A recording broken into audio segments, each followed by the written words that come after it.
Welcome to Paranormal M, where we explore the hidden and the unexplained.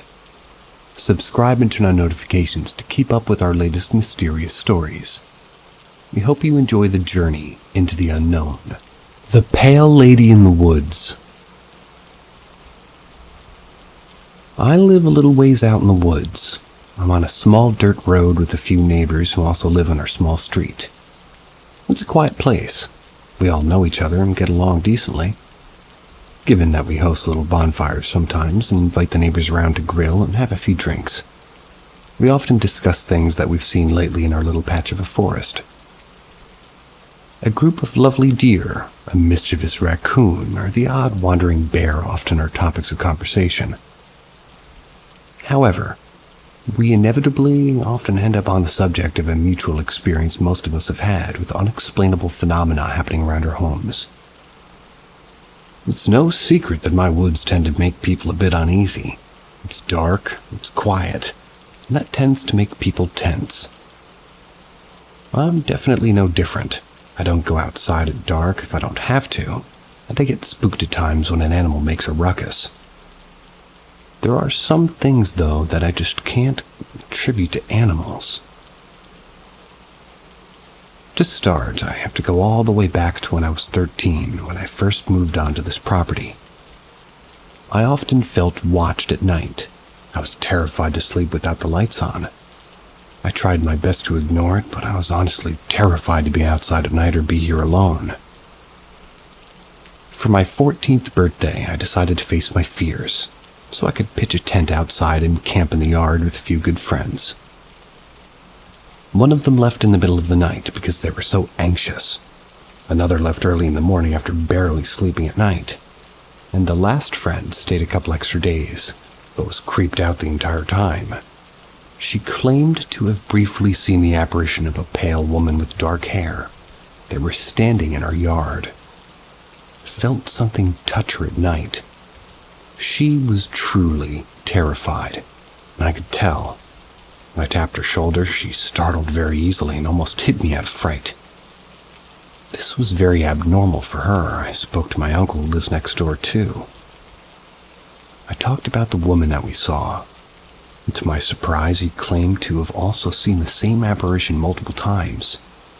He wasn't even surprised when I brought it up. I moved out not long after this, but I recently moved back. Since returning as an adult, I've heard several stories from my family and neighbors about weird phenomena like this. My uncle has seen the lady, but also shadow figures. Heard some unnatural noises coming from the woods at night. As a man who has lived out here for over 40 years, he's very familiar with the usual sounds of animals in nature. He didn't think these sounds were natural. His wife has also seen shadow figures and weird masses of black energy. She claimed to have been pushed over by an unseen force after witnessing one of these black masses. She's never gone outside at night since. My grandmother claimed to have been chased by a shadow entity several years ago on this property while walking back from my uncle's. It stopped at her front door, watched her while she cried. Called my aunt and uncle for help, understandably, and they said nope. A couple neighbors have claimed to have seen similar shadow figures, as well as the apparition of the lady on occasion. I still feel watched, and I regularly cleanse my house to keep whatever is out there as far away from my home as possible. A good friend of mine when I first moved back in called me with concerns over a dream that she had. This was well before she had ever seen or set foot on my property. She described my house and property perfectly. Described seeing the same pale woman that multiple people now have seen. I was understandably shaken, considering that she's not once been to my home at the time and I hadn't really discussed the weird happenings with her. She spent the night one time and refuses to do it again. My street is super creepy. I've come to accept that something more is here. With all the shared experiences, I can't deny that something's out there. Been here for a long time. Seems to make itself known to anybody who spends enough time here.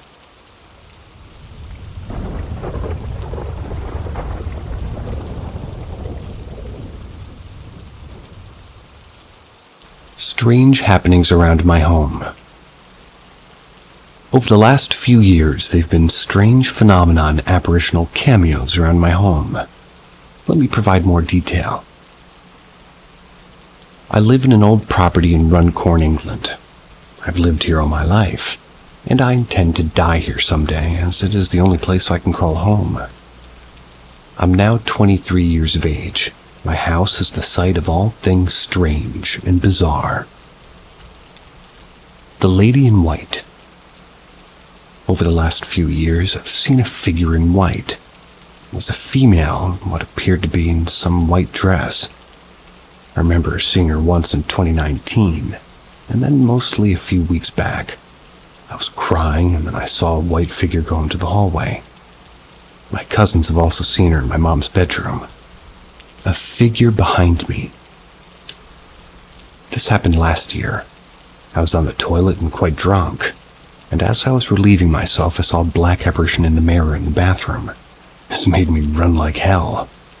I also saw glowing lamps outside too. A time slip. I experienced a time slip event around December of 2022. I was reading a book and installing Grand Theft Auto 5 on my Xbox 360. Wanted to get extra achievements, so I did just that. I was checking the time and it said 11:55 p.m. A few seconds later it said 0000. This was most peculiar and unfathomable. This is one of the few many experiences I've had in this strange old house.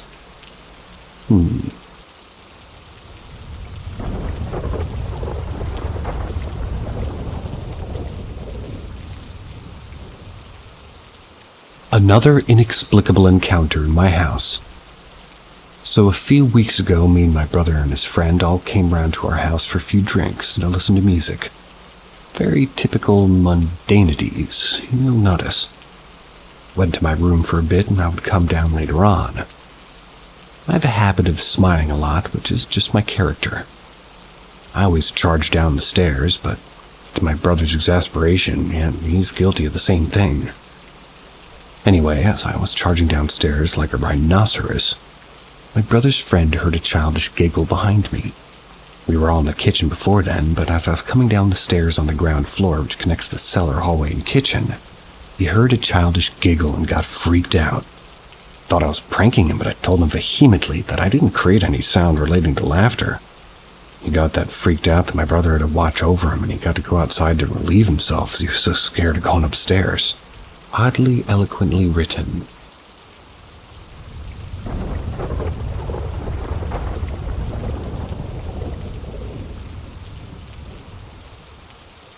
I heard a whistle in my mom's old bedroom.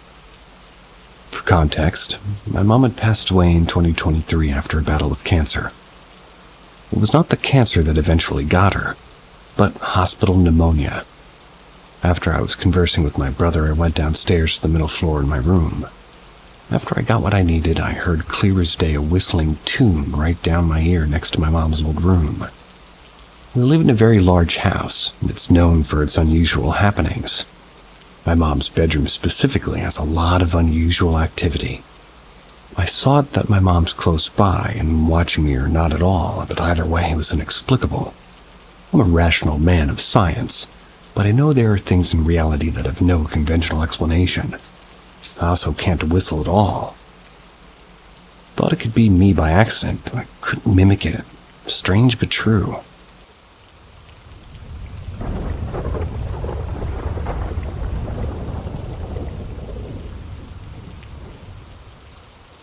I found something in the far end of the cupboard.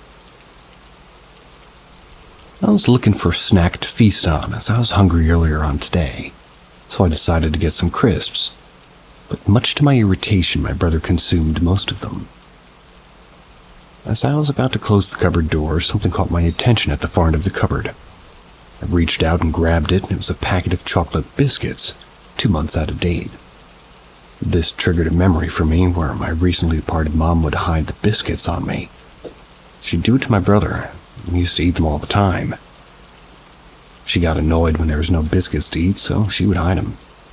Thought I ate all of the last of the biscuits, but there was this one packet left, and this brought a tear to my eye for personal reasons. I don't know if this was strange, a coincidence, or serendipity. I doubt I'll ever know, but I know one thing filled me with tears of happiness.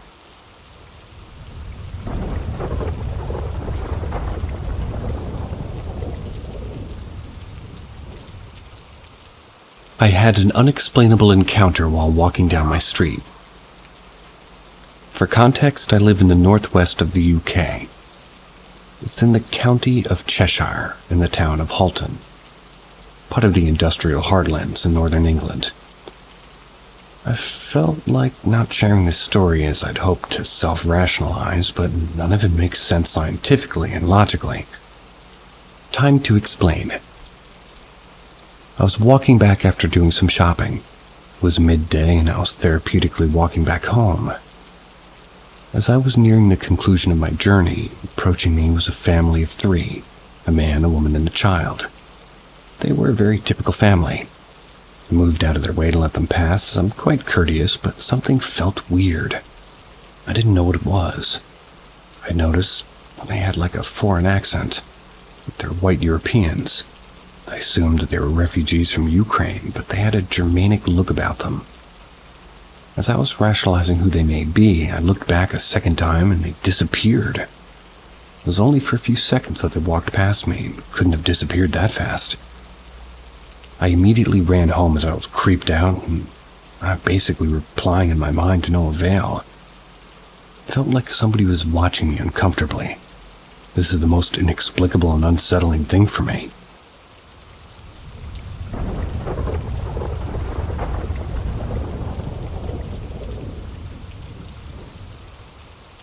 Unexplained lights in the sky in west central Minnesota, 2010 to 2014. This is long, so bear with me. My wife and I got married in 2010, promptly left our toxic families for greener pastures in west central Minnesota. I've since learned the area between Bemidji, Fergus Falls, and Otter Tail are a hotbed for UFO experiences. Finally encountered a person who saw what I saw. Our first year there, I didn't really think much of the strange lights in the summer sky. We would often go out, just get eaten alive by mosquitoes and watch the fireflies. I had figured that they were some type of aerial drone show or military exercise. Largely wrote it off. After all, they were so abundant and intricate, and surely a neighbor would say something if it was something to worry about. They came back the next year around the same time and got our attention. We bought a telescope and learned how to use it. I could see the moon, stars, and constellations just fine, but could never once get a clear image of these crafts. There was some type of camouflage or cloaking mechanism to them, and the only way I was able to get a read on them was by viewing the absence of light around them. Best I can figure, there were 6 to 30 craft at any given time. The top of the craft was a diamond-shaped thing with a relatively thick rectangular body. The bottom of these structures would open up to the sides, and out of them would spill an insurmountable amount of smaller craft. The smaller pieces of light that fell from the main craft had an unnatural glow to them, closer to a bioluminescence rather than a chemical-based light. When they fell, they had a buoyancy to them, incredibly similar to the way baby fish fall out of mollies, guppies, and small sort of swordtails right before they learn to swim. The diamond head of the craft would spin counterclockwise. The rectangular base would open up and these things would spill out and form fantastic formations in the sky. I don't have the right words for this, but the two-dimensional structures they formed in the flat sky seemed to have a depth or extra third dimension to them. I got the impression some were much further away, or perhaps brighter or dimmer. I could never get a read on these mathematically perfect formations that they would lock into. They didn't look like constellations or seem to have any sense about them. I'm very bad at math, but I was left with the impression that these were some complex math problem. I don't know why, but that's just how they always made me feel. And what's striking to me is how immaculate that they were in their perfection. They would fall out, get their bearings, and then move at the same speed to predetermined places. They didn't overshoot their target. They moved with purpose, and always moved correctly to where they wanted to be. When the last ones were done falling out of the craft, they would all sit there together in these stunning displays of perfection, like an eagle or an angel spreading its wings. It was nothing short of magnificent. Now, what really freaked me out about the whole thing was that we had a neighbor who farmed cattle. Every single time that one cow started losing its mind, these things would show up in the sky. I joked about it at first, but then realized that we could rely on the ornery cow across the road as a leading indicator to when the craft would show up. He was 100% correct every single time. In the third year, we got brave. Thought it was funny the government was starting to crack down on people shining lasers at aircraft. Well, the law read that you can't shine lasers, but it said nothing about the toolbox-sized portable sun that I had out in the shed, so one night the cow starts going off. We get up, I grab the light and go outside. The craft are starting to drop the weird glowing fingernail clipping things out of their bases. My wife warns me this is not a good idea. I didn't come outside for nothing. Power that sucker up and shine it up, down, left, right. In response, the craft I was targeting then moves left, right, up, and down. This scares the shit out of me. My wife tells me that she warned me, and this isn't funny. We end up grabbing the guns and hiding in the barn. Though in hindsight, I'm not sure what good the guns would have done. A few months later, I'm driving home from a job site, like 3 hours out. It was late, and it was -30 or whatever, and I see a formation in the sky. It's shaped like the Big Dipper, but it's super bright and almost hard to look at. I observe it for maybe 20-25 minutes on the last stretch home. I tell my wife to come outside and check out how big the Big Dipper is. Never seen anything like it before. She bundles up and comes outside with me and says, "What do you mean? It's cloudy out. Unfocus your eyes and just look." I take my eyes off the constellation and look around, and all I could see was white clouds covering the night sky. Then she says, "Those aren't stars." I look over, and the last star in the end then drops down into the left, locking in place under the second-to-last star. It was the straw that broke the camel's back for me. We ran inside. In our last year there, we really didn't know what to make of the situation, so we just enjoyed them. But after all, if it was military, I surely would have gotten a knock on the door, or maybe a flashlight fiasco would have done it. But if they were hostile aliens and we blew their cover, they would just annihilate us. I can concede that perhaps these were in fact some type of proto-drone swarm weapon or military exercise. But I can't help but feel the strange type of ultra-organic glow that they had. It meant like these things were alive. Everything about them seemed to be. At least that these were some kind of creature, not necessarily some type of machine or craft. Or perhaps some creation that was a bridge between the two. There were times when we would say to each other, "Hey, wouldn't it be weird if those four in the center just moved to the left together? And those four craft would move to the center over to the left." We were able to recreate this at least 2 more times. At this juncture, I've had a lot of time to reflect on these experiences and what I think they could potentially have been. And I sometimes wonder if they were some manifestation of consciousness. That our right cow across the road really helped ground me in the reality that we continue to experience for such a long time. Really was a real thing, had an impact on other creatures around us. I cannot confidently say that these things were beyond strange lights in the sky, but our experience was very real. These things were very abnormal. We weren't on drugs or imagining things, and this was assuredly the most magnificent and impressive thing I've ever seen in my life. Never seen anything like it since, and I'm willing to accept the reality of this being a weapons test, if not something extraterrestrial. But I don't think I'll ever know for sure.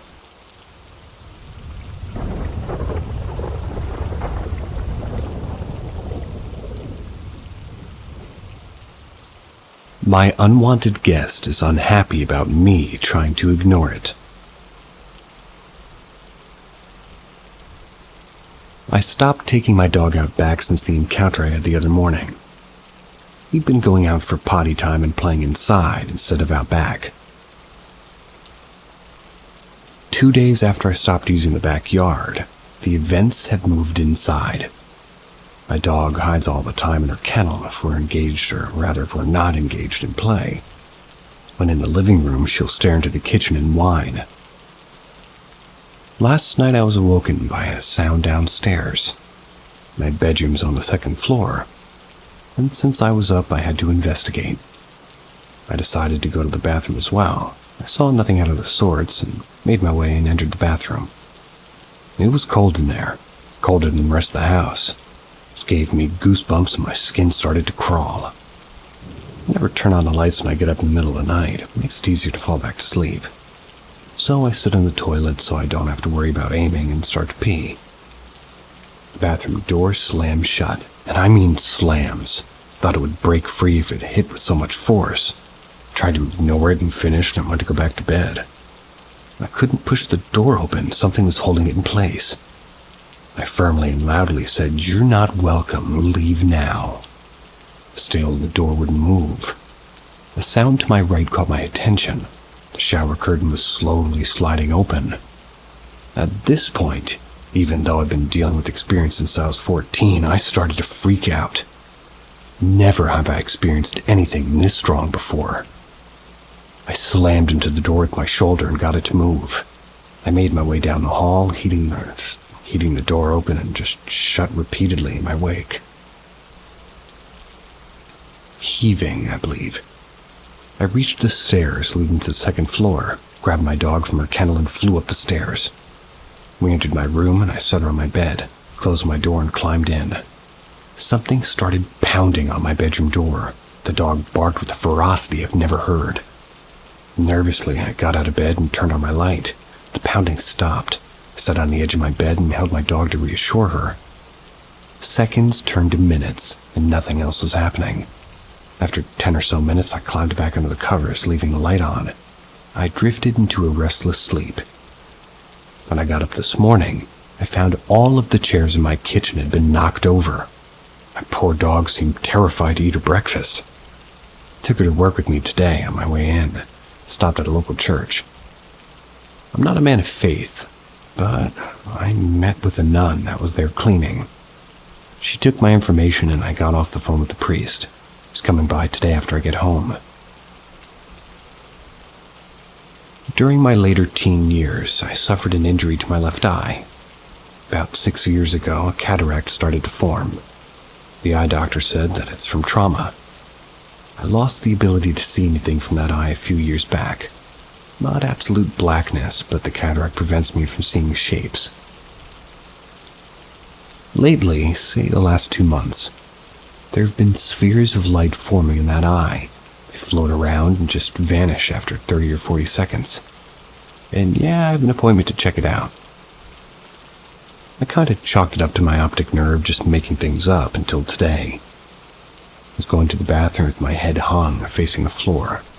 Closed my eyes and the spheres appeared. They were dancing around and I saw something. It was blurry at first, but then I saw a tile floor. Not shocking, I know, but it was white tile while the floor below me was concrete. A little while later, while at my desk, I saw a different shape. This one looked like a rectangle, maybe looking into a room. There were shapes moving around the periphery of the sphere, and I sensed that something was watching me.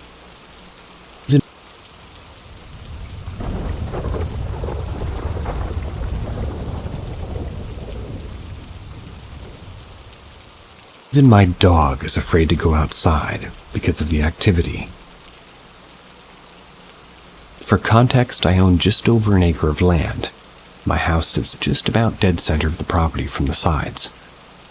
The front lawn is large, a bit closer to the road than I'd like, but my back lawn is where I have the most space.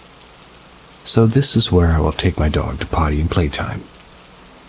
My nearest neighbor on the side of my house is far enough away that we can't hear anything from each other. My neighbor to the rear is far enough away that I cannot see them. I only keep up about the first third of my back lawn. The rest I allow to grow however it wishes. There are lots of trees and wildflowers that have taken up residence there. Until last week, my dog enjoyed running around in the wooded area and sniffing around. It's fenced in for those that are concerned about her welfare. After the entity came home with me, she stopped wanting to explore. First, I thought nothing of it. Just thought maybe she had grown bored with it. That was until I threw her favorite ball in the woods. She would not go and get it. She ran to the edge and just whined a bit before her hackles raised and she began barking and growling. I thought perhaps there was some kind of animal in there, so I put her in the house and went to investigate. The only thing I found was her toy and the feeling that I wasn't alone. It was nearing dusk by this point, so visibility wasn't the best. Thinking the better of further exploration, I returned home. All the while, I had the nagging sensation that I was being followed. Little interesting things happened again until it was time for our last potty before calling it a night. I had to practically force her out the door, and at first all she did was sit at the bottom of the step on the back deck and whine. The trees along the line between my lawn and the woods still had no leaves from winter. There was no breeze. Still, they began to make a creaking noise like they do when branches rub in high winds. This was all it took for my dog, and she ran up the steps and hid behind me. This dog's never been a coward. She protects me from anything and anybody that she sees as a threat.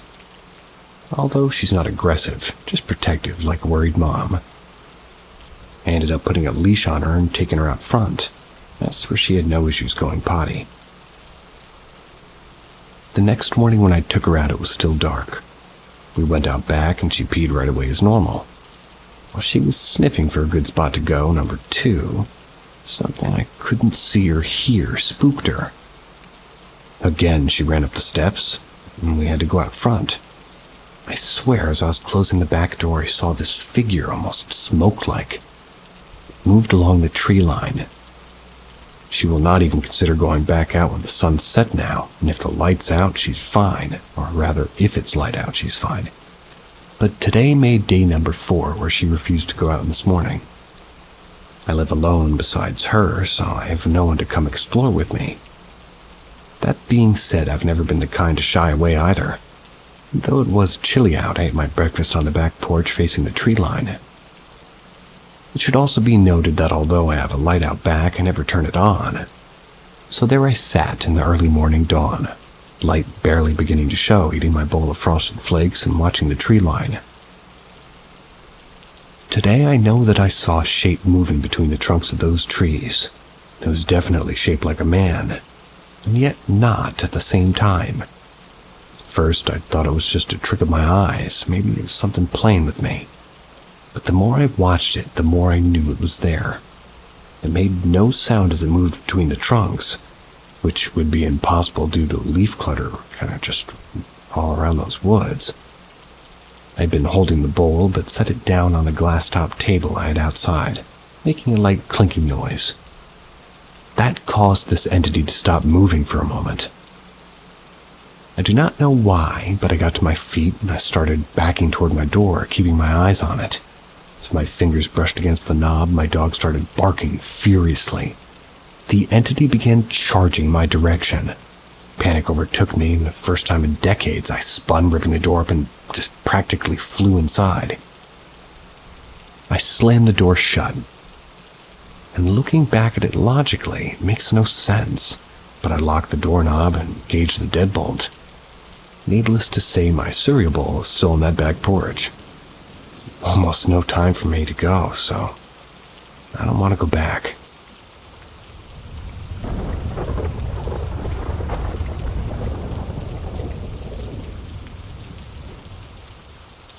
Things are escalating again. Work spirits followed me home. I also discussed how every day at exactly 3:45, one security camera captured orb swarms. Now we're all caught up. It would seem that the entity at work that's been calling my name has taken a liking to me, followed me home. This all started Monday. When I arrived at work, there was a foul smell that slammed me right in the face as soon as I opened the main door to the plant. It smelled like death. No other way to describe it. I spent the first 20 minutes of my shift searching for the source of the odor to no avail. I figured at first that somebody had put food scraps in the garbage and it started to rot. Anyway, as I conducted my search, the feeling that someone was watching me pressed on me with the weight of 20 men. I started to figure out that I was being toyed with when it started to call out my name. I recognized the voice. It was the same one that had been calling to me since I started here. The day went pretty normal from there, with only Jade commenting about the smell. At the end of the day, I shut everything down, locked up, and went home. I could feel that I was not alone in my car. There was also this buzzing sound. I don't know how else to describe it. It was behind me and to my left. Arriving home, I exited my car and refused to look in the spot where I'd heard the sound. Whatever this was, it was enjoying messing with me. I walked to my front door, unlocked it, and opened it. I could feel the entity pass me and enter my house. Immediately, things started to go awry. My puppy, who's 6 months old, started looking at the corners of rooms by the ceiling and barking nonstop. I'd also hear my name in an almost breathy whisper followed by a chuckle. By the middle of the week, whatever this thing is decided that I needed to not sleep. It alternated between turning my TV on with the volume on max or yanking my leg. I discussed these things with Jay, and she hasn't not really experienced anything similar. And last night was my third night of no sleep. I managed to nap at work yesterday. I keep saying in a loud, confident voice, "You're not welcome here. Please leave and stop bothering me." It ain't listening.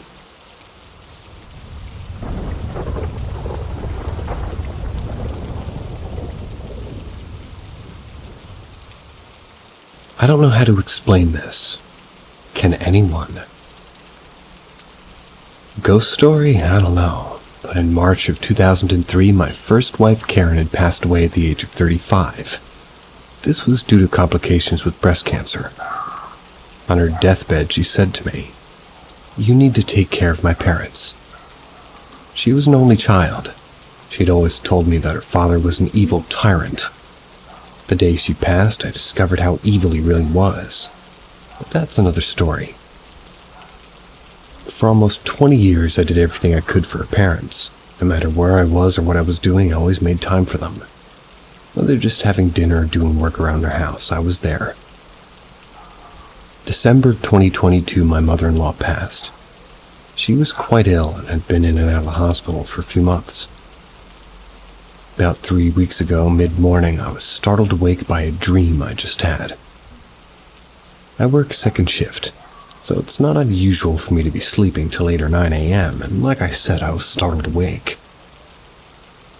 In the dream, my phone was ringing. When I picked up, the wallpaper on the screen was a blue sky with puffy white clouds. The caller ID was all zeros. 00000000000. I answered the call, questioning hello. On the other end was my mother-in-law, clear as a bell, and said to me, "I'm here, I made it." It was in a very, same dream. Karen appeared for what seemed like just a few seconds, just smiling at me. She was young and healthy, and she was beautiful, and then she was gone. Just as quickly she appeared, she disappeared. It's not the first time that she'd come to me. There had been a couple of times I was in turmoil about things and seeking her and reassuring me that I was going to make it. I could only surmise that my mom was letting me know that she got to the other side, and Karen appearing, I'm not sure. Maybe it just let me know that we were both okay.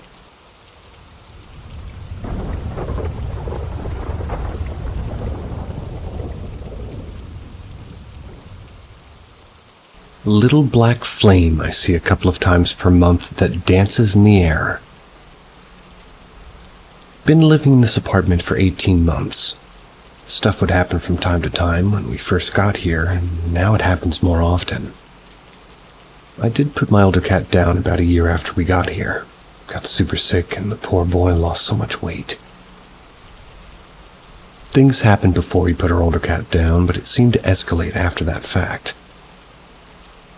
I'm not sure if it's any relation, but we have 2 kittens. We got them a few months later. Crazy they were born on the date that we put our old cat to sleep, but again, not sure if there's any relation. It's the best way I can describe it, but I just saw it for the third time this week.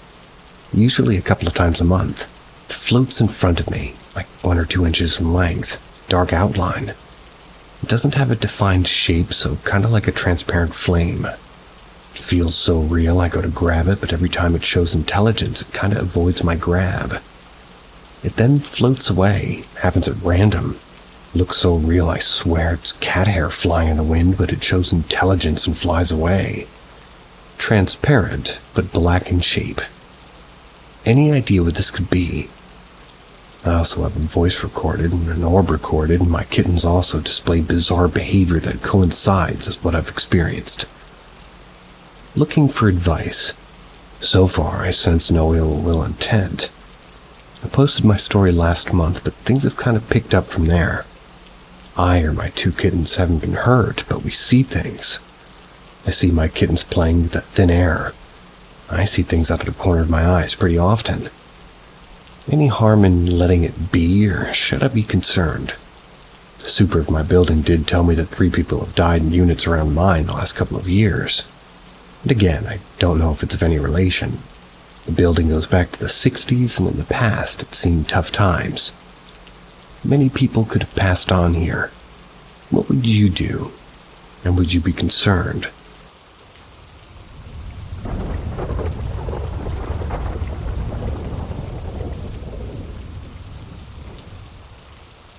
Never stop for hitchhikers. I had to give an employee a ride home from work one day. Her ride bailed on her and her parents were out of town. She was 15. I wasn't leaving her outside at night to find her own way home miles away, and I checked in with the owner of the company first to cover my butt.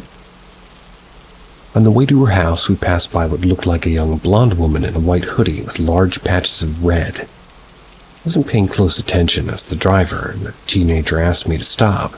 I said no way, then glanced in the rearview mirror. There was no girl there. It was a gated community, so unless she jumped a 9-foot stone wall, I have no idea what we saw. But I will not drive through that neighborhood anymore. On another driving-related instance, I worked a job where I did a lot of driving, passed through this small town. I caught a glimpse of somebody on the side of the road, a brunette. They were in a fancy prom quinceanera pageant-looking dress. Huge skirt, and it was yellow. I assumed that she was there for a photo shoot. 12 hours later on my way home, I passed through the same town and was chilled to the bone to see a cross on the side of the road covered with artificial yellow flowers. That one's going to stick with me for the rest of my life.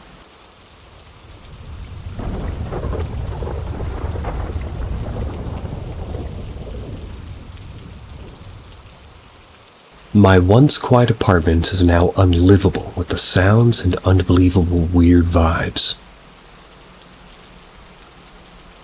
So I think I might need help. I've lived in my apartment for about 4 months now. For the first 2 months, nothing unusual. Then I got a new roommate that for the most part is perfectly fine.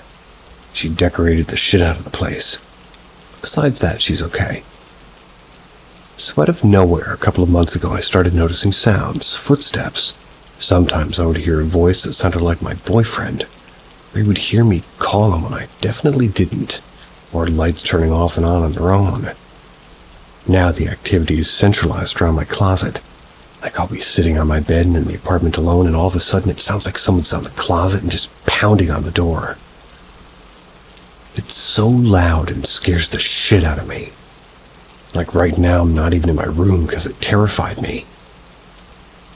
Anyways, the other day my boyfriend was here and he downloaded an SL camera, calibrated it, and then looked at the closet and saw a smaller human shape sitting on the floor by the closet. Right at the time I yelled at him to stop, he saw the shape lifted up its arm and pounded on the closet door right at the same time I heard the noise from across the room. We both ran out of there because obviously I'm scared. So was he at this point. And other things I've noticed is like my depression seems to get worse whenever the noise seems to happen a lot. Honestly, I don't know what this could be from a practical standpoint. I don't know if sage would help or if ignoring it would be better. I know it's really getting to me. I don't know why it's mainly in my room or around me for the most part, and like I said before I started living with this new girl, or dating him for that matter, there's nothing going on here. No activity whatsoever now. It's crazy. Please help me. What can I do to get rid of it?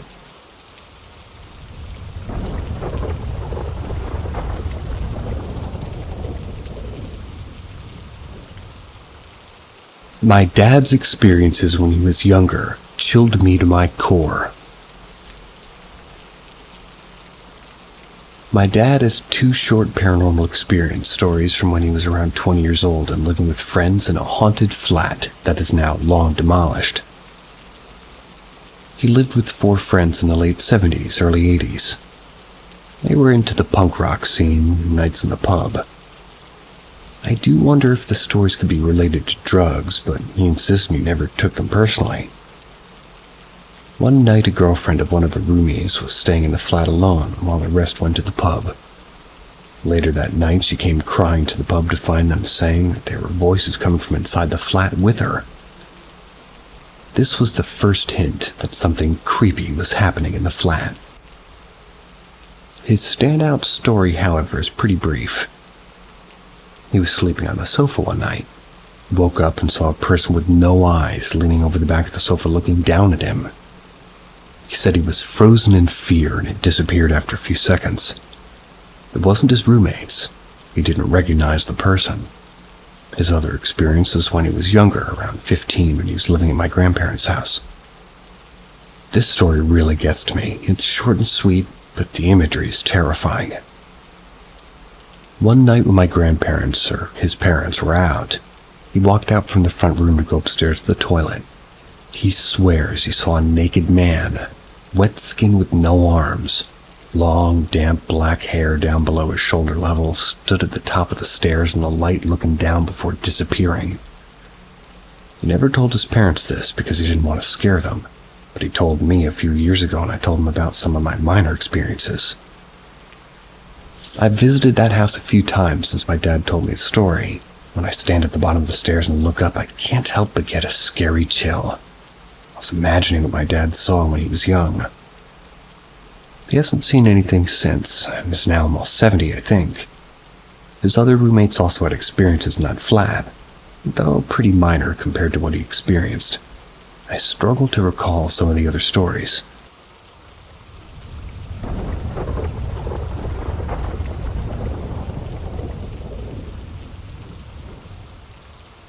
More native experiences.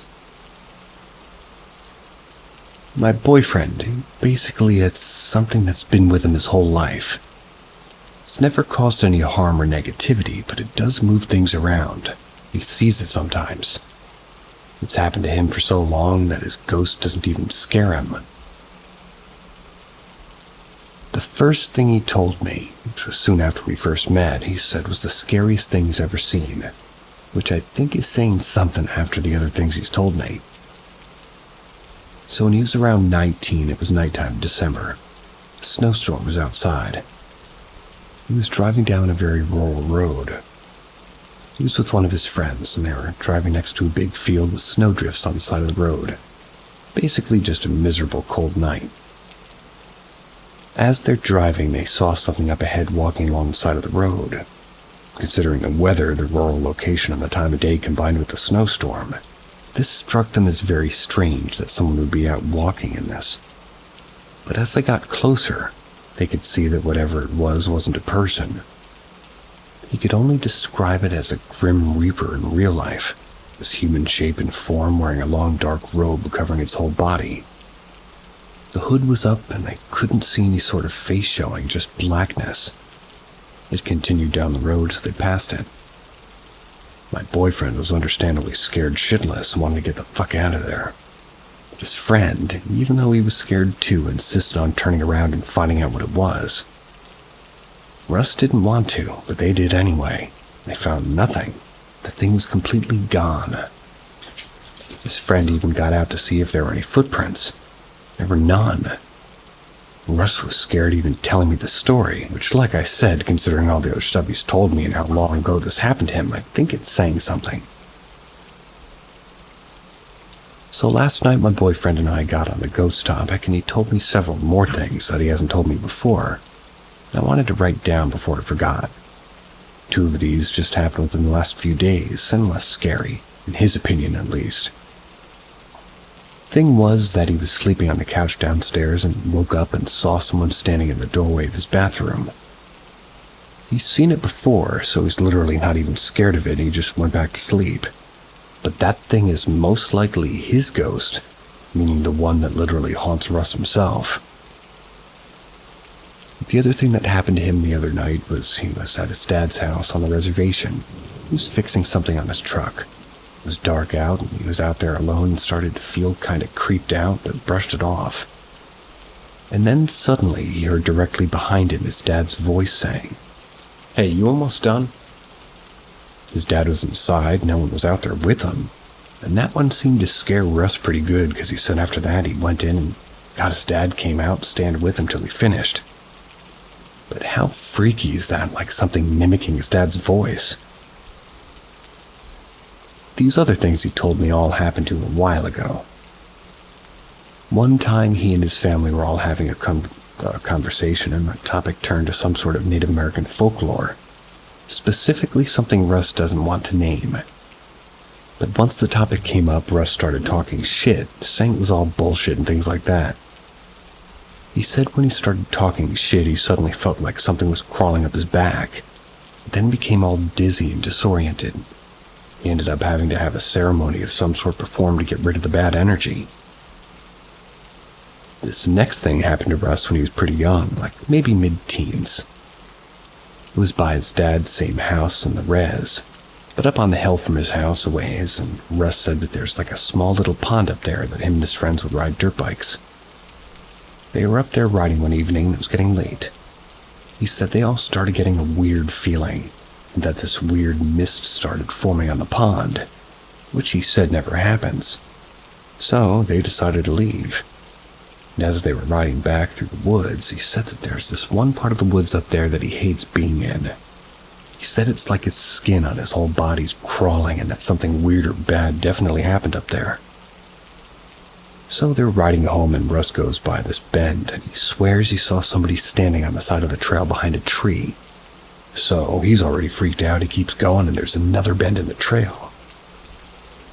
He sees the same person standing behind another tree. He freaked the fuck out and said he rode to the front of his friends and got back as fast as he could. Another story he told me about the specific woods up the road from his dad's house. So Russ was always told growing up to never go into those woods at night. Wasn't given a specific reason, just always warned about it. One of his cousins lived like right on the edge of those woods. Russ, his cousin, and a bunch of people would have bonfires there and party. His cousin also had a stationary camper thing there, and they always would hang out in there. So one night they're partying, sitting by the fire, when they started hearing things coming from the woods. Eventually, they decided to move into the camper instead. So they're playing cards and stuff when they start hearing someone running around the camper. It was fall time, so if it was somebody running through the leaves, they would have heard. And eventually, whatever it was started banging on the side of the camper. Someone he was with, he can't remember exactly who, was up at the front of the camper and saw something out of the window that freaked him the fuck out. Russ thinks that it was a face. This person freaked out enough that he made everybody cover all the windows and shit with cardboard so you couldn't see inside. And after that, they continued hearing something outside the camper. And eventually they started hearing it fucking underneath and on top of it. Russ said he never really liked to party in that area because something felt off. That was even before this happened. The last thing he told me also happened years ago. He was at his dad's house with his cousins and they were inside his dad's shed working on something. All of a sudden they heard the loudest boom that he said literally sounded like a truck crashed into the shed and shook the whole thing basically. Well, they ran out and there was nothing there. My rational mind asked him if it could have possibly been some sort of explosion nearby, but he was adamant that it was not. He said this happened to him once one other time when he was younger and inside the house. He heard the exact same thing this time and sounded like a truck crashing to the side of the house. He told me that natives believe that if somebody is sending you bad energy or like a curse, you can hear this sort of thing, and it's literally like the bad energy coming to you. So yeah, those are some of the things that have happened to him. And believe it or not, that's not even all of it.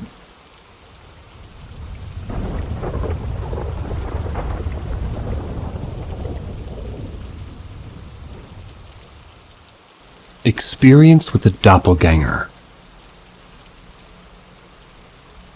Till this day, this story has puzzled me to no end. I should say from the very beginning that I was really young, but I remember this incident vividly because of how scared I felt. My parents have confirmed some aspects of this story. So, some background, born and raised in Miami to Honduran parents. So basically Hispanic spiritualism and religion sort of walk hand in hand for some. I grew up in an apartment building with a huge front yard. My mother would let me play outside with our front door because she could easily keep an eye on me. The front yard was completely fenced, so I couldn't wander into the street. So on this particular day, I'm playing outside like any other day. I remember that my mom's inside cooking. Pretty much like always, our front door is open. And I know for sure that my mom is inside. But that's when I hear it. Someone is calling out to me. I look around and I don't see anybody, but I continue to play. But then I hear it again. Someone's trying to get my attention. It's not the gecko. I look toward the end of her front yard and behind the fence, and I see my mom. She's standing there waving and smiling at me, trying to get me to go to her. I start laughing and running toward her because here I am thinking we're playing a game. As I'm getting closer to this person, something doesn't feel right. Like something's telling me not to trust this person. But I'm torn because I'm looking straight at my mother. It's her voice, her face, even the distinct white streak of hair my mom has to contrast her jet black hair. But still, something doesn't feel right. I ask her what she's doing on the other side of the fence, and she tells me that we have to go. That I need to follow her now. She starts to walk towards the fence door, and I begin to follow her, almost entranced. She begins to tell me how much she loves me and that we need to leave together. As we get closer to the fence door, she starts to tell me that I have to open it and walk out to be with her. I don't know what overcame me, but I just said no. This upset my mom, and her demeanor changed. She starts to yell that I had to do it, that we needed to be together now. This scares me, and I begin to cry, and then I hear it. My mom's voice coming from my house asking where I am. I run toward my house bawling in hysterics. I see my real mother and I hug her and I tell her what happened. I tell her about the lady that looked like her trying to get me to leave. I just remember my mom hugging me and telling me that it was just my imagination. Years later, this incident comes up in conversation I'm having with my parents. My mom is completely amazed that I remembered all of it so vividly. But she also adds that weird things used to happen in that building. She suspects that the only reason that thing couldn't get into the property was because of an old Cuban lady that lives next to us. You see, it turns out that she practiced Santeria, and she was constantly blessing the grounds. So honestly, shout out to that lady. Here's where things take an interesting turn.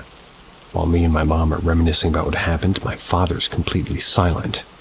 And when we finished, he's in shock. He didn't know about this happening to me, and he proceeds to tell us that when he was a child in Honduras, the same thing happened to him. A woman that looked like my grandmother would sometimes go by his house, tell them that they needed to leave to be together. My father's your typical male. Everything by the books, no nonsense, very skeptical about all this stuff, but at that moment I saw fear in him.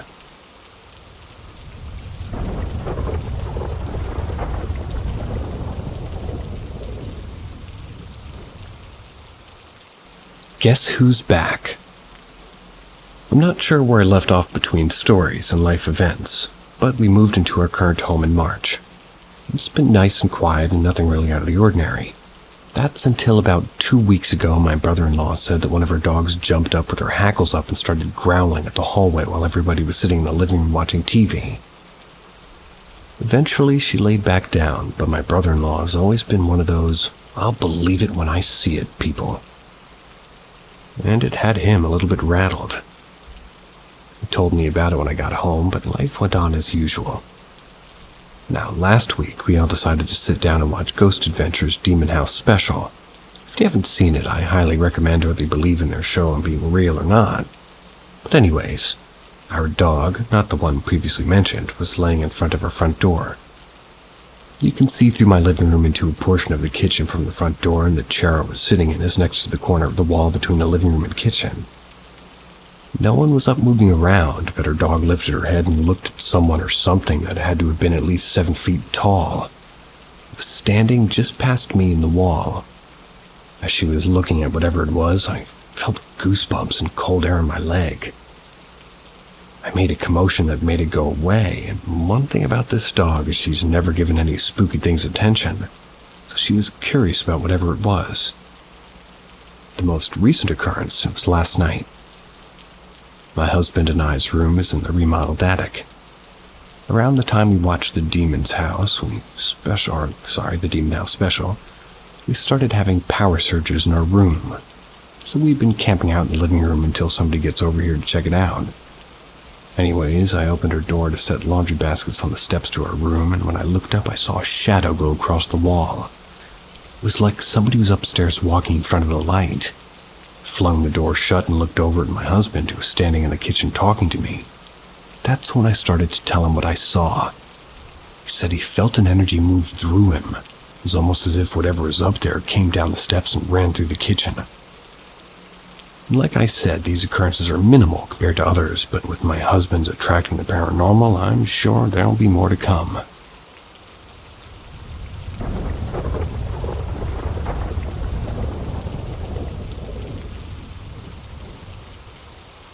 What was it? While I wait for my husband to give me the details about the story he personally wanted me to share, I figure I'll tell you all about one of my own experiences that I just remembered. I used to have a couple of friends that would all hang out at one friend's house. I'll name them Ashley and Josh for this story. Ashley and I would go hang out at Josh's every day, usually smoke and play pool in the garage. One night we were there pretty late. Josh had ran inside to grab a drink or something. Ashley and I noticed he was taking a while and went to check on him. When we walk in the living room, make our way around the staircase and go upstairs. We followed him, but he was already at the top of the steps by the time we started up them. He didn't answer us when we asked what he was doing or what he was doing in his room. There was nobody in there. We were confused and kind of creeped out. We both saw him with our own eyes. So we decided to just go back to the garage and wait. He's already sitting there waiting for us by the time we come back outside. Ashley asked why he ignored us when we were following him upstairs, and he looked at us like we were crazy for a minute. He said that he never went upstairs.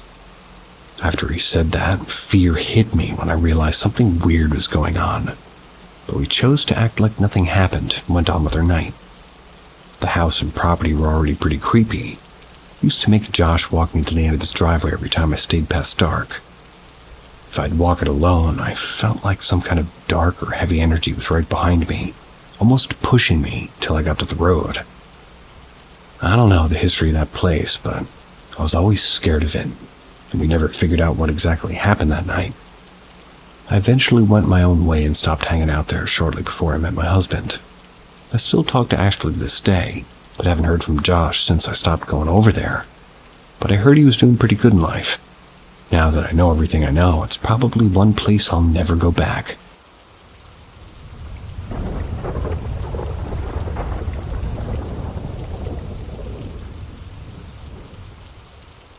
A kitchen sign just flew off the wall towards our cat. So for several years, my wife and I believed to have dealt with something paranormal. It's followed us across every home that we've ever lived. Going back 7 years, we had a beer bottle start rolling without tipping, a large picture lifting off the wall and landing perfectly upright to the right. Even a laundry basket being flipped off our bed.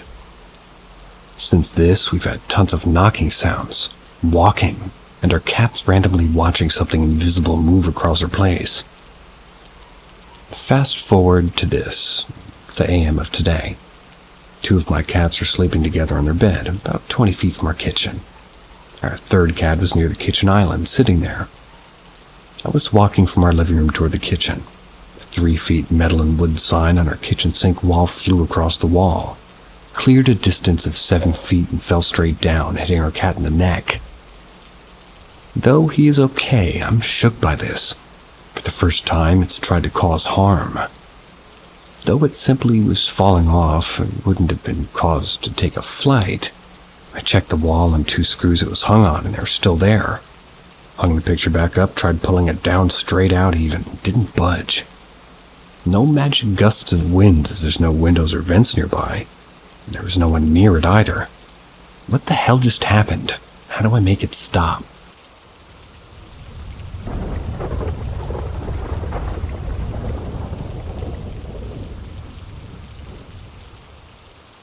Liquid ooze from the ceiling. My husband and I moved in together after dating for several months. One day, as we were looking for places to move our family into, we saw this lady putting up a for rent sign on a small house. Decided to stop and inquire about it. She gave us the application, and since we had the cash on hand, gave us the keys to start moving in. I got a creepy feeling whenever I was home alone, but I'd brush it off as just me being too sensitive to new energy. My 2 boys had their own room, and my bedroom was right in the middle. The house was always dark, and hardly any sunlight would ever enter the house because of the way it was built. The house lacked windows, which made the whole house look stuffy and creepy. I always had lamps and candles on. One day our families had come over to barbecue on a Saturday night. Drinks were served and there was plenty of food. We laughed and danced until about midnight and my sister decided to head home. She had small boys around my son's age, so my boys decided they wanted to spend the night at their house. They quickly packed an overnight bag with my permission and were off for the night. As my husband and I walked into the house, we noticed a brightness coming from the middle of my son's room. We both just stood in front of the room staring at what I can only describe as liquid metal falling down from the ceiling. It was gold and shiny. It looked straight out of the Matrix. Only there was like no numbers or letters, just liquid oozing off the ceiling. The funny thing is that we both just stood there, me in front of him, and watched this thing for who knows how long. All we remember is walking into our bedroom. We never discussed this until months later. Neither of us can remember what happened after going to our bedroom. Neither of us was drunk, so I don't understand why the lapse of memory or why we wouldn't be talking about this incident until months afterward. My husband's aware of the ability to see things, and the normal I can't, but he's learned to accept it, but still creeps him out. See ya.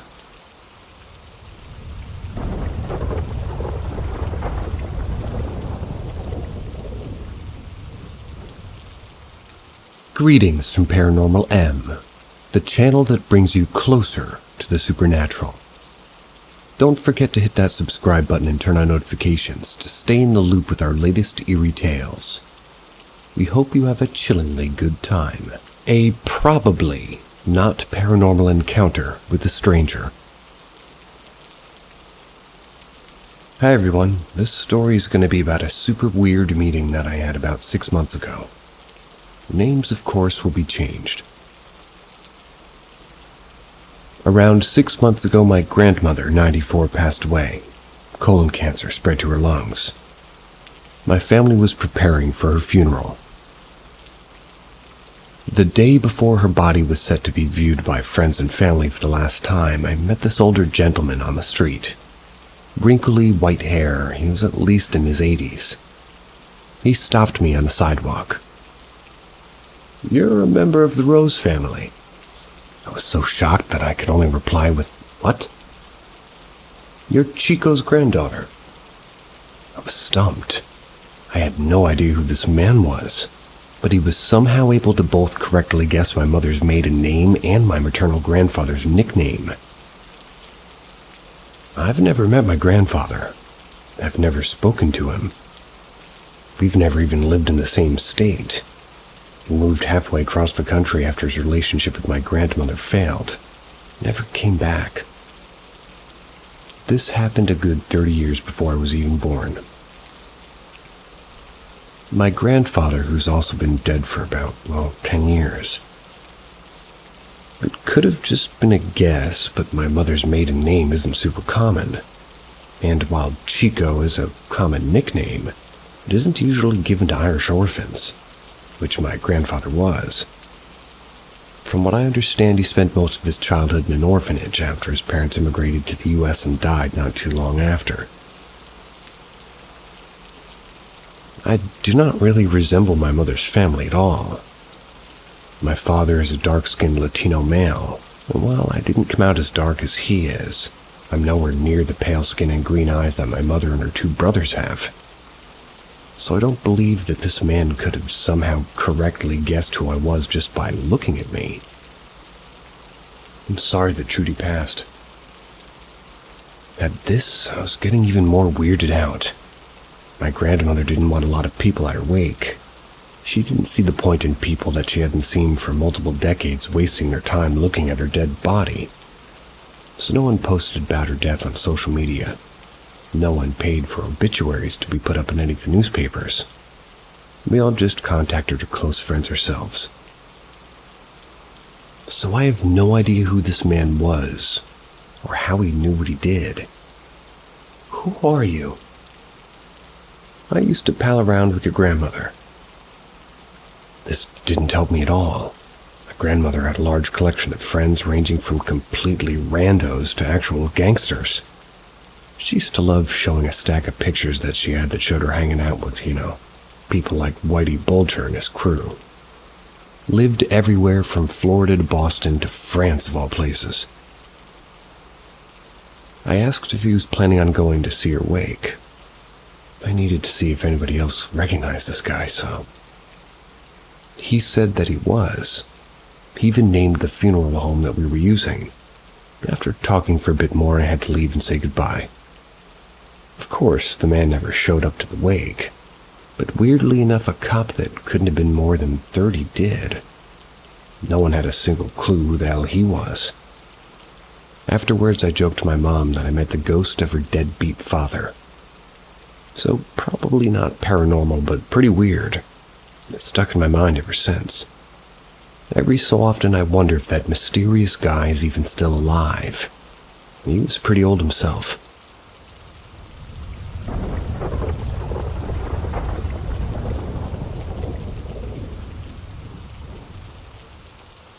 Famous cases. The Skull Experiment.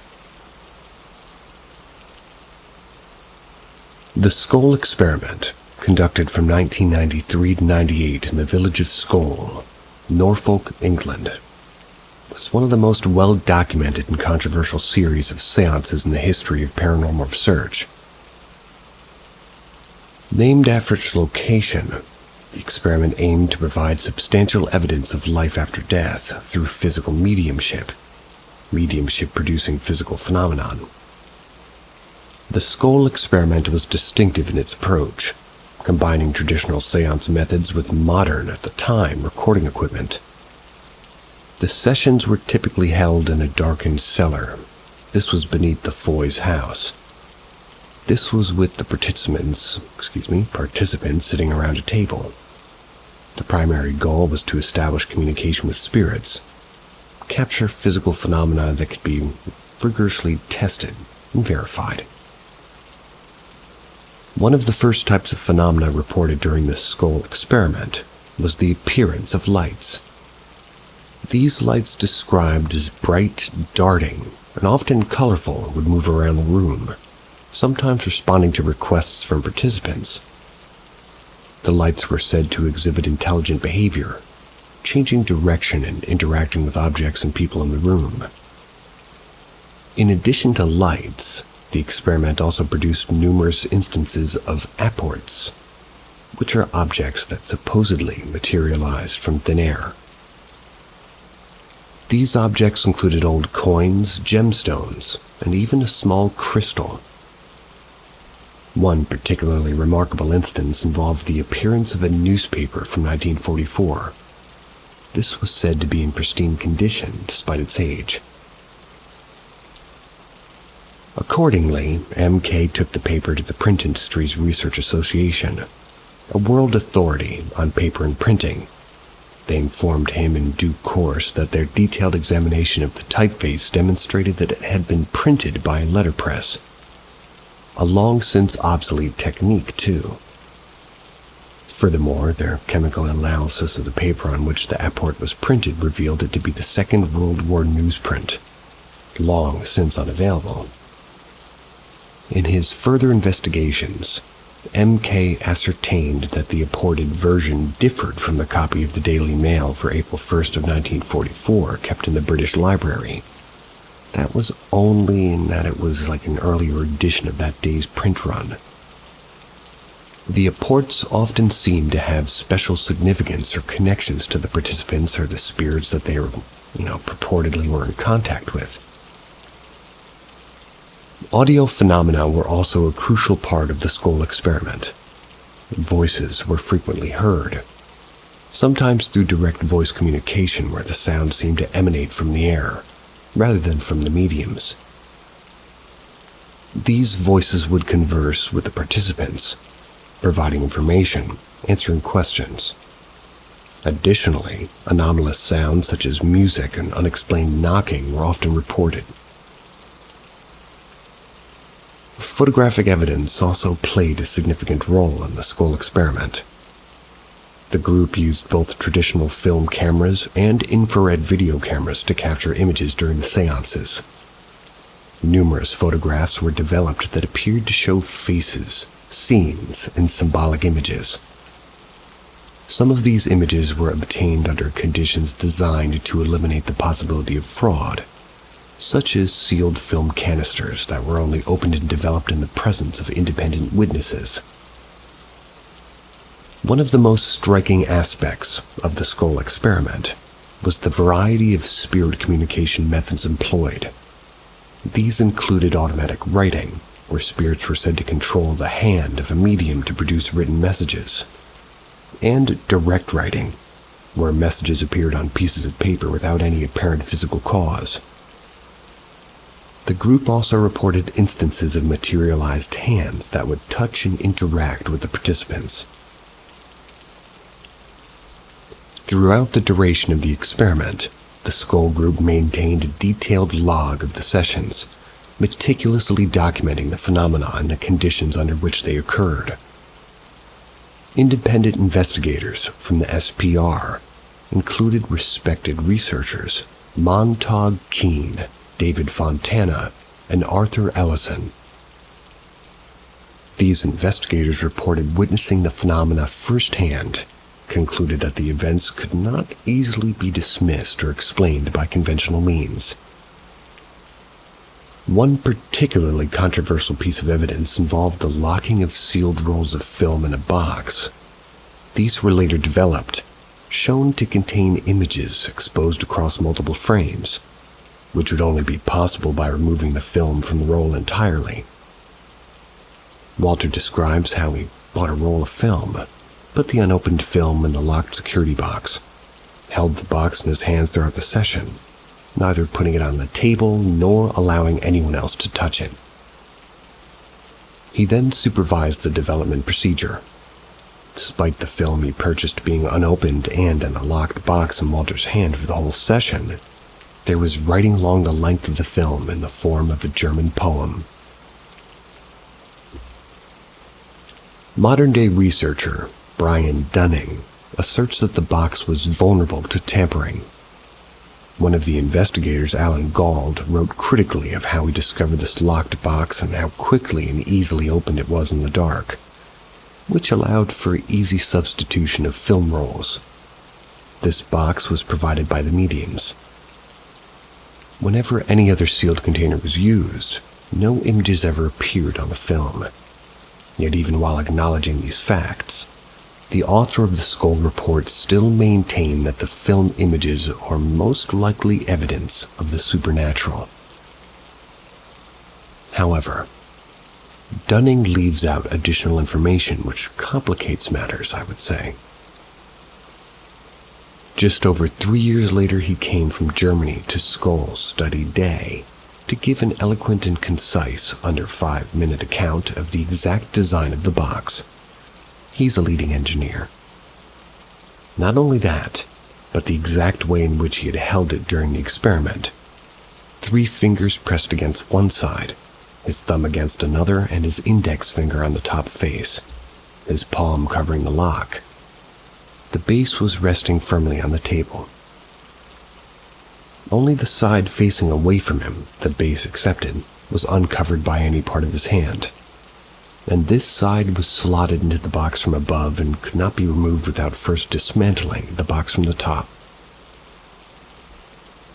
Despite the extensive documentation and the involvement of reputable researchers, the skull experiment has faced significant criticism and skepticism. Critics argue that the conditions of the seances, particularly the dark environment, were conducive to trickery and sleight of hand. They suggest that the phenomena could have been produced by the participants themselves, either intentionally or unconsciously, through techniques commonly used by stage magicians, although throughout the thorough investigation, no one was able to prove any such trickery actually occurred. This case can't be summed up in a single documentary or debunking. I encourage anyone who's interested to read the full report and consider the great length that investigators went to in order to try and determine the true cause. Ultimately, the ambiguous nature of the parapsychological phenomenon means that what one ultimately chooses to believe about the case is going to come down to a matter of faith, not facts.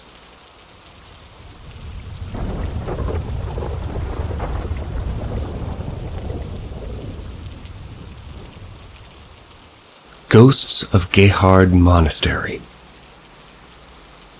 About 9 years ago I went to Armenia, both to meet my in-law family there and see this ancient country. For the sake of this story, I won't get into everything I saw, but I found to be almost overwhelming. This place had spiritual energies. I would invite you to read more on this special place on your own. Gehard is a monastery in Armenia, founded around the year 400 AD. It had been invaded and destroyed several times in its history. By who is, well, a who of history. On one occasion it was under siege for several years, but would not be given up because it housed the spear that pierced the side of Jesus. On this occasion I went with the family. I went to visit. It was my first time there. As soon as I crossed the front door, I was drawn toward a room at my left. The whole place was dark and lit with candles. But this room had no candles and was dark. As I walked in, I could hear running water. My head started hurting and I started to have thoughts go into my head. As my eyes adjusted to the dark, I could see a natural spring coming out of the wall into a small pond at the end of the room. To my right, I could make out a cross. It was cut into the stone wall, and a dark-robed figure looking at it. It was at this point that the thoughts in my head began to make sense. I realized more than heard, and like a sort of bow. Bow. I bowed my head. I wanted to show respect.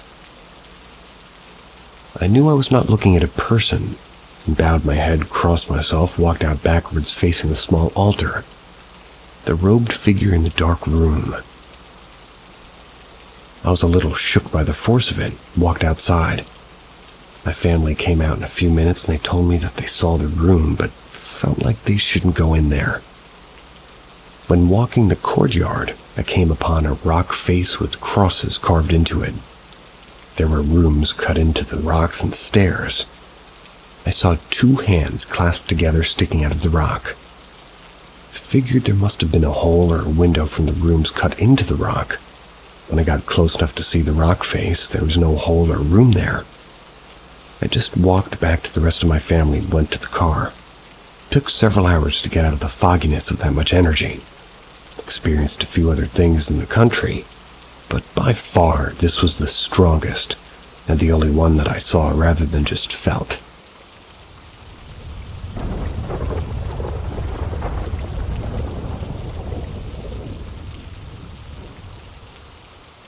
Uber Ghost of Skid Row. I, like most of us, had a bad, emotionally dark relationship that took us to places that we thought we would never see, both literally and in every other way.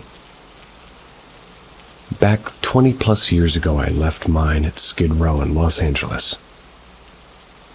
I'll only say that in the end, I wished to find the peace I couldn't bring her, and told her as such. I could only save myself at that point.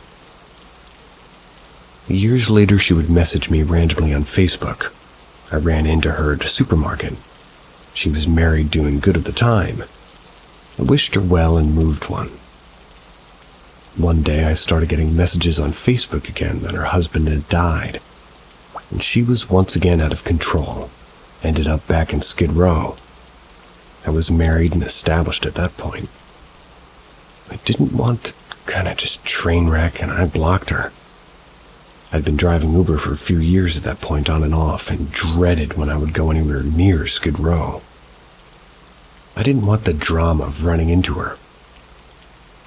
One night in October, I was trying to fill in a bonus and stayed out late. I ended up in downtown LA near Skid Row. I needed one more ride. My pickup was on 6th Street near San Julian. I noticed that most of the streetlights were off, but I could see a woman waiting at my pickup point. She was in black tights and a black hoodie. When she walked to the car, something was familiar about the way that she moved. She opened the door, and I turned to greet her.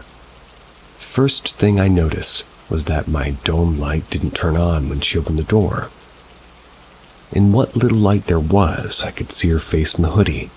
It was my ex, and my greeting died in my throat.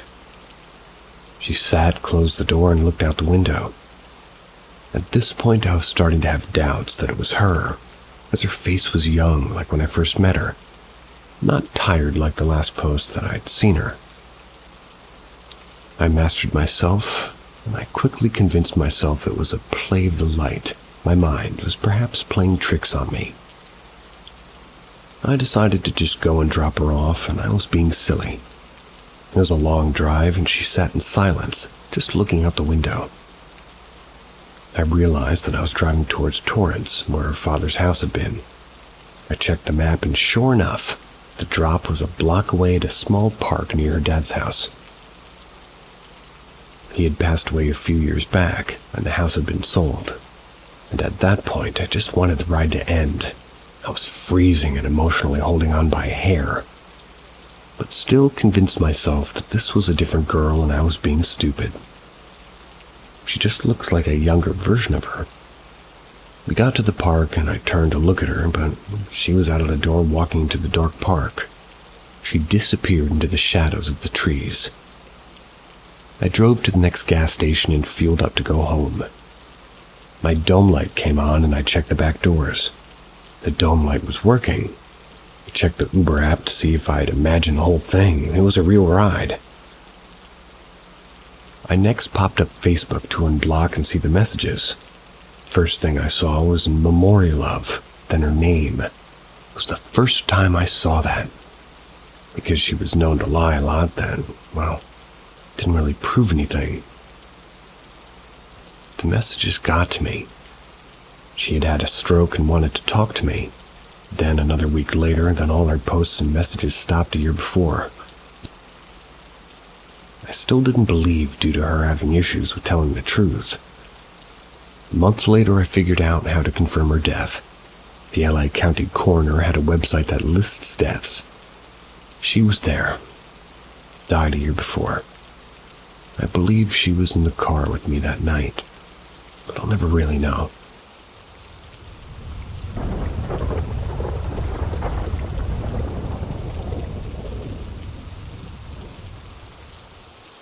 Demon and witch in my old home. So during mid-2016, early 17, my mom moved into this very old home. It was built in the very early 1900s. She planned on renovating it. We only stayed in that house for about 11 months. The first half of the time we stayed there, everything was fine. Nothing was abnormal about it, like I would think it would be. The inside of the home did look really creepy, but I didn't feel that uncomfortable staying in there. It was when I was home alone that made me scared. Now, January 2017, my mom had left the house that day to get me some birthday supplies, since my birthday was coming up. My brother and sister were at their other grandmother's house for the day, so I was home alone. Now, near the old staircase, there was this see-through door that led to this very old basement nobody ever went in, but my mom always put her recycling bags in there to prevent anybody to go down. When I thought I saw a bag move in there, I peeked closer through the door. A bag slid down the stairs. I ran up the stairs in my room and stayed in there until she had gotten back home. Now, my mom's boyfriend used to tell me that there was a witch that lived up on the 3rd floor. I also stayed away from up there. Never believed him. That was until I heard footsteps from up above. I would hear these slow but loud footsteps from up above, so I hid myself in the closet. Now, the last thing that happened before we moved out was somewhat of a blur to me. We moved out March 2017, so roughly 2 or 3 weeks before we moved, I was sleeping in my room like normal. But I was woken up to the sound of scratching on the wall. We did have cats at the time, but this was long scratches, and it moved throughout the outside of my bedroom. I used to sleep with my door open, so I didn't want to turn around and see what was out there until I heard my sister call out to me. I turned around, called out to her. She kept saying my name. She sounded like she was going down the stairs, so I hopped out of bed and got to see what she needed. Now, the outside of my room was a long hallway that led to a staircase, and the staircase was one that would turn 180 degrees. There was a wall covering the rest of the stairs. Well, I was too scared to go down those stairs. Called out to her and she never replied. I had to run back to my room as soon as I heard footsteps downstairs, thinking it was my mom, but I was about to close my room door and the footsteps were speeding inhumanly fast up the stairs, and I saw this long black figure on all fours taking a turn. It was running up the stairs at me. I slammed my door, hid in the blankets for the rest of that night, eventually falling back asleep. I'm glad my mom decided to move out of that house, because after that last incident, I never wanted to stay there ever again. Since these stories from that home popped back up in my head, I decided to do a Google search on that old house recently. The home had burned down a few years ago and it was rebuilt.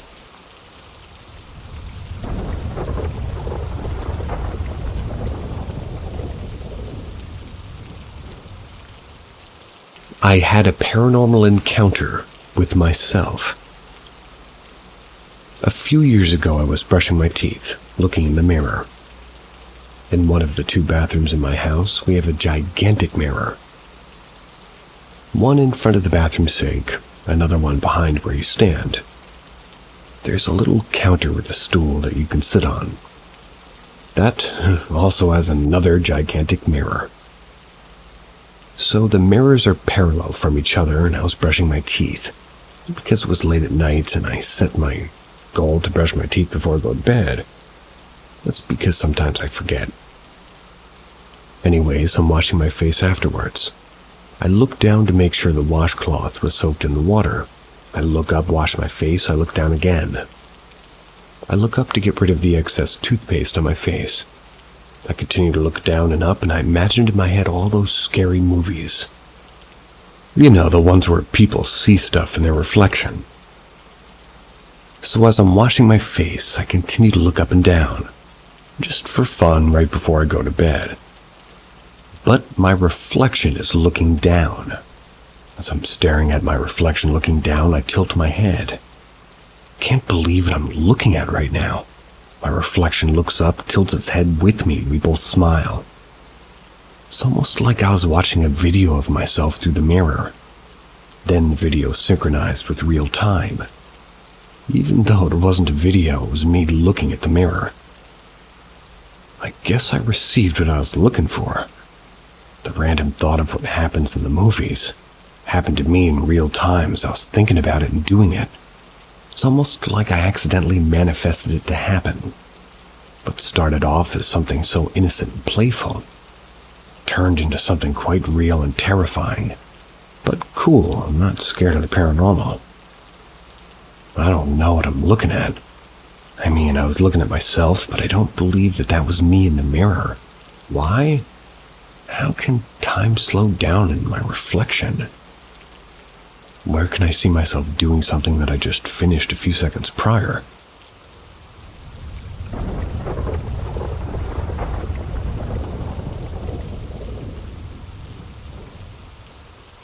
Daytime UFOs. Whether you choose to believe my encounter, that's up to you. I'm only sharing it because it's impossible to talk to my friends or family about it. I have better things to do than post fairy tales online, after all. I'm just here to share my story without the fear of ridicule. The opinions of online trolls don't bother me in the least. My friends and family thinking I've gone crazy does. So, here it goes. I was out jogging in the middle of the afternoon one day. Beautiful day, no clouds, blue sky, maybe 75 degrees out. As I was jogging, a huge red flash appeared in the sky. It was so bright it made my eyes flinch. When I looked up, I was looking at something completely unknown to me. I assumed that I would know a UFO if I ever seen one. I could literally feel my brain trying to tell my eyes what it was looking at, just not being able to. I'd say it took about 15 or 20 seconds before I realized that a massive beige-colored triangular aircraft was just above the trees. It was just up in front of me. It was surrounded by 3 balls of light. 2 balls of light were behind the aircraft and 1 out in front.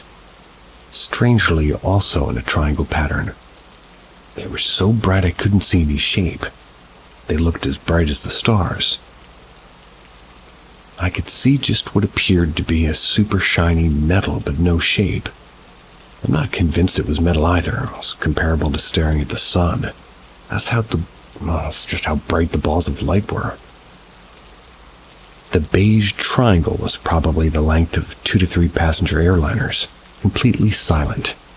Very thick too, like a few stories high. The top of the triangle had what I could best describe as a boiling cloud around the top of it. Similar to boiling water, but a cloud boiling instead of water.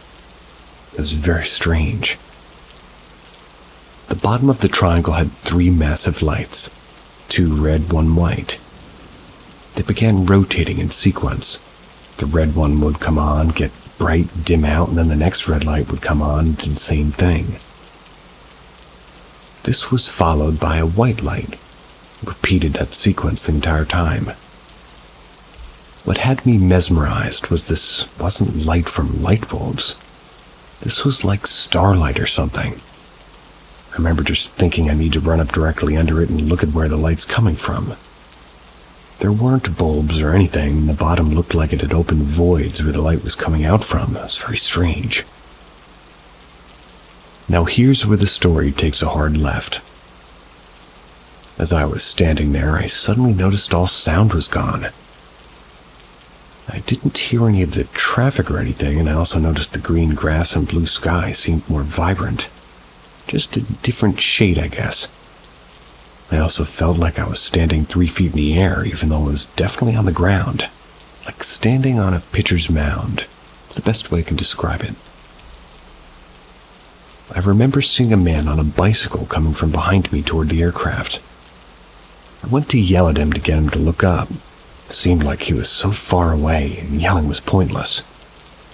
Even though it looked to me like he was 10 feet away, but when I looked at him, he was in slow motion. He's on a bicycle, and I'm standing still, and it took what felt like a minute for him to cover 30 or 50 yards. He also never seemed to me or any of the UFOs. Didn't look like he see them. Then off to my left, further up in the sky, a second beige triangle literally appeared out of thin air, blinked all 3 lights at once, vanished, reappeared, flashed all 3 lights and just vanished. I didn't fly in and out, appeared and then disappeared. I can't describe to you why or how, but I know that that thing flashed its lights at me. I can only describe a feeling of mutual acknowledgement to each other's presence. I know that sounds crazy. After that, I could hear sound again. The colors were back to normal. I was back on the ground, quote unquote. The 3 balls of light were gone, and the triangle began to slowly rise straight up. It took maybe 5 to 7 minutes to get on my view. I can remember seeing its light still rotating way up in the sky. The total encounter was roughly 12 minutes. When I turned around, about maybe 200 yards away were 2 police vehicles. Totally tinted windows. They definitely weren't there when I first arrived in the area. I ran the other way, never got out, chased me or anything. So believe what you want, but I know what the truth is, and I agree with the famous saying, humans are not ready for contact yet. And this is much deeper than beings from other planets just visiting Earth.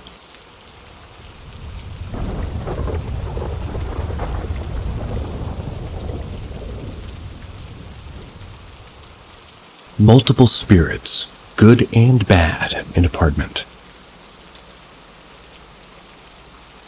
I moved into an apartment about a year ago.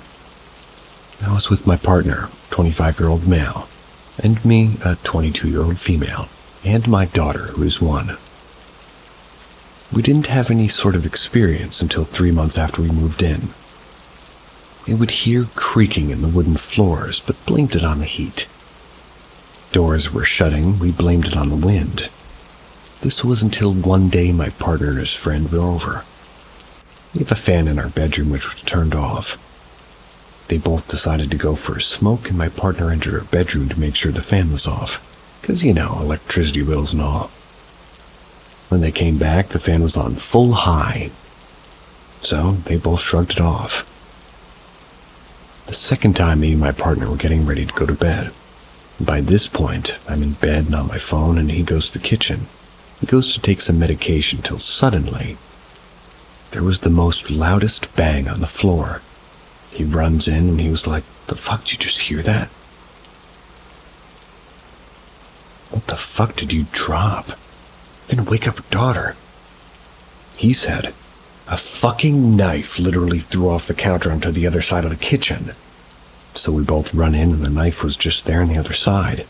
And just to add, my partner had a lot of experiences in his childhood home of some paranormal stuff going down. Hasn't since we moved here. That same night with the knife, I had a dream of these 2 shadow spirits trying to move me out of my apartment. I'm telling them to leave, they wouldn't. They tried to hurt me, and then I woke up. Checked the baby monitor, and my daughter was fine. I went back to sleep. The same dream this time. My eyes are on the monitor, staring right at the baby monitor. These 2 spirits, dark shadows. One was definitely a male teenager, slim build. The other one was a little girl watching over him. This male shadow kept sticking his hands into my daughter. "Don't you dare fucking touch her," I kept saying. And he kept pulling his hands away, putting it back in, pulling it out. That was until he touched her. I immediately woke up and my daughter was screaming. So me and my partner went into her, fed her, and she was fine. The same night we woke up in the morning to find the monitor was disconnected. The baby monitor. Oh, and sometimes when it's out of charge, it'll sort of make an alarm sound to alert you it's about to die. But we didn't hear any of that.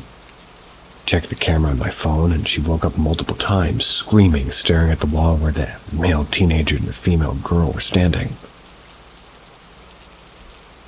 Since after that, multiple things happened. Orbs being caught on camera, shadows walking around her room and cot, flashing lights on the camera, her building blocks in her drawer being messed with. Me and my daughter were home alone. We both fell asleep on the sofa. My mother was coming up from London. She told me to keep an eye out for an Amazon parcel that was getting delivered to my apartment. So whilst I was asleep, I dreamt of me and my daughter going to the lobby in our apartment, getting this Amazon parcel. I walk back to the lift and a woman comes next to me who I've never seen before. She says to me, "If you want to see him, go to floor 6. I was like, "See who?" "If you want to see the demon, go to floor 6. I immediately woke up to my doorbell going off by my mother waiting for me to open the door. The same thing has happened again. Multiple things going on in my daughter's room, and by this point we contacted her local church for a house blessing.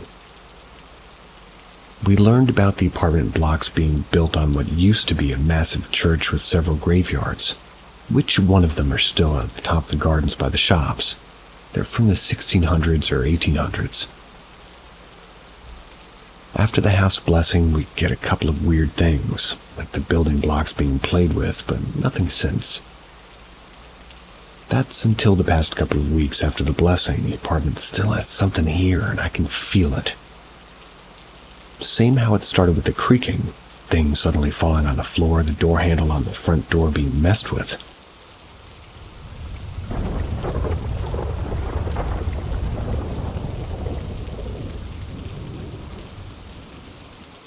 My dog says goodbye. Years and years ago, when I was still a little dolphin potato, I experienced my first loss of a family member, a dog who had been in my family since, well, I was born.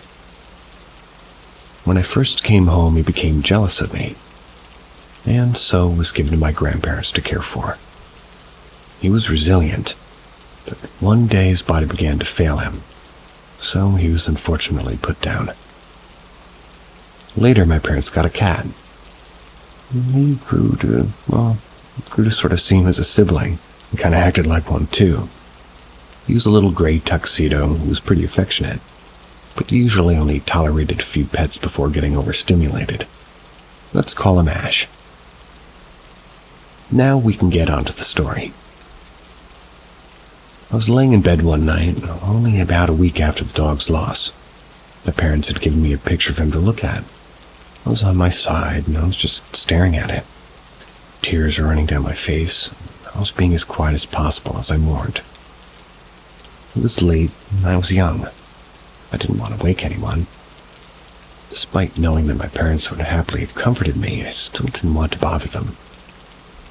I heard creaking of little paws on the carpet. Ash would calmly come into my room when I was still awake late at night. I would leave my door open just because I felt more comfortable that way. It had the added benefit of allowing any of my furry friends, Ash, they could enter whenever they desired. Ash had the loudest engine purr I've heard in my life. Loved affection when everybody else was asleep. It was usually silent when he entered. On any given night, only the squeaking of boards under carpet announced his arrival. Sat up, turned to watch him enter. The doorway was empty. I still thought I heard small feet brushing against carpet. Just assumed I missed seeing him enter. My bed was large enough, and Ash small enough, that he could disappear behind the end of the bed frame. I still wouldn't be able to see him without crawling to the end. So I turned to face the other side of the bed. I looked down in hope of catching him rounding the corner, clicking my tongue to urge him to join me faster. Paw steps, but no cat. They halted when they reached the side I had been waiting Ash to arrive at. I watched the emptiness there for a few moments. Nothing changed. I was more confused than anything, chalking it up to my mind playing tricks on me. I had, after all, had a moment where I swear I'd heard a voice wish me good night. This was one night from my doorway. Nobody's there. It wasn't a voice I'd recognized. It sort of frightened me, but I was glad that this wasn't like a scary auditory hallucination. I kind of just spent a few moments I was contemplating. Just as I turned to lay on my back and began to return to my mourning, I felt something. It was as though a small creature had stepped upon my sheets. There's a slight weight in the blankets next to my ankles. I don't remember if I felt any distinct pause, but I do remember the pressure settling on my lower legs below my knees. It all collected in a little round lump. It's as though a small creature curled up on my legs. I laid there for a few moments, was questioning if I was really feeling something.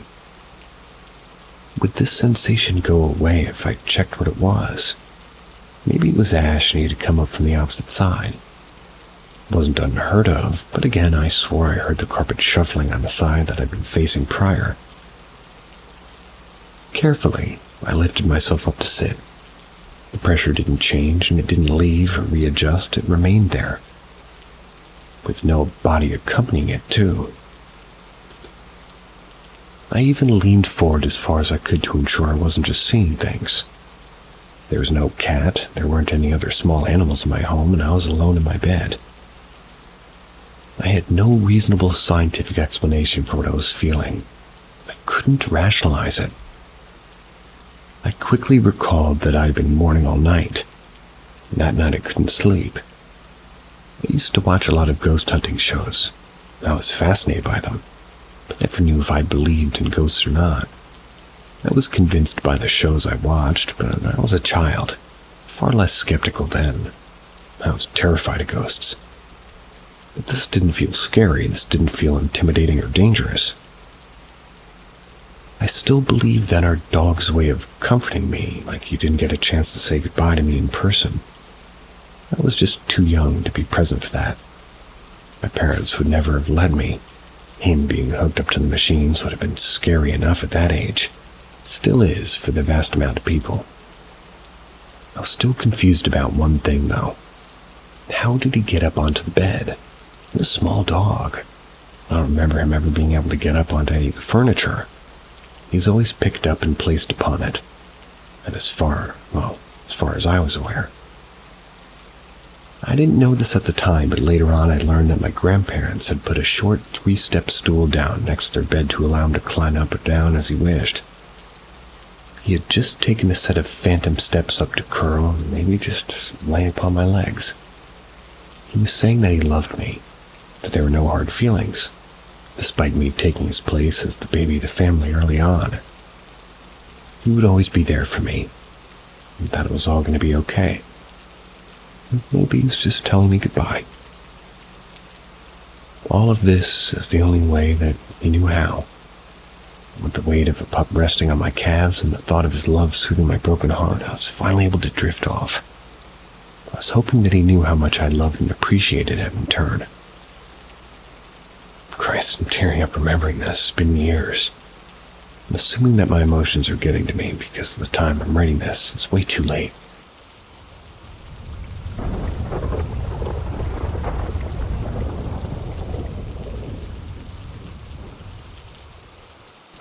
Growing up haunted.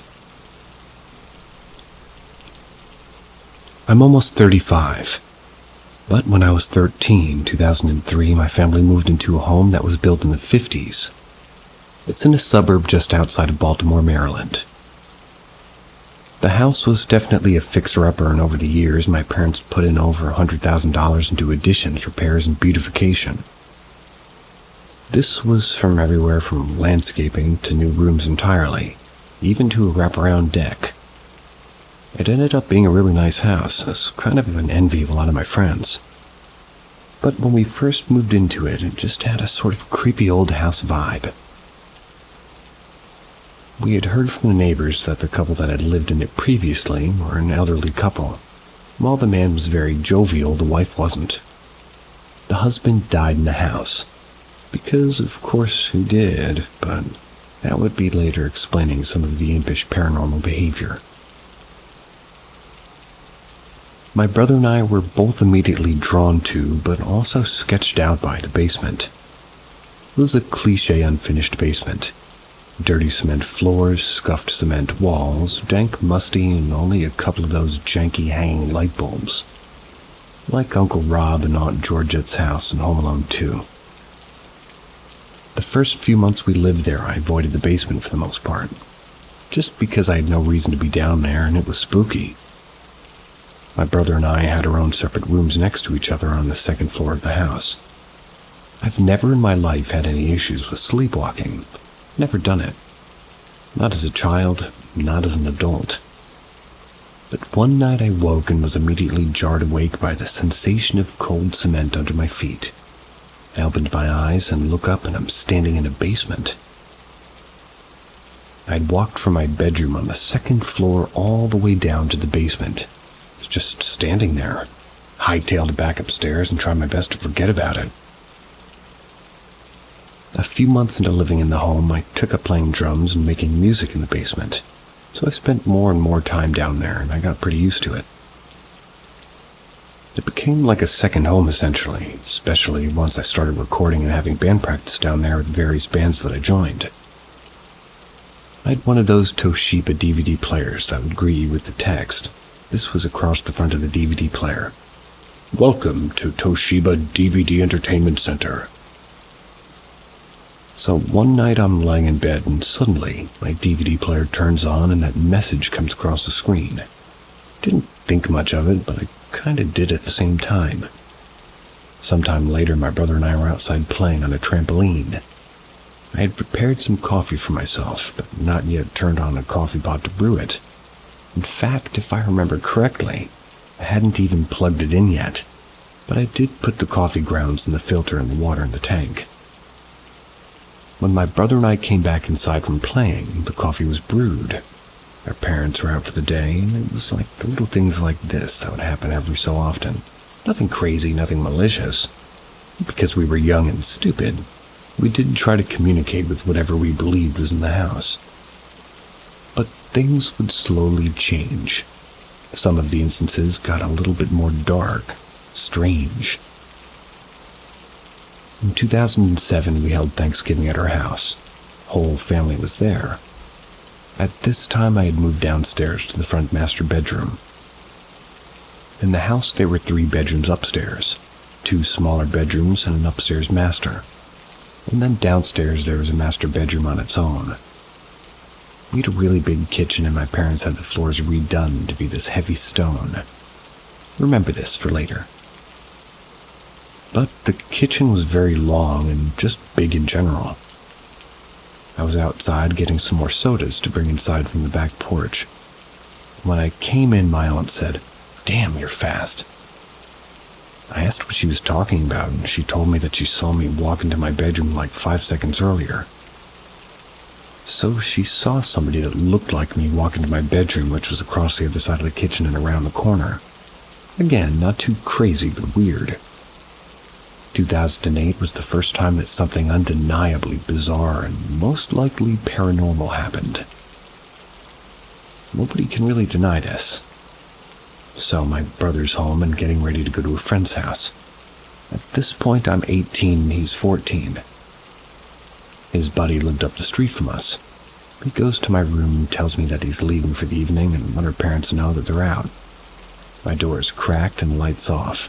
It's completely dark because it's maybe 7 or 8 at night in November. He gets no response from me. Figures I'm probably trying to scare him because we kind of used to do that all the time. So he turns to leave, and when he does, the door closes. He hears the lock turn. He jiggles the doorknob and the door's locked. He knocks again, and now he's kind of frustrated. And he once again tells me to knock it off, that he's leaving and to tell our mom where he is and when she gets home. He gets no response, so again he turns to walk away. He hears the lock turn again and the door opens on its own just a little bit. Just a crack. At this point, even though he's very sure it's me trying to scare him, he hurries out of the front door and is horrified to discover that my car is gone.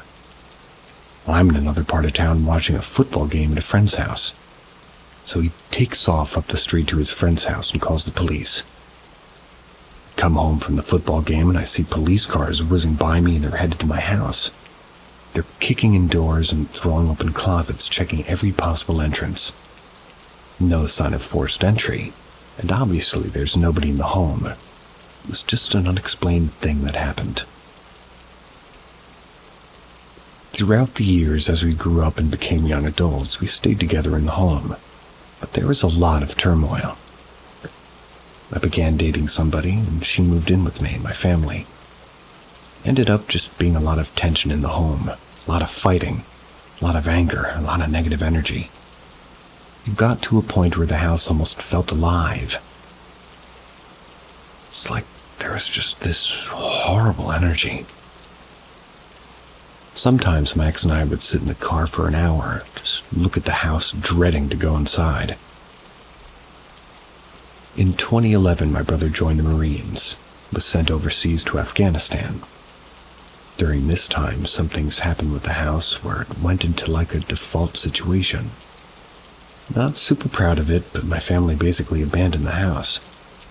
But because the house was financed through Bank of America, they had this backlog of homes in the tens of thousands. So rather than swooping up and grabbing the foreclosed home, it sat for almost half a decade. In this time, I converted the house into a personal training studio and a music studio full on. I had parties there. It was a pretty good time, to be honest. But one day while doing a photo shoot for a record I made in the basement, myself and at least half a dozen other people were there in the basement just taking pictures and goofing around. That's when we all heard the sound of footsteps above us in the kitchen. Heavy, lumbering footsteps. We all fell silent. We're looking at each other as if to confirm that we're all hearing the same thing. So we all ran upstairs. There's nobody there. At that point, everybody said their goodbyes and left me in the house alone. Skip ahead a few more years. It's now 2014. My family's moved back into the foreclosed home. I know, real shiesty stuff. I was under the impression that they were paying for the house again and had just taken it back. So it was pretty cool to have everybody back together, although there was still some fighting. My brother had come back from Afghanistan, and upon returning, started having some weird things happening to him.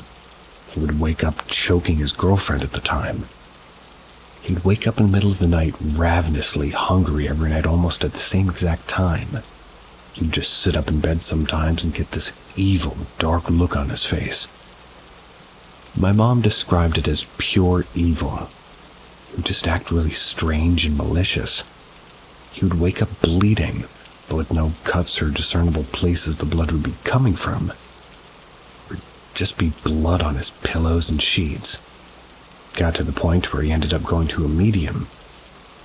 My brother never really believed in psychics or mediums, but he experienced all the stuff we experienced as kids, so he was curious.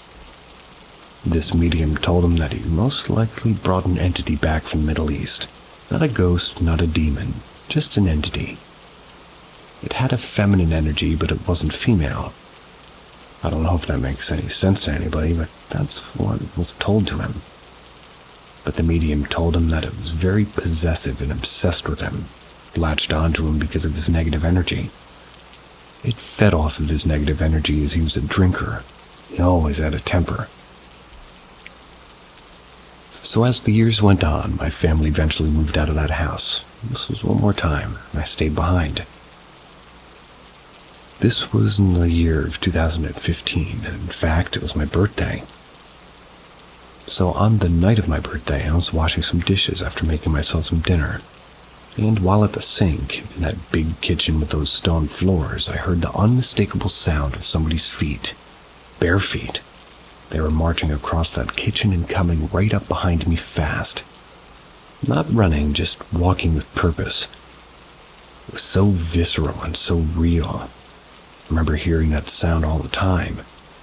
And growing up as my mom would angrily walk across that kitchen floor frustrated with something. But the floors were stone. Because the kitchen was quite cavernous, things in the pantries would rattle and shake. You could really hear that stone thump, thump, thump. In a split second, I thought somebody had broken into the house, so I quickly turned around with whatever was in my hand at the time, and I was washing and I was ready to strike. The thing was there. Dropped what I was doing and left the house, and at the time, the family had left the 2 family cats with me. They were my companions during the 8 or so months I lived in that house alone. At the time, I was also sort of seeing somebody who was into spirituality and astrology and that kind of thing. I never really believed in any of it, didn't believe in mediums even though my brother had gotten the information he had received, but this evening and what followed kind of confirmed the reality of it. So I'm in the car, I'm on my Bluetooth. I'm just circling the neighborhood talking to the girl I was seeing about over the phone. She keeps telling me to hold on, so she can tap in or whatever she's doing. She never claimed to be a psychic, but she was sensitive to certain things. She'd also said long before any of this ever happened that she didn't like the energy in that house. But while we're on the phone, I keep circling the neighborhood, and every time I get close to the house, I get a sick feeling in my stomach. It feels evil, feels malicious, and it feels like it wants to hurt me. In my fear and paranoia, I keep looking in my rearview mirror, waiting to see something in the back seat, something I don't want to see. She goes quiet for a good 20 seconds, and I just say, "It's in the car with me, isn't it?" And after a brief pause, she says, "Yeah, but it's also back at the house waiting for you. It can be in multiple places at once, and it knows that you know it's there and it's waiting for you." In retrospect, that is a chilling thing to tell somebody. But she tells me not to go back to the house, and if I do, to just gather the cats quickly and get out. At this time, I didn't really have anywhere to go. Couldn't go to any of my family members because Ghost or Goblin was scaring me, so she said the other option was to just stand my ground and hope for the best. She told me what words to say and how to say them, and she told me to sleep with the lights on and just keep my guard up and to be strong. And in the meantime, she would contact a friend of hers in Connecticut who was a medium. So I did that. I had a very long, sleepless night. The next evening, she comes over to tell me what her medium friend told her over the phone. Mind you, this medium friend of hers and I had only ever met one time, and it was in passing, just a quick hello and goodbye in another part of town. She's never been to my home, and she doesn't know the history of the home, and she didn't know me very well at the time, so... The girl and I was seeing told me that her medium friend said that the entity that was attached to my brother detached from him, stayed in the house because it liked all the negative energy caused by all of our fighting and turmoil. This girl described the house I was living in without ever having set foot in it. She knew the layout, and she said that it was occupying that front master bedroom downstairs, my bedroom. That's where I used to sleep. She said that's where its energy builds all of it. An interesting fact is when my ex and I lived in that room, she would often get really bad headaches whenever we were in that room. Insert, "Not tonight, honey, I have a headache," joke here. But she said there was a lot of turmoil and fighting in that room specifically. She even knew about some of the sexual proclivities I had, like handcuffs and things like that. Crazy stuff. But she said that the entity was looking for a new host. Because I was the only one that was there, it was kind of looking for me. So the girl I was seeing at the time brought over some sage, saged the entire inside and outside of the house. We said some sort of prayer-like thing, and after that I never had any issues in that house again. I ended up living there for another 1.5 years before I moved away to another state, and eventually the bank came for the house once and for all.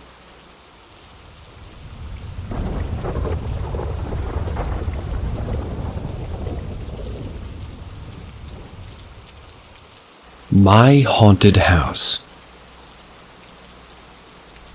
I'm the second oldest of 5 children, and from the ages of 9 to 13 years old, I lived in a very active haunted home. People are always so dismissive when I describe living there, so I've stopped telling the story, but I'm making an exception for this. I grew up in South Florida. The house really wasn't that old in the grand scheme of things, to be honest. I think it was built in the mid-1970s. We got all of the classic stuff like disembodied voices, footsteps, knocks, shadows there. Shadows there, then shadows gone in seconds. Lights flicking on and off, like the actual switch, not just flickering light. But there were some truly terrifying moments as well.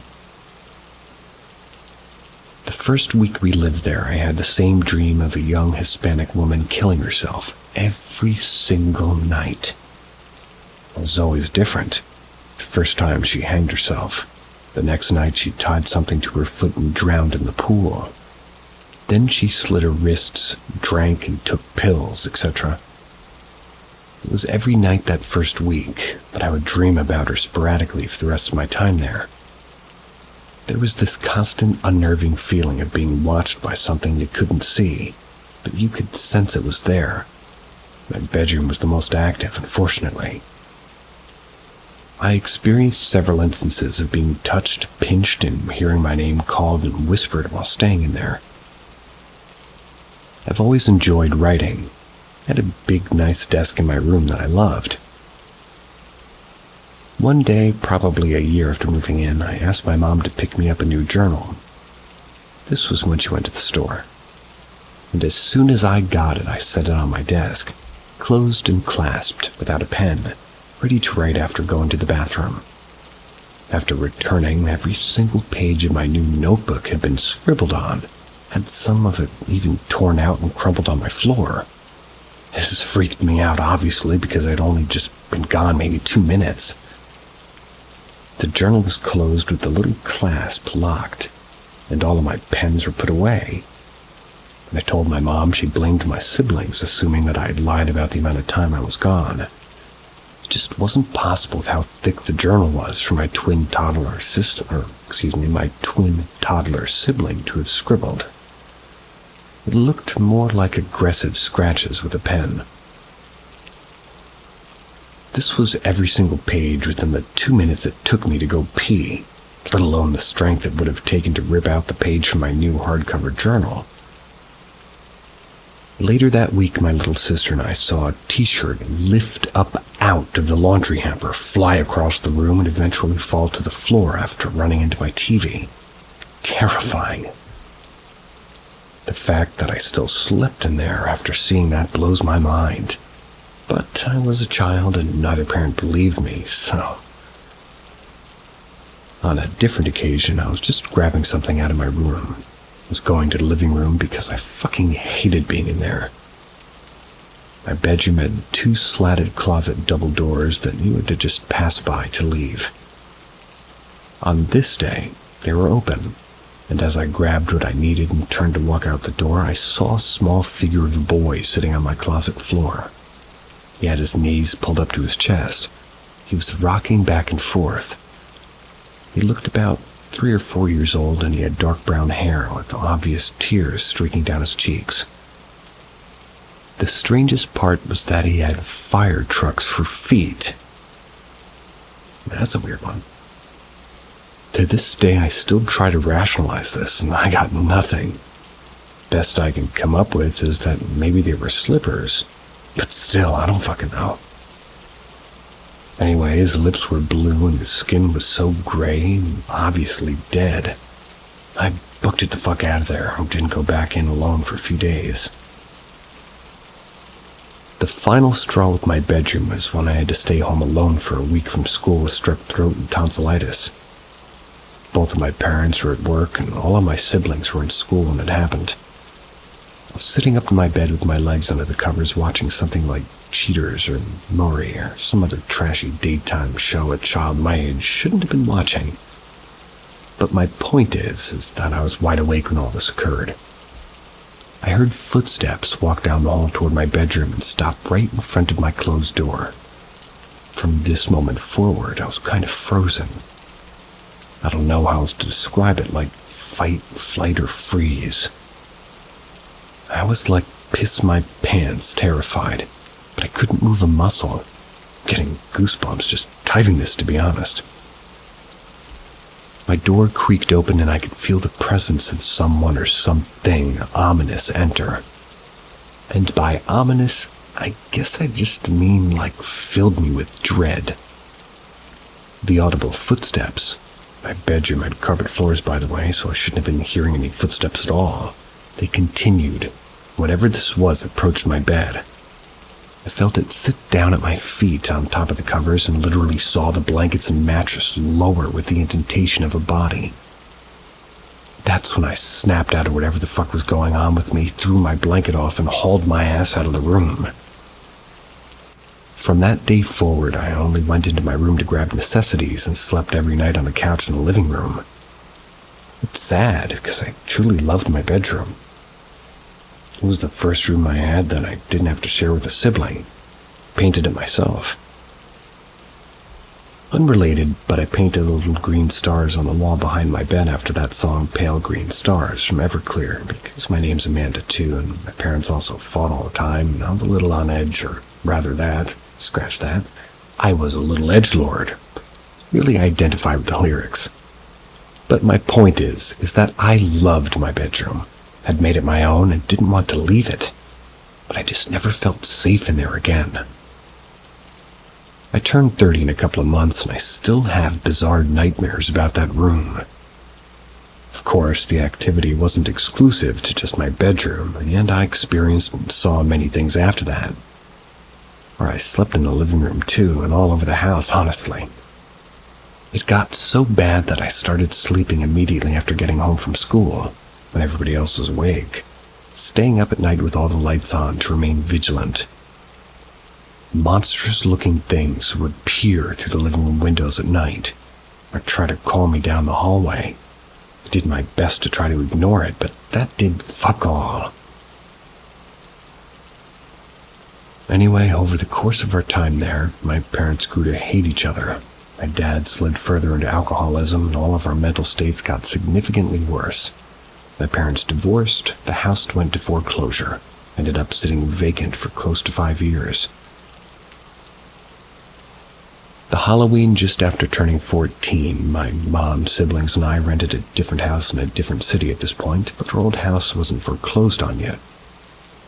My older sister and her friends invited me to go back with them to do a seance. I agreed. So stupid, I know. We packed a cooler full of alcohol and brought candles, bread, and wine for the offering. We did research beforehand and wanted to be respectful. Obviously, now I know the respectful thing would have been to have just left it the fuck alone. But my sister's friends didn't believe us about the haunting. We wanted to show them. The house hadn't changed much other than being no electricity and everything being closed and locked up. Most of our belongings were still there. It only took the bare minimum when we moved. Anyway, we set everything up, held hands, repeated the words. And that's when it began. All the candle flames started to rise at the same time, like something out of a cheesy horror movie. It started as a gentle tapping on the sliding glass doors behind us that eventually grew louder and more violent. It turned to knocks, and then banging that came from all directions with no identifiable source. We started to hear whispers and then full-blown conversations, but I couldn't make out the words. Then something that sounded like an argument between a man and a woman coming from none other than my fucking bedroom. That all came to a climax and we heard something being thrown and glass shattering. We all jumped up at the same time, releasing hands, and then the candles blew out all on their own. Freaked, we grabbed our flashlights, tried to figure out what broke. When we explored my room, that's when I saw it. A framed childhood photo of me had been thrown off the wall and onto the floor across my room by my closet doors, and the glass on it had shattered. That's when we left. To this day, my mom denies that anything's happened in that house, although she'd been grabbed in her sleep several times and witnessed the fear in literally all of her children living there. My little brothers and older sister don't like to talk about it, but I was just recounting stories with my little sister on the phone yesterday, so this is all very much in my mind. Relax, dude. Calm down.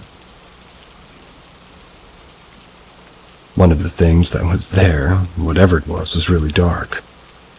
Followed us to the next house that we rented. I can go on, and I seriously have so many experiences if anybody's curious. And if anybody's made it to the end of the video and heard my dog barking at nothing,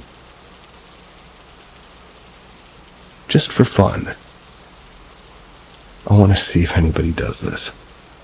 In the comments section, Write me your favorite animal. See ya.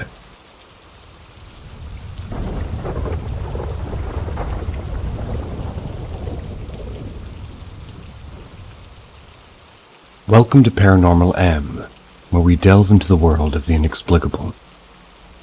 Hit subscribe and turn on notifications to stay updated with our latest intriguing stories. We hope you enjoy the ride. Something charged at me like it was going to attack me.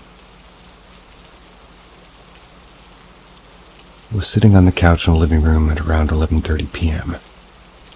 I just had gotten home from work and I was absolutely drained, so I was sitting there kind of staring off into space. In some context, my living room sits on the far right side of the house. In the middle is my kitchen, and the left side is my bedroom. Suddenly I started hearing what sounded like a person, literally, aggressively going through my belongings in my room. I looked over into my room and nothing was there. Froze up, and I just said, "Don't look over there." Kept saying it over and over in my head. Then a few minutes later, out of nowhere, I hear something stomping at me, full speed from my room across the kitchen. Stopped right in front of me as I was sitting on the couch. It was so loud I literally shielded myself instinctually because I thought something was going to attack me. I immediately got goosebumps. My stomach dropped. This isn't the only experience I've had in this house. My front door was always left wide open in the morning, despite me deadbolting it before I go to bed. I heard my back doorknob jiggle and I was able to recreate the sound. I've been in the room with the door closed and heard multiple people having a loud conversation. The door was closed, so it was inaudible. Couldn't make out what they were saying. Other times I've heard somebody coming up my stairs, dragging their body against the wall as they walked up.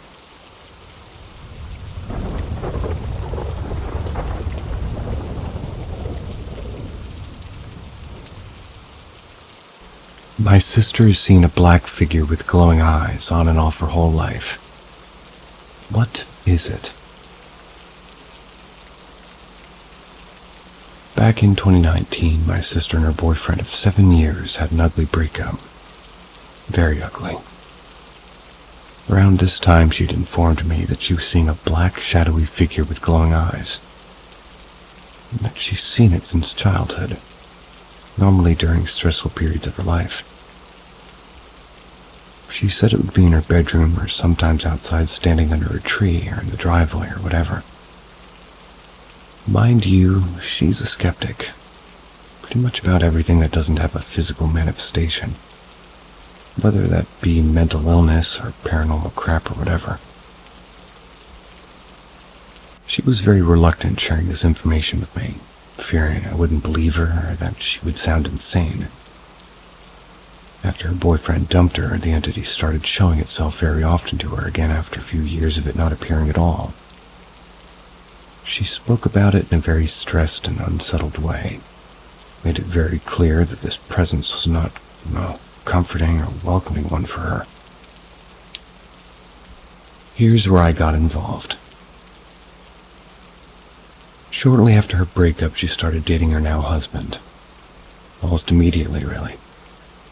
They fell in love incredibly quick. At the time her ex dumped her, both her and I were living with him, so after they broke up, we got our own apartment together. Her now husband moved into the apartment with us pretty much immediately. During the first week after we moved in, our bitch-ass downstairs neighbor kept calling the cops on my sister and brother-in-law, apparently for being too loud at night. Her version of too loud is them sitting outside on the balcony, just quietly talking and playing music on the low. For context, the balcony and the window of my bedroom both face toward the parking lot of our apartment complex. Okay. Well, one night her and her now husband were sitting out on the balcony hanging out. I was in my room. Out of nowhere, I hear what sounds like someone outside in the parking lot talking through a bullhorn.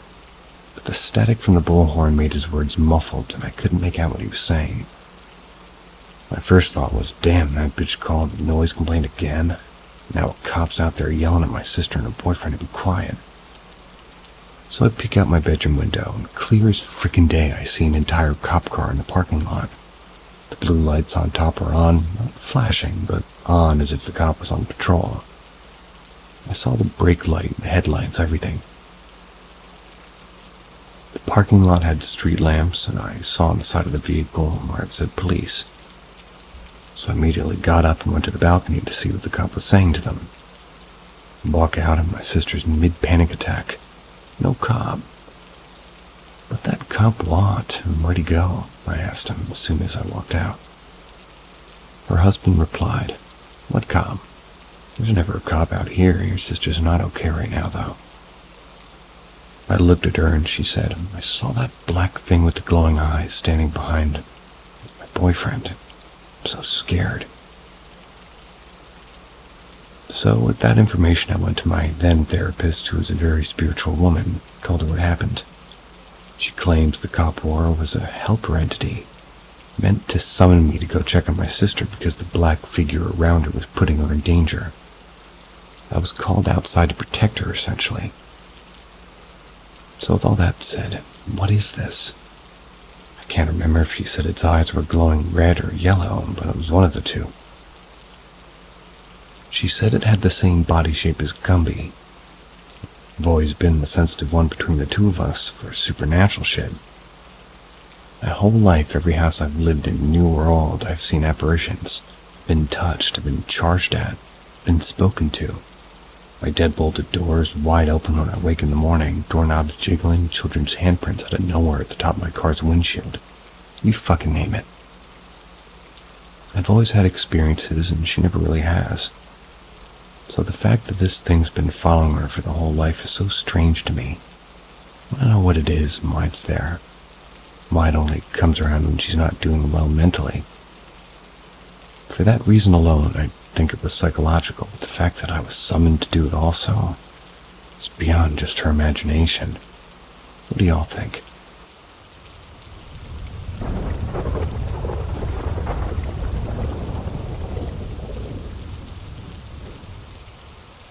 Possible abduction or possession.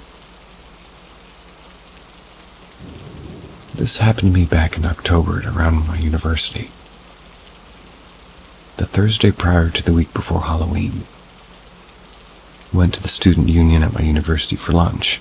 Spotted this couple around my age I haven't seen before in front of me in line. Felt something was off about them immediately. Made brief eye contact with the girl while I was ordering, and she was just waiting for her drink. I saw straight black from her eyes. I went back to my apartment shaken up and forgot about the experience later on in the day. Later that night, I decided to go out to a bar with my roommate, who I'm going to refer to as Prop for privacy reasons. Along with him, I went with his frat brothers. There's 2 rooms in the club that I frequent. Walked into the second room and grabbed a drink as soon as I entered. Immediately after obtaining my drink, I saw the same exact couple I saw at the student union earlier in the day. They were dancing the night away. This was my last full memory for the next 4 hours. I had bits and pieces of consciousness, but they were blurry and lasted only 10 seconds each time.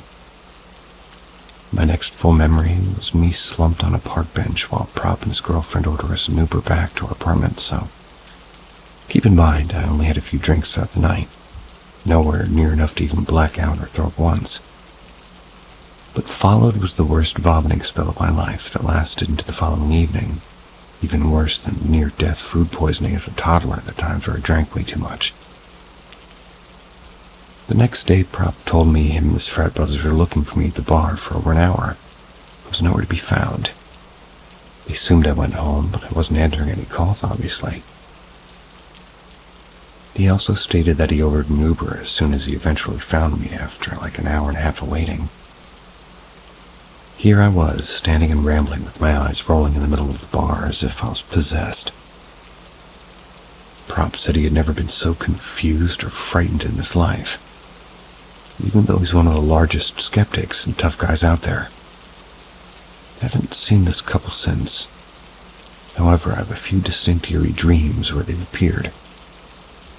I believe this may have been a black-eyed human encounter, an entity who followed me, or an alien abduction in human form.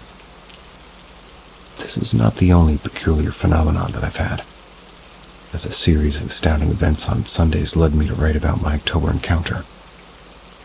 I have a friend who had a similar experience at his university, but I don't know if anybody else reading this has.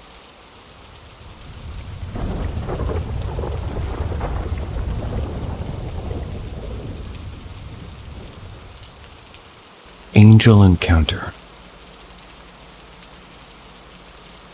This incident took place during the summer of 2018 before my 8th grade year. I was going through lots of personal family shit. This was during the whole Fortnite craze, which didn't help since I was never interested in video games and I kind of felt alone.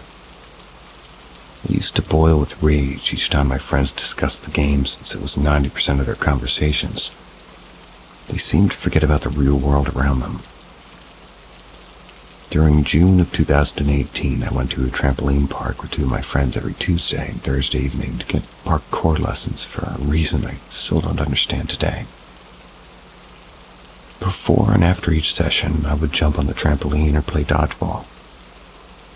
This one Thursday night, I was at one of my lowest points. We had finished our parkour lesson and this guy slightly younger than my friends and I came up to us on the trampoline and introduced himself to us. He wanted to play dodgeball. I immediately felt an aura and energy I'd never felt before. Suddenly, all the pain I'd been enduring the last couple of months went away. I felt as if I was being saved. The guy paid the most attention to me out of the three of us and was constantly glancing to make sure I was feeling well, even though no one never really formally asked. I've always hated playing sports with people, and even a simple game of trampoline dodgeball would spike my anxiety. We went to the dodgeball court, and this might have been the only time in my life I actually enjoyed playing a game without overthinking or feeling I was being laughed at, even if I wasn't. When I was younger, I never took the time to say goodbye to somebody I just met, but my intuition told me I had to give a heartfelt goodbye to this guy. As soon as I said, "Nice to meet you," he abruptly said, "We've seen each other in other lifetimes ago. I know we will be again." I literally felt as if I was talking to an angel and making firm eye contact. All my problems and worries went away that night. I cried in my bedroom for over an hour non-stop, couldn't move. Unfortunately, life continued the way it was, and I soon forgot about that encounter until March this year. I've had other supernatural experiences, but I haven't met another angel.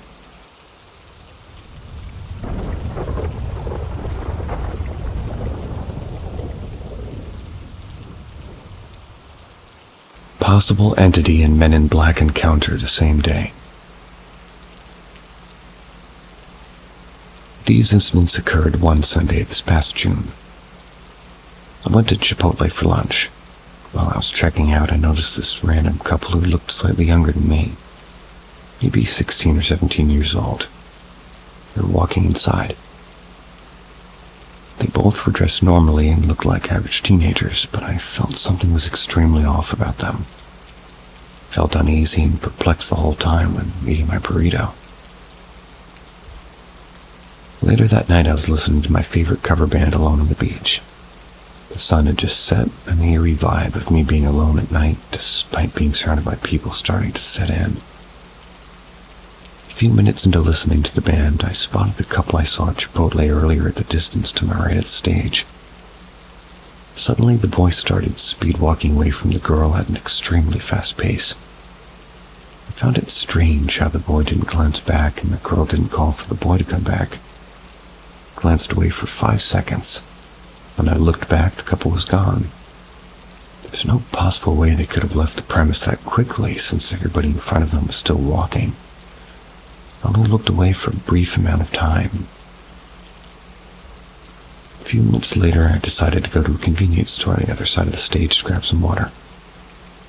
I saw this random boy sitting on a bench. He looked about 14, maybe 16 years old, wearing all black with a red string bag on his back. It was extremely odd how he was wearing black pants and a black hoodie, given it was above 90 degrees at the time, and he was staring at his phone without moving. I immediately got the same eerie feeling I had with the couple. Initially thought that he was waiting for a friend to exit a store or someone to pick him up. Right before entering the convenience store, I felt myself almost faceplant. Thought I lost consciousness for a few seconds. The store clerk asked me if I was okay as soon as I walked in and brushed everything off being clumsy. When I walked out, the same boy was still glued to his phone and didn't move an inch. Went back to listen to my favorite band and kept glancing back at the boy since I had an eerie feeling. 5 minutes later, he walked into a neighboring convenience store. Kept glancing back every few seconds. 15 minutes had passed by and he still didn't take his exit. I walked into the convenience store that he was in to see if he was still shopping, and he wasn't. It was as though he vanished, just like the couple. Throughout the week, I was out of sorts. Had a tough time driving and couldn't complete simple tasks in the ordinary amount of time. I was getting consistent headaches and had times where I was randomly nauseous. Keep in mind, I never get headaches unless I'm out in the afternoon heat for a lengthy period. I only get nauseous when I'm driving up a mountain, going out to sea, or some idiot is driving the car I'm riding in. I was getting strange dreams and my mental health was deteriorating at an alarming rate that following Sunday. So I drove 5 hours to my college apartment and stayed there a few weeks to recover. Haven't had any other encounters the past month and a half, and hopefully it stays that way.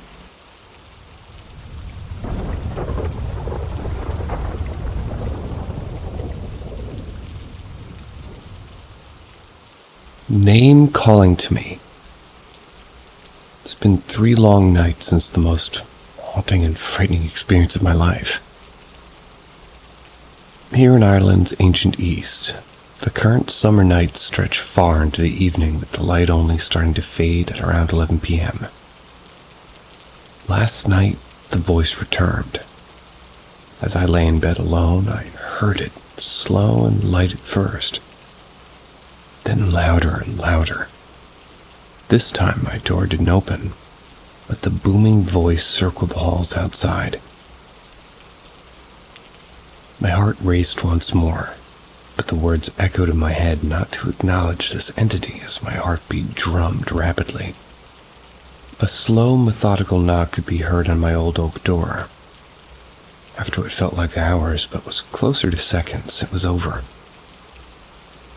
I'm starting to get the feeling this entity is not here out of maliciousness, but rather protection, wants to engage further with me. My journey continues.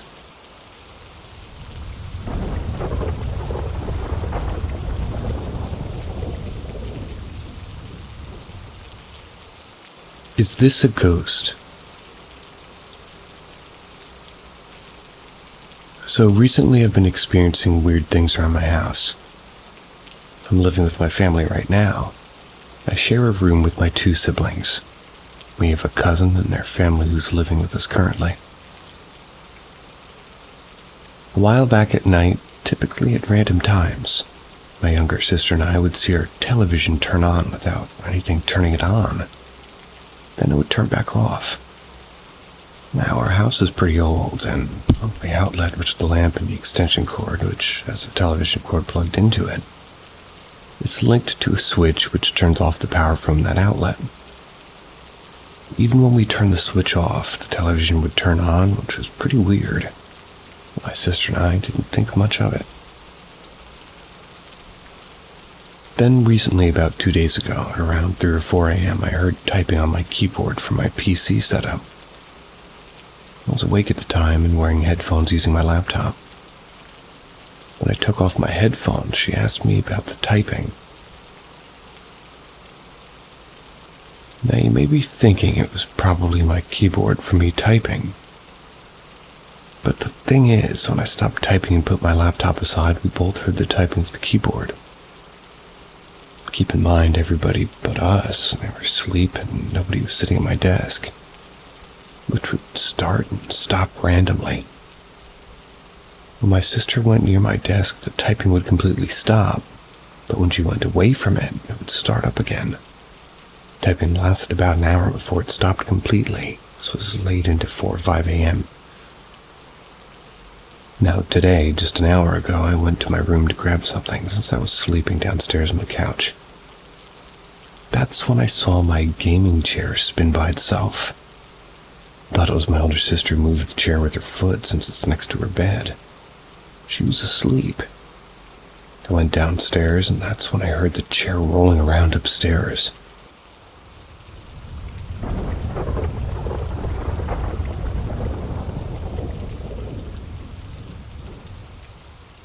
Haunted medical office.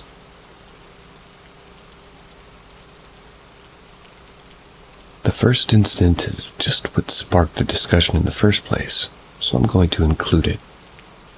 It's not too scary or paranormal seeming on its own, but the other events give it more context. Incident 1. My coworker said she came in one morning to open up. When she got there, the door was already unlocked. All the lights were on and the radio was on. It looked like somebody had already opened. Yet the building appeared empty. No cars in the parking lot either. The thing is, she and I were the only ones with the key. Our boss was out of town. Who opened that morning? It was around 4 a.m., whoever it was. We all closed the office together the day before like usual. It was usually 3 of us that collaboratively did it, which we all remember doing.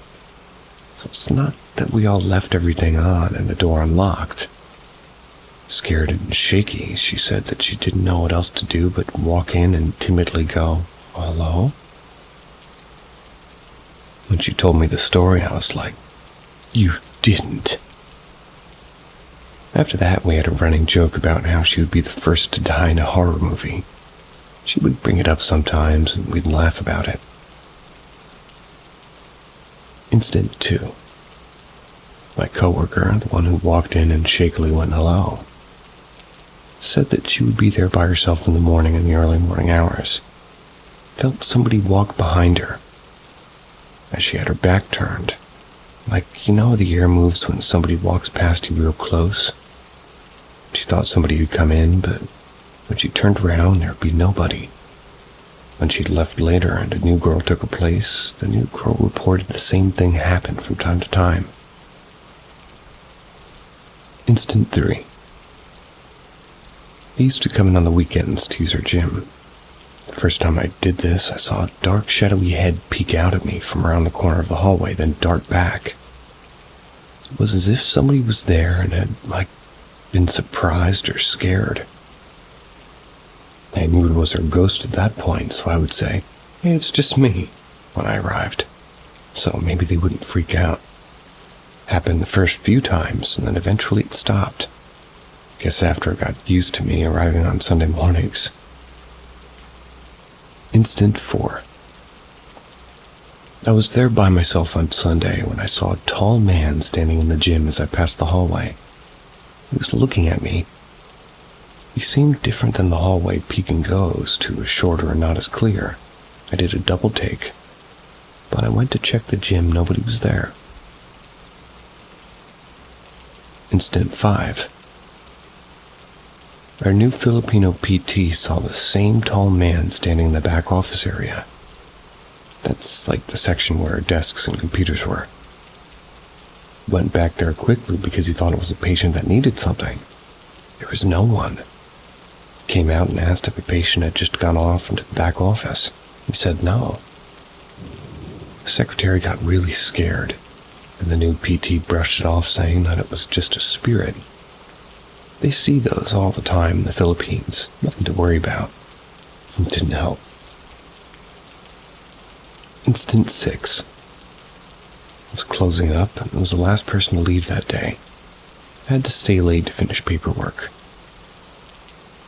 The activities always ramped up past 5 p.m. and there was anybody left in the building or on weekends, so they really aren't supposed to be there. I heard an elderly man say, "Help me," as if he were right behind me. I knew nobody was there, but went around every room to make sure there wasn't a patient still hanging out anyways.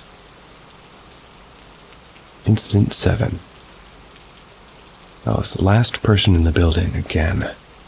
Patient needed to get his car towed out of the parking lot. The tow truck was blocking my car, so I couldn't get out. I just waited inside for them to finish. All of a sudden, I heard dishes crashing in the kitchen. We had a tiny kitchen and laundry room area, as if somebody was violently throwing them. Didn't even bother checking it out, I just knew what it was. I decided to just get out of there quickly and wait outside. I think the ghosts, or whatever they were, just didn't like it when we were invading on their personal time, like after hours. The incidents were kind of less frequent during the middle of the day or work week, unless we noticed them less. These are only my own accounts. My coworkers had other things happen to them, and I didn't really get all their stories. One minor one was that the secretary said she was working late at night with our billing lady, set something up on the computer. The radio turned on by itself. It was all static, which it never did, at least not before. And then it started flipping through channels. She got really scared. I figured that one isn't as paranormal sounding as the others because I guess anything could have messed with the radio. I think that's it.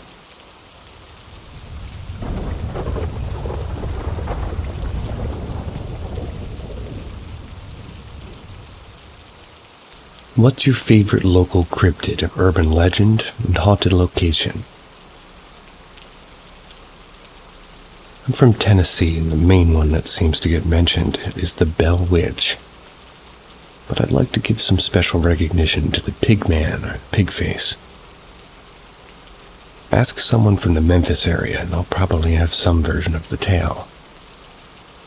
He was supposedly a man that was severely disfigured in a power plant explosion. And by the way, that explosion's 100% true. His disfigurement caused his nose to look like a pig's snout, and his ears come to a point. Being the 1940s, people weren't accepting and ostracized him to a surrounding forest where he lived under a small wooden bridge. Supposedly, if you drive through the forest at night and come to the bridge, his spirit may appear.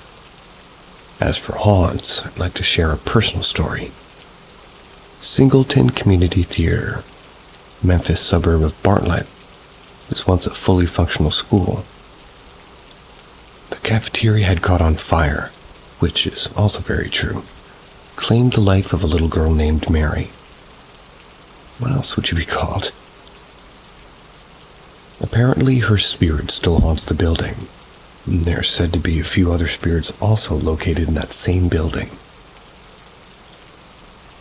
I went to summer camp at Singleton every summer for several years of my childhood. One day I was helping out one of the counselors. I was going downstairs to the basement level. It was finished, but it didn't look like what you would picture when you hear the word basement. Plain white drywall with the same wood floors that line the entire building. When I made it to the landing where the stairs split off, there was a man standing there, and he was older.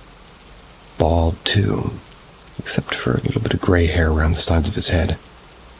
He wore a red and black plaid shirt and blue jeans held up with a brown leather belt. His face was expressionless, and he just stared back at me. I stepped back up one of the steps and looked away. When I looked back, he was gone. No way out of the basement without going back up the same stairs I was standing on.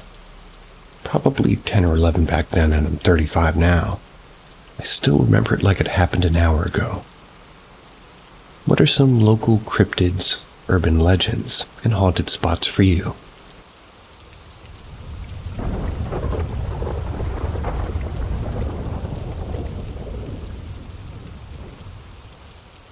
I saw a ghost in my house, but no one in my family believes me. This happened quite a few years ago. I can still remember it like it was yesterday.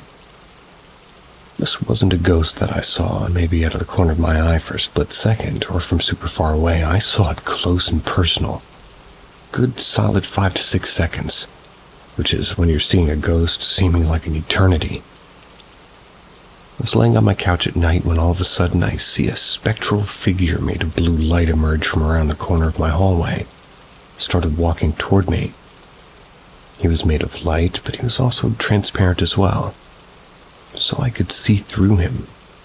It couldn't have been more than 10 or 15 feet away from me. I was completely floored, perplexed, amazed, and shocked all at the same time. He was in such great detail that I could tell what type of clothing he was wearing. Some type of military garment. He was young, Asian male in his 20s. He had a stoic, somber look on his face, almost sad. As he walked toward me, he left a trail of undulating blue light behind him, kind of waved up and down. This lasted for a solid 5 or 6 seconds. The entire time my eyes are completely wide open. I can feel my heartbeat start to increase. And as quickly as he came, he slowly vanished into thin air as he got closer to me. I've never seen anything like it before in my life, and I doubt I ever will see anything like it again. I told my family about it, and they said, "No, you've always had a vivid imagination." But it's like, no, I know what I saw. There's no way what I saw wasn't real. Never believed in ghosts before, thinking that anybody who does has to be certified crazy. But after that night, I truly believe in ghosts, and some sort of afterlife. For some reason, I didn't feel scared when I saw them, or even after. The dominant feeling I had was pure amazement and bewilderment to what I had just witnessed. Everyone always says that if or when you see a ghost, that's scary, but that wasn't the case with me at all.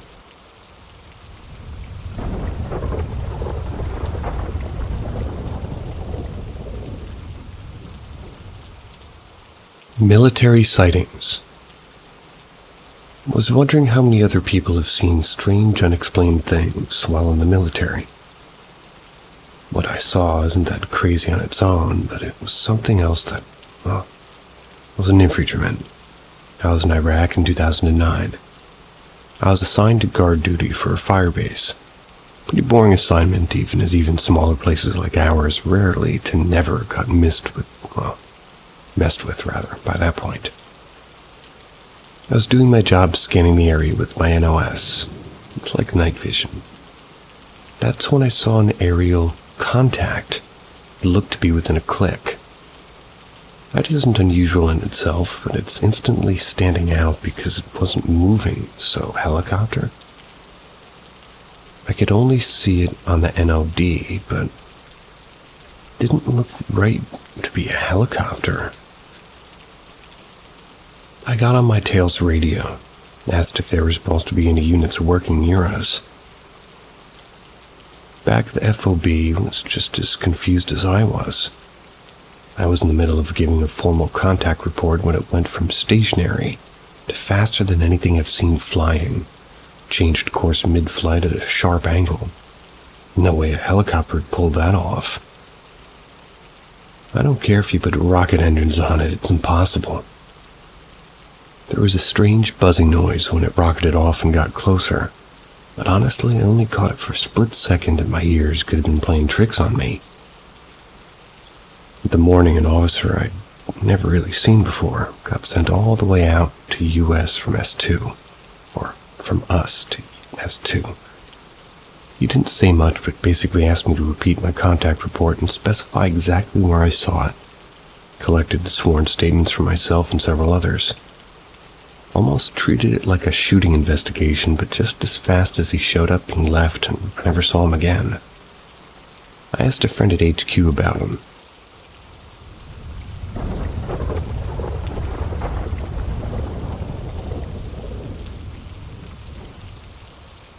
Experience from a skeptic. This might seem a little unimportant, like a nothing story, but it certainly made an impact on me earlier today. I'd lost my regular daily reader pair of glasses last night. I was manically looking all over my house for them before work today.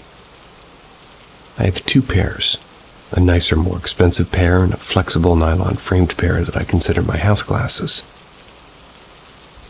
I fall asleep in them and don't worry about damaging them. These are the ones that mysteriously went missing after I woke up. I pulled the covers off my bed, lifted my mattress up, thinking that they might have fallen under the bed while I was asleep, but no luck. I started retracing my steps and looked into the other rooms. thinking that maybe there was some chance I took them off and left them somewhere else while I was half asleep.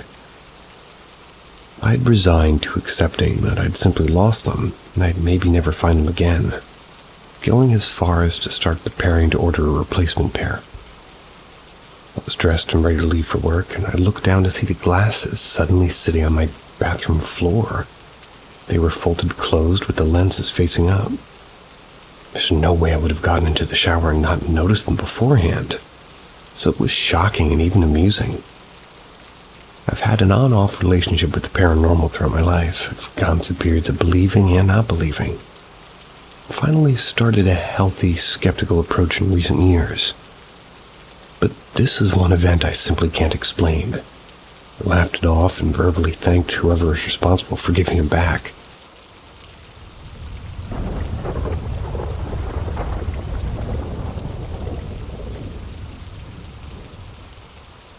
Possibly mimic or something else.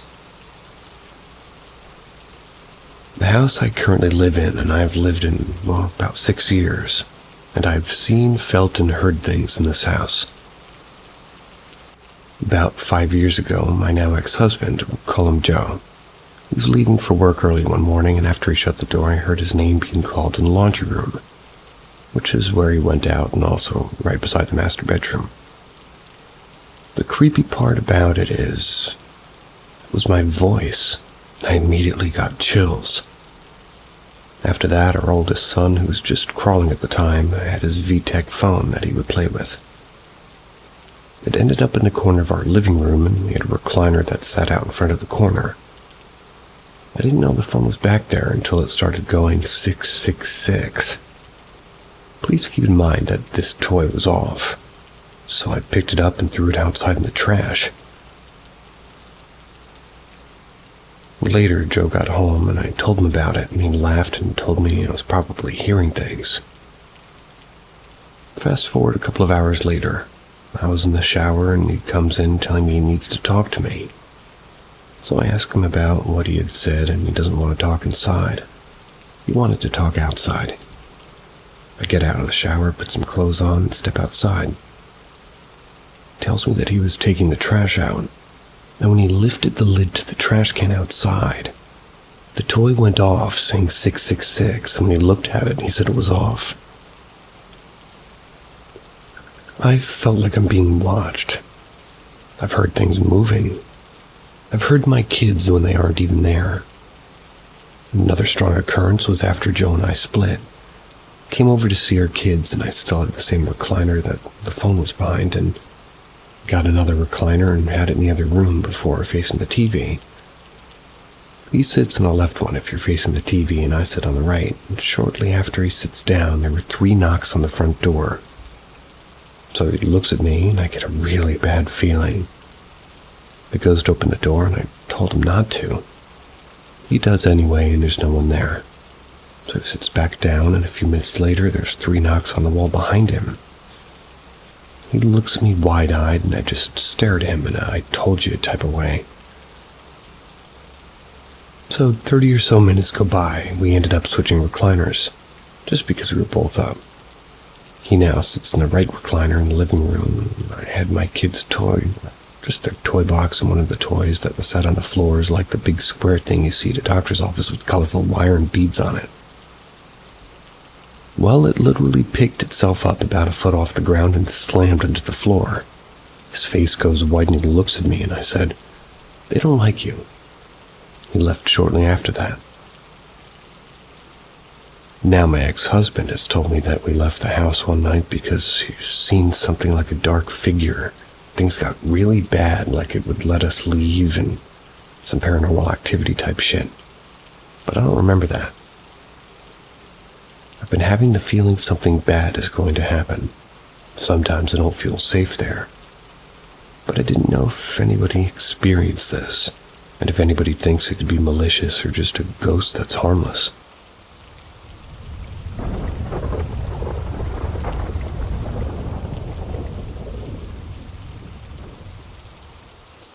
I think my recently deceased cat followed me to my new flat.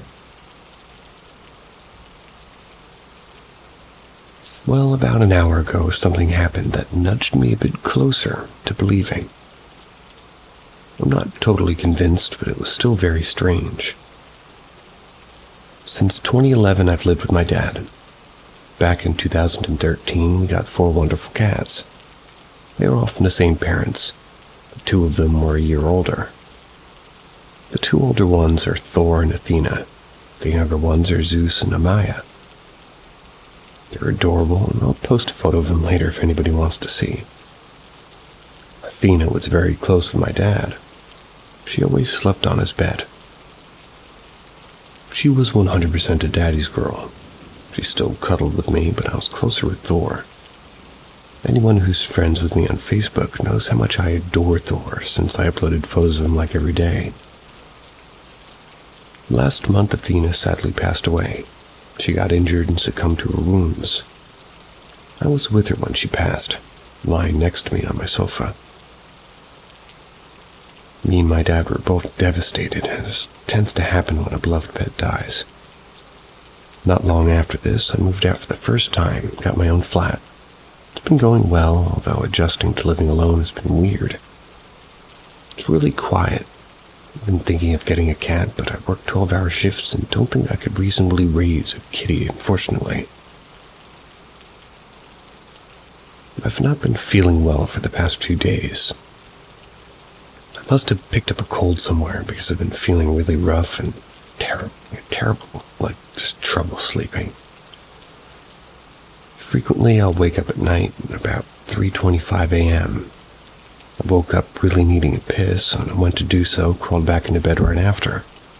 But when I'm ill, I really struggle to sleep properly, so I've been awake since then, trying to drift back off again. Shortly after I got back into bed, I felt something moving next to me. I was laying on my side, and behind my thighs, I could feel something small pushing the sheets up and down. It felt just like that thing a cat does when they're repeatedly putting their paws up and down to get comfortable. Naturally, I was a bit spooked, and me being a bit of a coward didn't dare turn around. I just kind of lay there and pulled the sheets over my head a bit. It only happened for about 30 seconds and then stopped. Since then, I've been lying in bed unable to return to sleep. Now, I'm pretty skeptical. I don't just immediately jump to ghost cat, but it really felt like a kitty stomping the bed next to me. The most reasonable explanation I could think of, other than me being sick and unknowingly delirious, was the muscle in the back of my thigh twitching, making it seem like the bed was moving. My body does twitch sometimes, so I don't know, maybe. I'll probably never know more unless it happens again. Circumstances lining up pretty weird, though. If it really is Athena, then I don't know why. She's closer to my dad than me. Why would she be at my new flat, not at the home where she actually lived? Maybe she's comforting me while I'm ill. It could also be that my flat just happened to have a ghost cat of its own, completely separate from Athena. And since I'm able to look after a living cat, I guess a ghost one is pretty cool, even if it did spook me. I'll take one.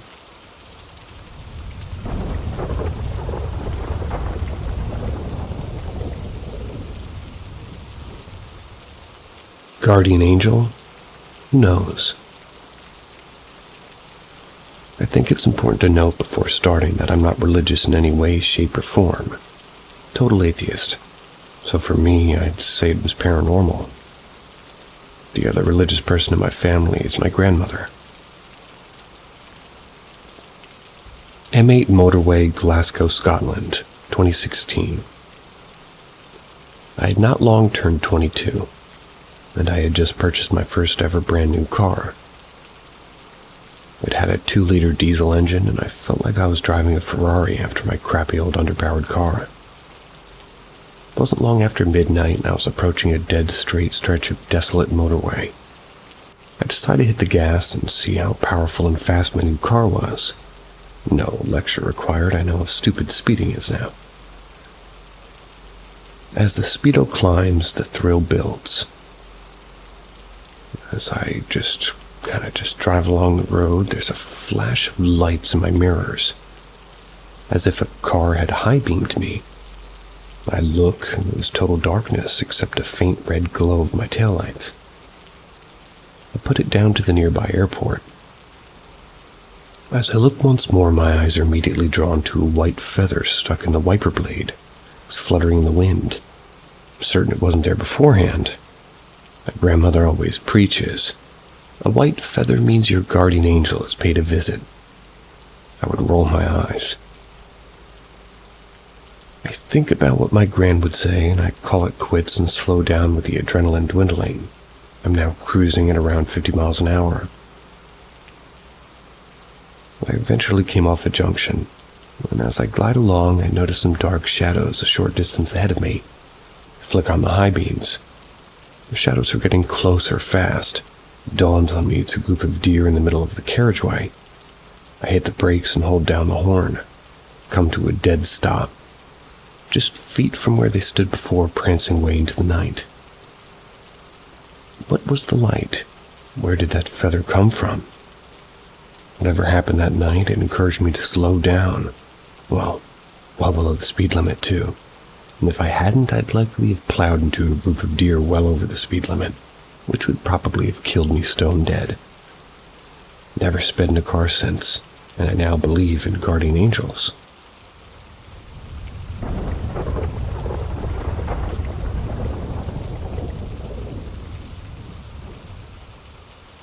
I've been thinking about this experience for a few years. And hopefully I've tagged this correctly. I've never posted it here before, but I ran into something years ago as a kid. I've never quite figured out what it was. I wanted to see if maybe you guys had some ideas. When I was a kid, my dad was the groundskeeper to a cemetery in Nebraska. We lived in the house just outside it. I figured that might be relevant. This thing sticks to the Midwest area. I was about 9, if I remember right. I was going to bed and I was sleeping in the same bed as my dad as something spooked me earlier. Things sort of often did. Baby me was a bit of a bitch. But I remember the setup of the room to this day. Entertainment center with a TV next to the door, an old chair my mom had set the laundry on next to it, and the bed right in front. As I was sitting there waiting for my dad to come to bed, I realized that there was something in those sheets sitting on the chair. I leaned in close, and I still remember this creature vividly. It was pure white with an ETS head. Beady, sunken-in red eyes, obviously, and I was freaked the fuck out. I called in my mom, asked for a story. My logic was, what if it pointed out and just, maybe I didn't know. Maybe it would try to eat me or something. I waited to see if she would notice. She told me a story and never once noticing the damn thing that only sat there and stared. My dad came in to go to bed and he didn't notice either. The lights go out and this thing's eyes start fucking glowing. I hid under the covers till I finally passed out for the night. I woke up and it was gone. Never saw it again. I'm so sure I wasn't hallucinating it and it was definitely real. I try to draw it if you all want. Anybody have any idea what it could have been?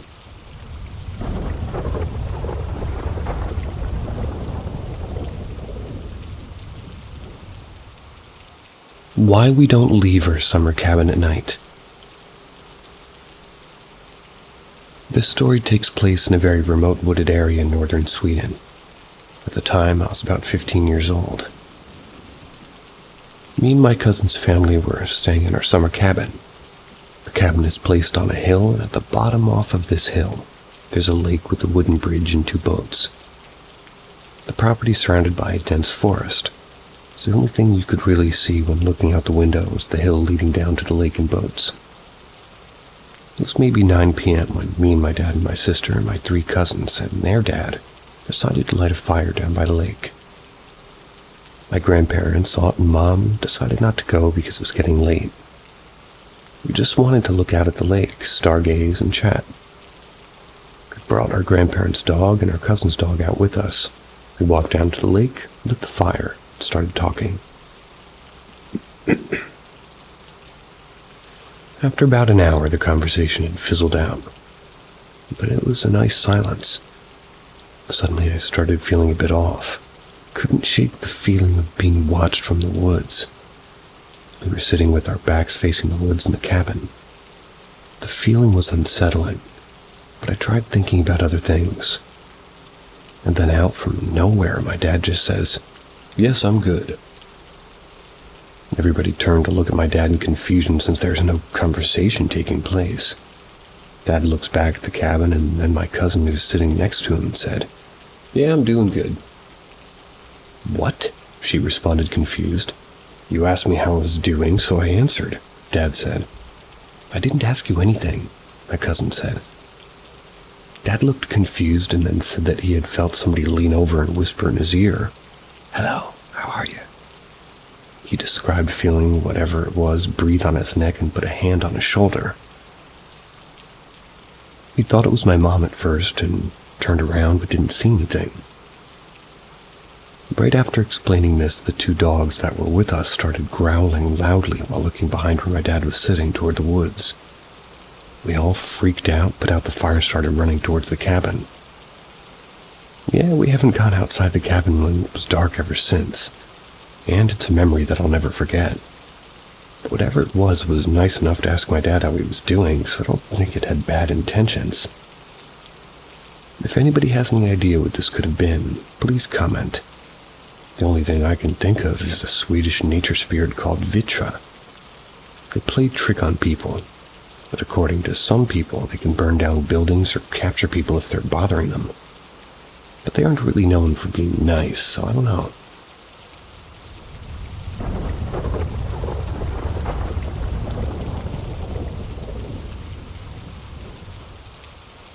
I think my grandfather is haunting me, or worse.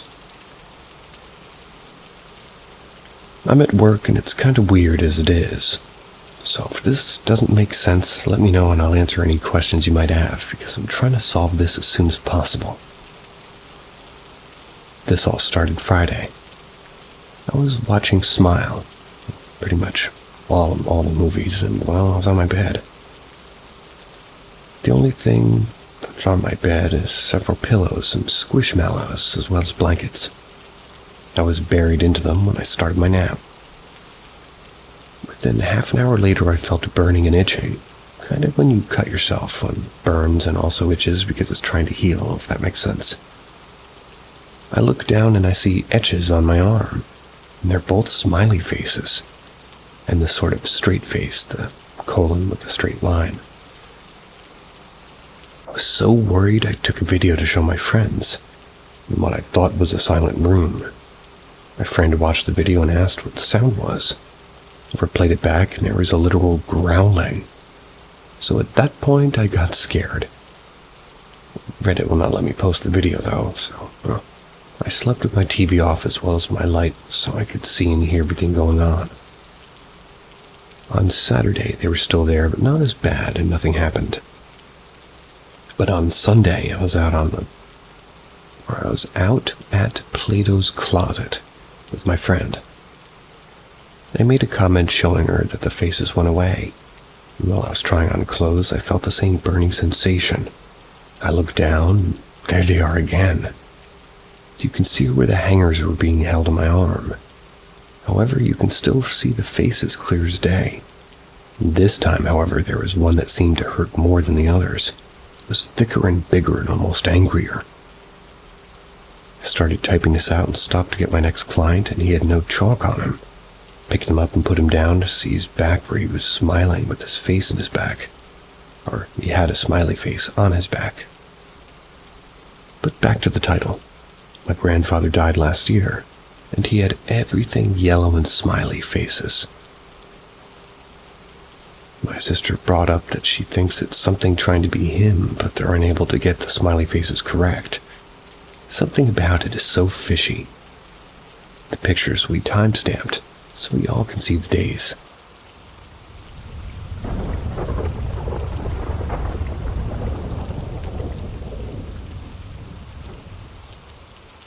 Phone call from the future.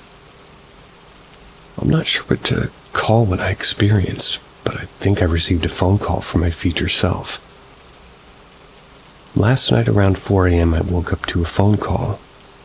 picked up the phone without checking who's calling because usually nobody calls me late at night unless it's an emergency. The conversation went like this. Hello? Can you hear me? Yeah, who is this? The caller then, which was a woman, started giving me advice about what I should do. Be aware in the near future. I can't share exactly what she said because it's paranormal. She kept speaking and her voice sometimes was far and difficult to hear. At some point I realized the stuff she said was way too personal for anybody to know besides myself. To make sure I wasn't dreaming, I pinched myself and looked around. I wasn't dreaming, and the pinch made me aware of what's happening. Felt kind of nauseous and disoriented. Then I asked her, "Thank you, but who is this?" She then hung up. I was kind of shocked, and I didn't grasp what happened immediately, and I just knew that the voice and the way of speaking was me.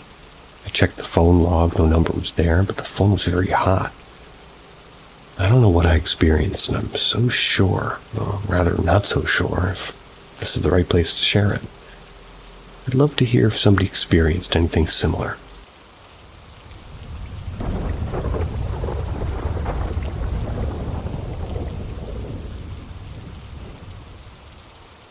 A being swam toward us. This happened when I was around 15 or 16 years old. My best friend and some of my classmates smoked some weed at like 10 or 11 at night. That was before my best friend and I just sort of split together from the rest of the guys to go get some lunch at the gas station. Right behind the gas station there was a lake with some benches where we'd chill with some joints and enjoy our hamburgers. Then suddenly we saw this guy or being from the other side of the lake, like 500 meters away. They were pacing back and forth at the shore, kind of staring at us and eyeballing us. Like if we killed his mom or something, that kind of look. He was very erratically pacing back and forth and eyeballing us, and all of a sudden this guy dives into the lake and starts swimming towards us. Keep in mind, this is in Norway, and it was between November and December, and it was fucking cold outside. Like our fingers hurt from holding the cold joint cold. When this guy's swimming towards us, we see him doing the butterfly swim method, but this guy's swimming fucking fast. Like a medium fast-paced jogging speed. While we're seeing this, we're what-the-fucking each other, and like, what is this guy doing? And he keeps getting closer and closer, and we're starting to freak out, and he's around 100 meters away. Fucking ran for our lives. We ran like some lunatics away from this danger. After like 30 or 40 minutes of running, we split off to run home. This story has me thinking maybe we were high, but we saw the same thing. My friend and I talked about this today, and it's so eerie to talk about this with him. We have no idea what it was, and it looked like a person with the ability to swim so fast across 500 meters, about 0 or 3 Celsius. Pretty nuts.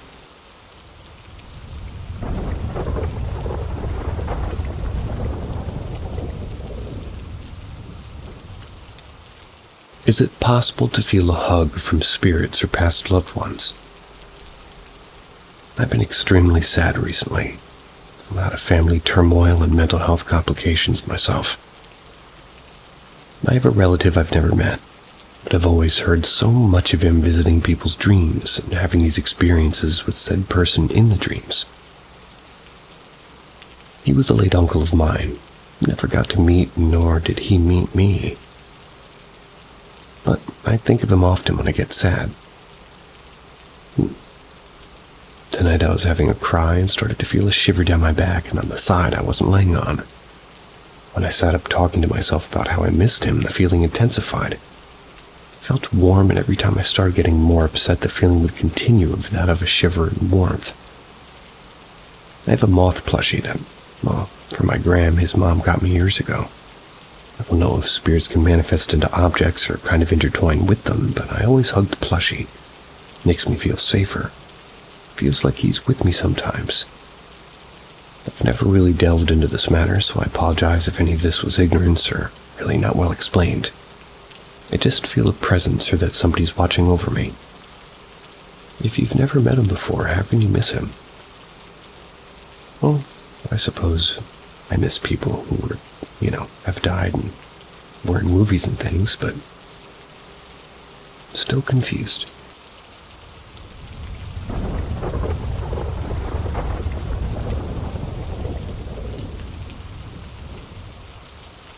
I saw a ghost with my best friend. So, a couple weeks ago, I was sleeping with my best friend at my sister's boyfriend's house. It's about 11 p.m. My sister and her boyfriend went upstairs to go to sleep. Me and my best friend were laying in the room upstairs because we were sleeping here, and we turned the lights and just trying to sleep. Suddenly, we felt really cold. We even laughed about it. It started to get cold, and maybe that the ghosts are here. She fell asleep. I was trying to sleep, but I couldn't stop looking at the cabinet door. It started to feel like something's going to happen. Couldn't stop myself to this point, so I needed to change my position. I just couldn't possibly look there, so I fell asleep.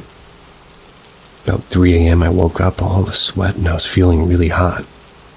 Normally I would stand up and drink something and looked up at my phone, but I don't know why I was so scared to open my eyes that I didn't do anything and go back to sleep.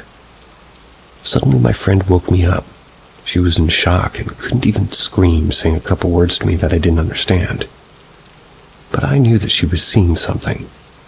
She told me that when she woke up, she thought that my sister or boyfriend standing next to those cabinets' doors. She sits up, looks closer, and, well, she knew that it wasn't either my sister or her boyfriend. It was a man that was stood leaning over the bed looking at us. He had white eyes and ear-length hair. He didn't disappear for like 2 to 3 minutes until I woke up. I knew that if I were to look at him, I'm going to freak out. So I'm only trying to calm her and look at my phone, and it was 3:36 a.m. So we were freaked out. I don't know what it was. She never had any paranormal situations, and I'm just wanting to add that no one was changing the temperature or anything like that.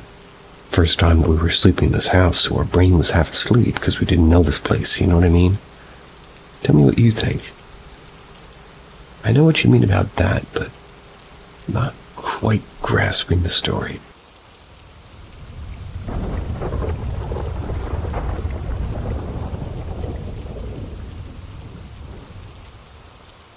A group of spring breakers in Arkansas have a beer with a ghost. Spring break of 2010. My buddies and I decided to camp out on an island at a local lake. One night as we're cooking food and drinking beer, a canoe floats by with one guy in it. He asks how we're doing, and we invite him to our island for grilled meat and beers.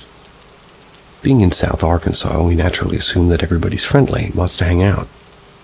His name was Kurt, and he was super friendly, but he seemed to be sad.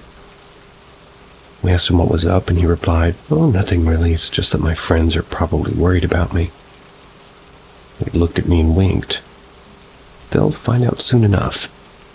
And that still haunts to this day. Everybody liked Kurt and noticed that it was getting dark, and he'd been drinking, so we offered him to stay with us. He just basically declined. Seeing that he had to get to where he was going, he seemed very adamant about that.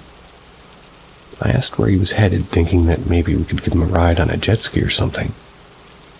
Kurt ignored the question and said, "You boys don't know how lucky you are." He hopped in his canoe and left. We didn't think much about it, but the next morning we woke up early to do some fishing. As we're fishing, a police boat pulls up. The officer asks if we're part of the search party that found the body. We obviously have no clue what he's talking about, so he tells us a story about a young man in a canoe that disappeared last week. Apparently, drivers found his body at the bottom of a lake 2 days before. The young man's name was Kurt Clark. This was so freaky for us that we all packed up and left the camp that day. The above is one of the witness testimonies as to what they experienced. Below is an outline newspaper article with information about the deceased. Hot Springs. Searchers on Monday recovered the body of a teenager who drowned when his canoe capsized in Lake Ouachita. That sounded Japanese. Ouachita. Last week. They found the body of Curtis Peyton Clark, 19, in about 43 feet of water around 3 or 4 p.m. after previous attempts to locate the corpse failed. Garland County Sheriff's spokesman Lieutenant James Martin said, "Clark was from Helena, West Helena. He and a friend were in the water last Thursday during windy weather, which caused the canoe to capsize about 200 yards from the shore. Both tried to swim to safety, but Clark went under. Sorry if today's stories were a little bit quieter. I was hit with a lot of bad news today, and I'm super tired. But I do this nonetheless. If you've been listening, thanks, and see ya.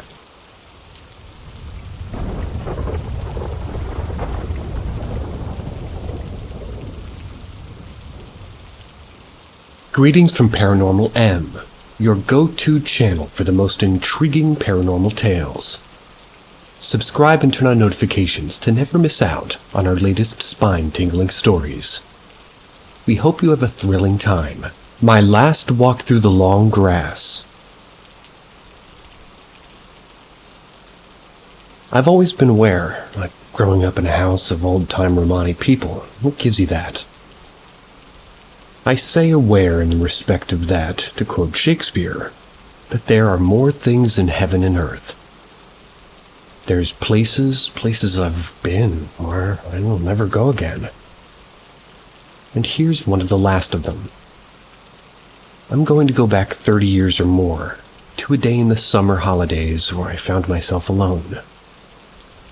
I'd walked my girlfriend home, and it was the last time where the light starts to fade and the night starts to close. It would have been around 8 or 9. It was still quite light, and looking back, there's no need to be worried about anything. But as is the case with many things, the worries started anyway. I took a shortcut through a park which led me on a path that cuts through some woods. The light was good enough for me to walk the path and stay on through to the other side. I've always talked about the feeling of something watching you. And if you take anything from reading this, it's that the feeling you get is rarely wrong. Mine is never wrong. As I walked down that path, it opened up into a small field full of long grass, yellow-colored as the sun. And that sun had been quite merciless with it. That's when the feeling struck me hard. Now, I was at an age where I thought I could handle anything, so I stopped and surveyed around to see what or who was there with me. That's when I heard a sharp whistle, the kind where a dog would come running. I look around to see where it had come from. There was no one there. I just started to walk again, thinking the whistle must have maybe just carried over from the park. Then I caught something from the corner of my eye in the grass. A streak of white, just slow enough for me to catch. It whirled on the spot. There was nothing there. I shout hello, no answer. So I carry on walking. I'm getting nearer to the far edge of the field now, and I hear clear as day literally to my back. You're not leaving so soon. I turned again, and nothing was there. Fear is a funny thing, and the realization you could be in trouble coupled with fear is a horrible thing. Now, I've always been told from being very young that nothing can hurt you that's passed on. So, armed with that knowledge, I just carried on walking. I was scared, but I hunched my shoulders with my hands in my pockets. I was watching my feet, glancing up from the gap in the fence to get out of there. Only it wasn't there. I don't know how, but I must have turned around one too many times and threw myself off by quite a ways, at least from where I should have been. So now I'm a little more scared and not really prone to irrationality, so this thing wasn't right at all. On the breeze, I heard a laugh. More of a chuckle, maybe. I started to jog, this time keeping my eye just lined up with that gap in the fence. I fell down. I say fell down, but it was more like tripped, but maybe that was adrenaline.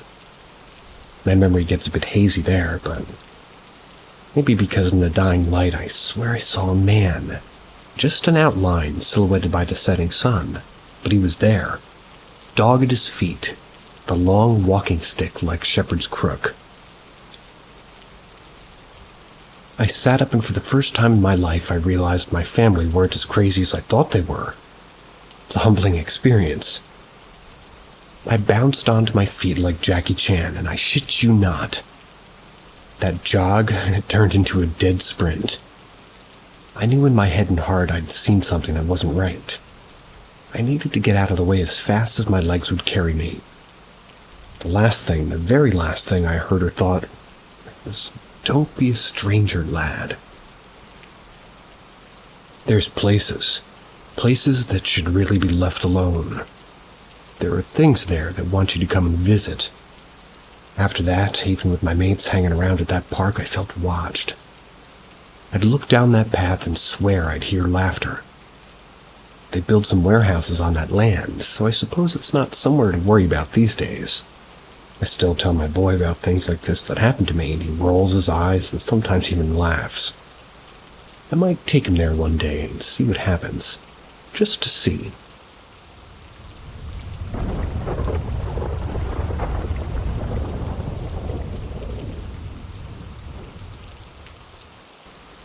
My aunt's talisman twice.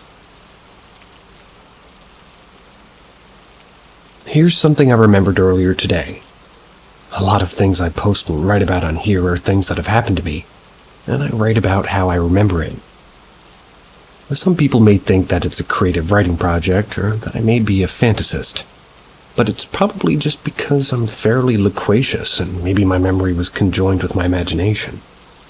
Or maybe, perhaps I'm just remembering it how I remember it happening. This one began when I was 9.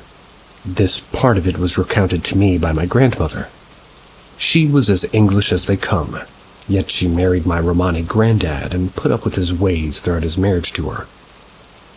As the story goes, I was out shopping with my grandmother when we ran into one of my aunts. My Aunt Mar, to be exact. So she walked with us for a time, and we walked through the village. We went shop to shop, picking things and buying our groceries. Me being a general pain, as most 9-year-olds can be, we ran into one of my grandmother's friends out with her granddaughter. My grandmother chatted away happily. My Aunt Mar stared at the little girl and then back to me.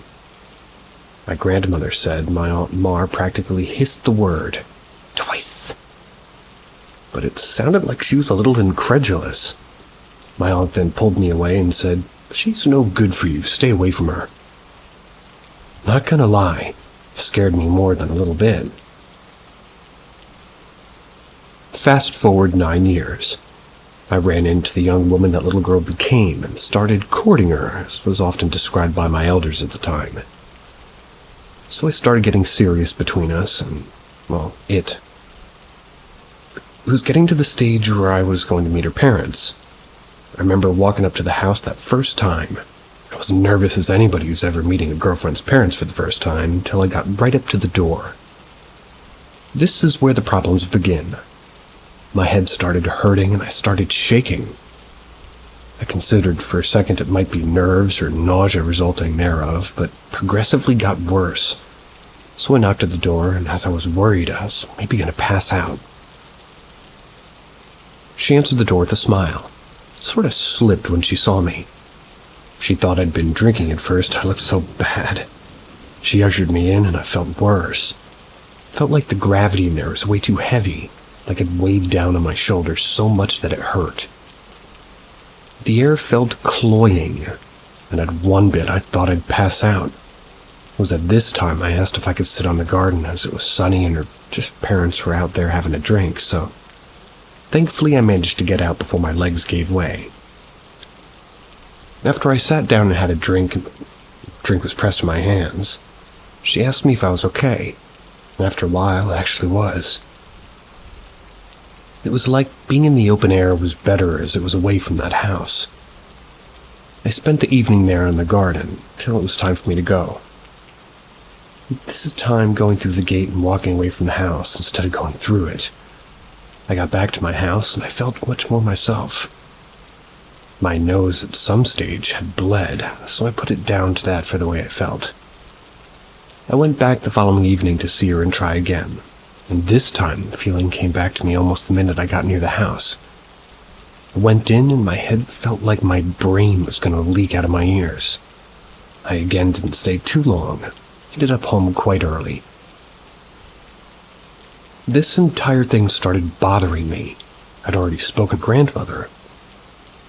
They had turned to spoken to my Aunt Sib and my Aunt Mar. The next day my Aunt Sib came to my grandmother's and put a small piece of wood with a white cross carved into it on a piece of shoelace.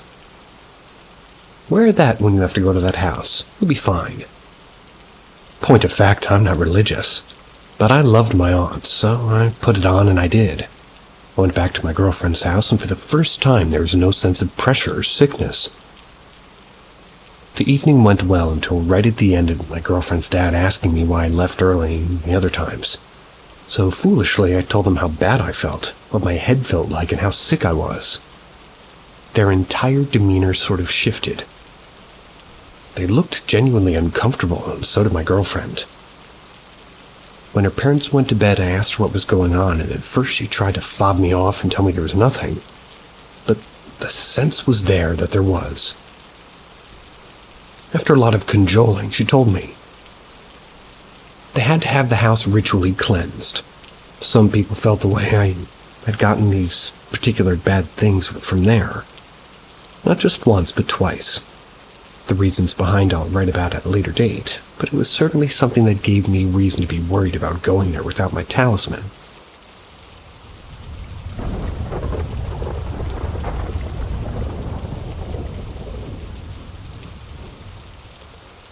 Hotel dreams. This happened almost 8 years ago, so I'm going to share as much as I remember. I live in the largest city in my state. Some of its history goes back to the 1700s. I don't know much about the history of the building, but this particular Red Roof Inn once inhabited me and my then girlfriend, now wife. We were fresh faces, 20-year-olds, and we were living with my parents, so we would frequently stay at hotels around the town for some privacy. That desire is what brought us to what I know of as the only Red Roof Inn in the entire city. We got 4 more than we bargained for that night. But more preposition, me and my wife both seem to be a bit touched when it comes to supernatural things. I see shadow people and encounter time junctions through dreams, see and hear spirits, and my wife has visitation dreams. She hears spirits and grew up and has an attached spirit. So neither of us are really strangers nor scared of paranormal activity. While I do welcome the encounters, I can't really control them, and I have accepted them. Now to the hotel. That night was well odd, but doesn't do it justice. The disembodied scream was passed over after all. I'm sure our neighbors heard several strange screams as well as it was a hotel, but we're all our neighbors occasionally. But the laughs were not explained away. The laughter of children, of babies. Thoroughly creeped out, I decided to go to bed, and that was a mistake. We should have left after the laughs, but I ignored it as, we do most other paranormal events in our lives. Sometime after I fell asleep, I woke up alone. I figured I'd get up and find my girl, so after checking the bathroom, I figured she went out to smoke. So I grabbed the keycard and left the room. But the hallway was different. Didn't look different, but it was much, much longer and branching off in places it should have been. Like a hallway to the right as long as the other main hallway, only my room was on the right side of the hall and had a window, and that hallway branched into nothing. So that's when I picked up. Oh, I'm dreaming. That's making sense. I don't lucid dream at all, but I knew the basic concept from studying psychology in high school. And when I realized it was a dream, that's when things got weird. As I went along the long hall, still determined to find my wife, babies came in laughter first, then the pained screams. I don't know if any of you have ever heard a baby in pain, but there's nothing that wrenches your being at the sound of something deep and primal. It elicits the most powerful fear response in people, so my mind and body are on full alert. I start booking it, trying to get away from that pained baby. And all at once, the faces come screaming. Faces of babies. On the floor, on the ceiling, on the walls, on the doors. Finally, they surrounded me in the air.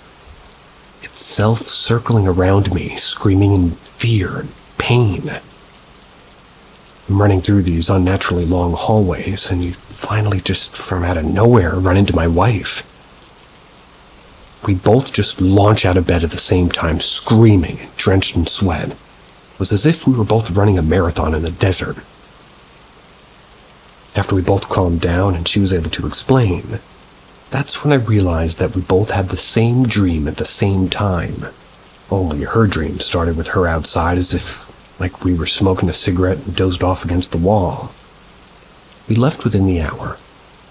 The receptionist didn't seem surprised from what I remember, but that could have just been that people buy cheap hotel rooms all the time and leave partway through the night all the time. Maybe they were just used to it. Never gone back there, but every time I laid eyes on that building, a chill runs through my entire body. Haven't been through that way in a while, but I'm sure that they demolished that building.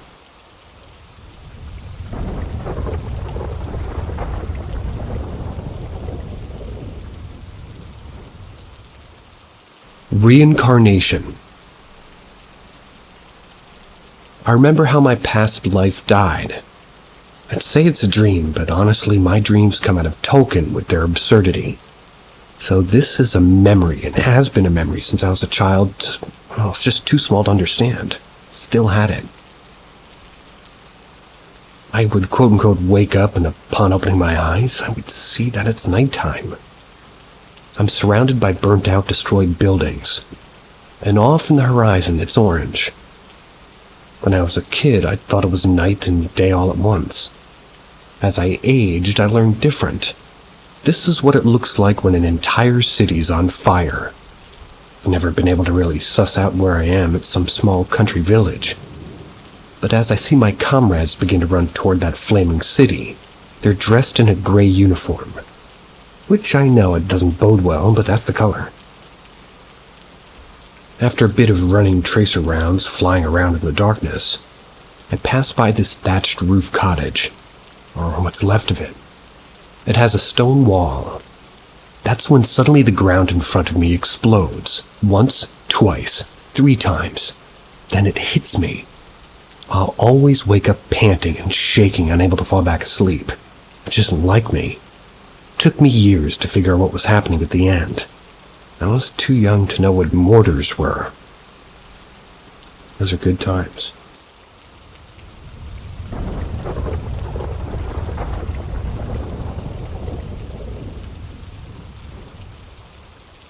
Human that sets off electric meters.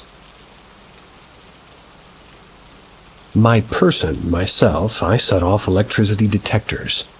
Found this out when I had electricians working in my home, and their quote-unquote live wire scanners were reading live when I was around. The meters registered me as having voltage, low but nonetheless bizarre. So bizarre that they'd requested other meters to be used because their meters must be broke, since all the power was cut. They said humans don't have voltage, but after much stress, trial, and tribulations about it, they had me leave the area and their meters went back to showing all electricity as null. They tested me outside and again, all meters read voltage. They called the other electricians to ask if, well, it could be me. But eventually they joked I must be some mutant like an X-Men. After this incident, I was thinking, I've had problems with poor cell phone performance and batteries draining on all things. I've had lights turn dim or on stronger at random, but nothing consistent and never frequent enough to be weirded out. Only once something was significant. I screamed and yelled in the early morning hours because I stubbed my toe, and a nightlight light bulb burst in the room I was in, scared me to death. Coincidence? I don't know. I'm also trying to make sense of those things that all happened before the electricians were perplexed with my readings. I can't say I've explored what's going on, and I've been tested for voltage since, but I don't exactly repeat this stuff to folks. It makes me look crazy, and my unique trait does me no good. But it is interesting to wonder what it means. Be nice if it could be helpful in some way, couldn't it?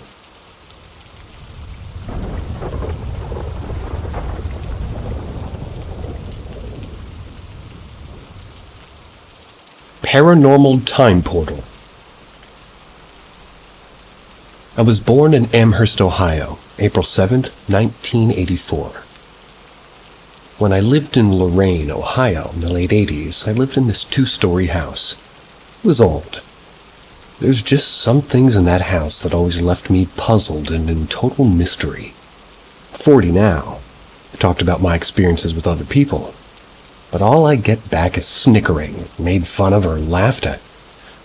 I was thought of, I guess, as just being unbelievable. I've talked about this part of my life the same way. Nothing changes in my story. Behind our house, my mother and father created this huge, beautiful garden. There is a reason why I've mentioned this garden, because it does play a key component in this story. I only hope I walk away from this with closure. I've spent my entire life looking for answers to only end up in the same old dead end. Here we go. Between the ages of 3 and 5 years old, my parents would throw some weekend cookouts. My dad would invite his work buddies and drinking buddies over, and my mom would invite her people as well. The floor modal stereo would be out and play in the background. Dad would be socializing with his people, and the grill is grilling. My light blue kiddie pool would be filling up with water, front yard would be out in the parking spaces. One weekend, I decided to walk around the house by myself, for some reason. I didn't really have a reason, just to walk, and I found myself in the front yard alone. I decided to continue journeying around my house into a full, complete circle. When I was done, I came to a shocking discovery. Everything and everyone was gone. The pool, the stereo, the people, the cars, even the garden was gone. What was a garden was nothing but a bed of grass.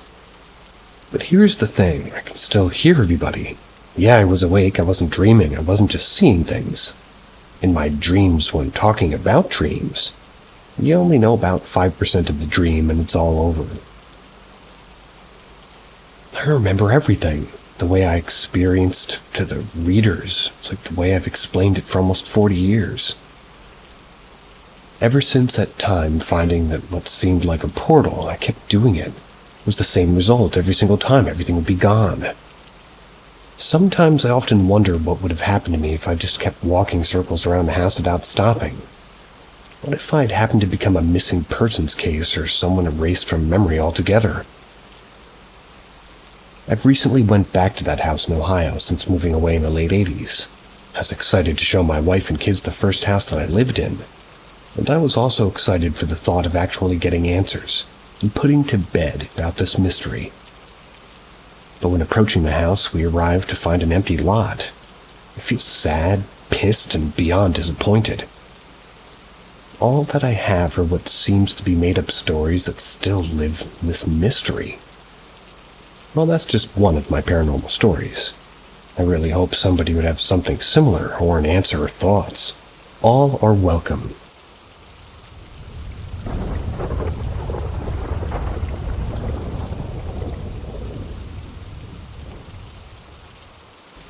Is there something or someone in the bathroom, or am I imagining it?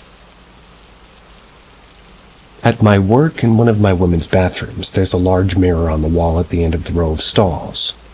There's no other exits down that way. It's just an area with stalls on both walls, no other doors or closets. The first time I saw her, I was wearing a tan shirt. Thought it was a brief reflection of me. However, I'm convinced that it's not me. I will frequently, and only when I'm alone, see a woman in white, shown briefly like she's passing in front of the mirror. She has dark hair, sometimes she's closer, sometimes she's farther away. It's only a glimpse. Can't tell her age or anything else. Today all the stall doors were closed, at least not hanging to the aisle. I absolutely saw her. It wasn't a reflection off the doors or of me wearing because I'm all black today. The building is very old, built in Baltimore Inner Harbor in 1910 or so. It's obviously been remodeled several times. It should be noted that there's another bathroom on another floor that's set up exactly the same. Same colors, same tiling. They're basically twins. I've never seen her in the other bathroom. Is this something that happens to people, or am I just imagining things? I've never really believed in daily paranormal experiences, but I've had a few strange things happen before. This is just constant. I'm leaning towards maybe I'm losing my mind, but it doesn't happen anywhere else. Also, can't post a picture without identifying me or my employer, but it's just a normal bathroom with tile floors. There's muted colors on the wall and hideous darkish greenish stall doors. No bright lights in the stall section. Also, I did try to research deaths in the building, but most of the results I got were from when the building was factory, just some fire in the 1920s or 30s.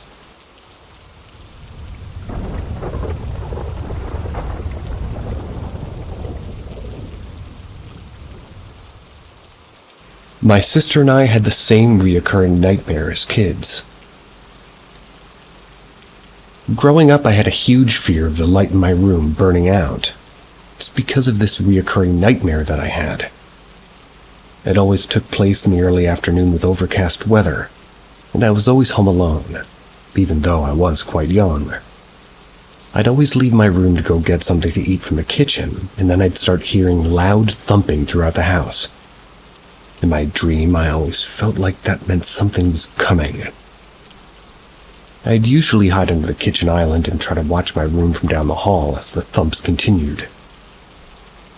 My light would always be flickering. Sometimes my door would swing and I'd feel this really heavy presence throughout the whole house. The thumping would just get more intense until my light would burn out. I knew that meant that whatever was coming was there. But the nightmare always ended there. I don't know what it was. Anyways, I don't have all that many paranormal memories growing up. My room always spooked me a bit though, but I chalked it up to this nightmare I was having. However, around the time I was 17 or 18, things started getting really weird in the house. My sister would find her drawers open and her socks out on the floor.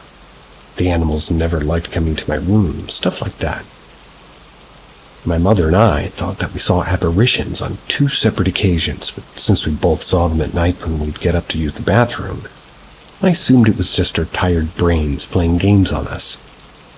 The spookiest thing is that on regular intervals, always whenever we would all be hanging out in the living room, the lock on our front door would click. It was so loud and distinct, none of us would ever come up with an explanation for it. It happened no matter the weather, completely at random. We couldn't even mimic the noise ourselves trying to play with the lock. It only ever happened when we were all together in the living room.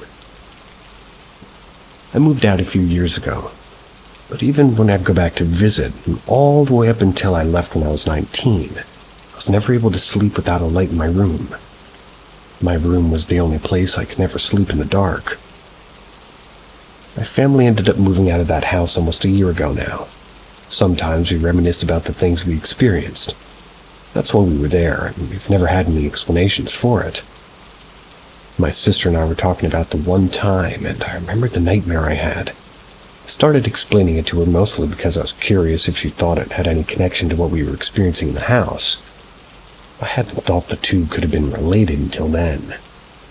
And as I was explaining the dream to my sister, she literally started crying. Obviously, I was freaked out and asked what was wrong. She told me she had the exact same dream growing up, even down to the very heavy presence, which is really what spooked us the most. We always had a theory that something was trying to get into the house or something like that, but we were both pretty fucked up after realizing we had the same dream. Messed up our parents too when we told them.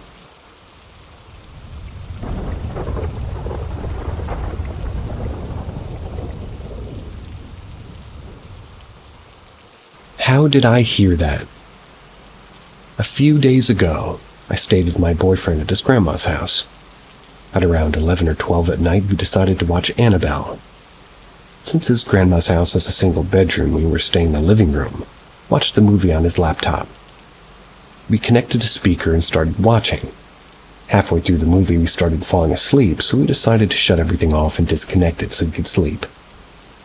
Next thing I know is I was being woken up by the sound of an organ and a speaker making an interference noise.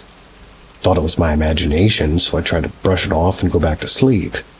But every few minutes the same noises would go off. Tried waking my boyfriend up by shaking him, but he was too deep into sleep. After an hour or so of just me trying to just wake up and then go back to sleep, my boyfriend's mom comes out of the room and starts shutting all the windows and doors. She goes back in the room and shortly after comes out again and wakes up my boyfriend. While she's doing that, I hear the same organ and speaker that I referenced like last time, but I get confused at the lack of reaction. He gets up as Mom signals for him to go to the window. They stand there for a few minutes, and then he comes up to me and just asks what's going on, and he says that his mom was hearing really heavy chains being dragged outside. By this time, it was only 5 a.m.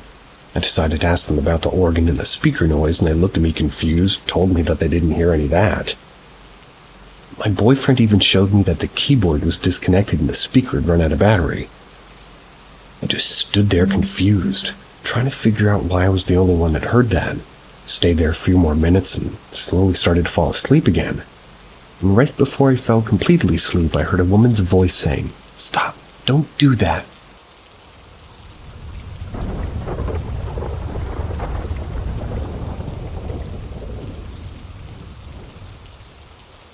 I saw something crazy as a kid, one of many things.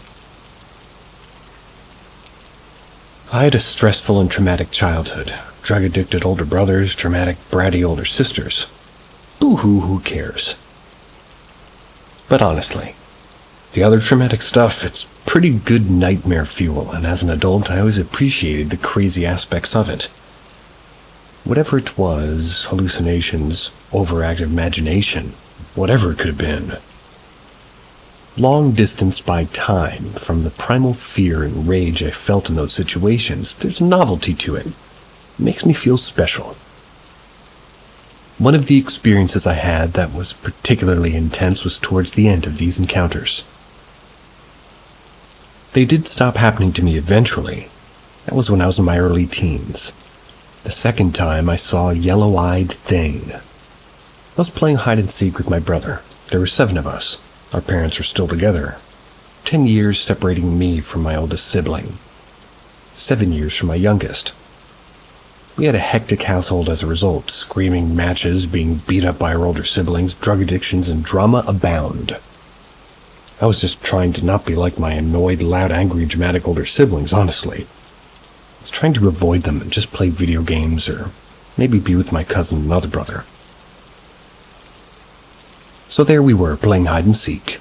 All the lights were off, and I was sitting in the living room with my brother.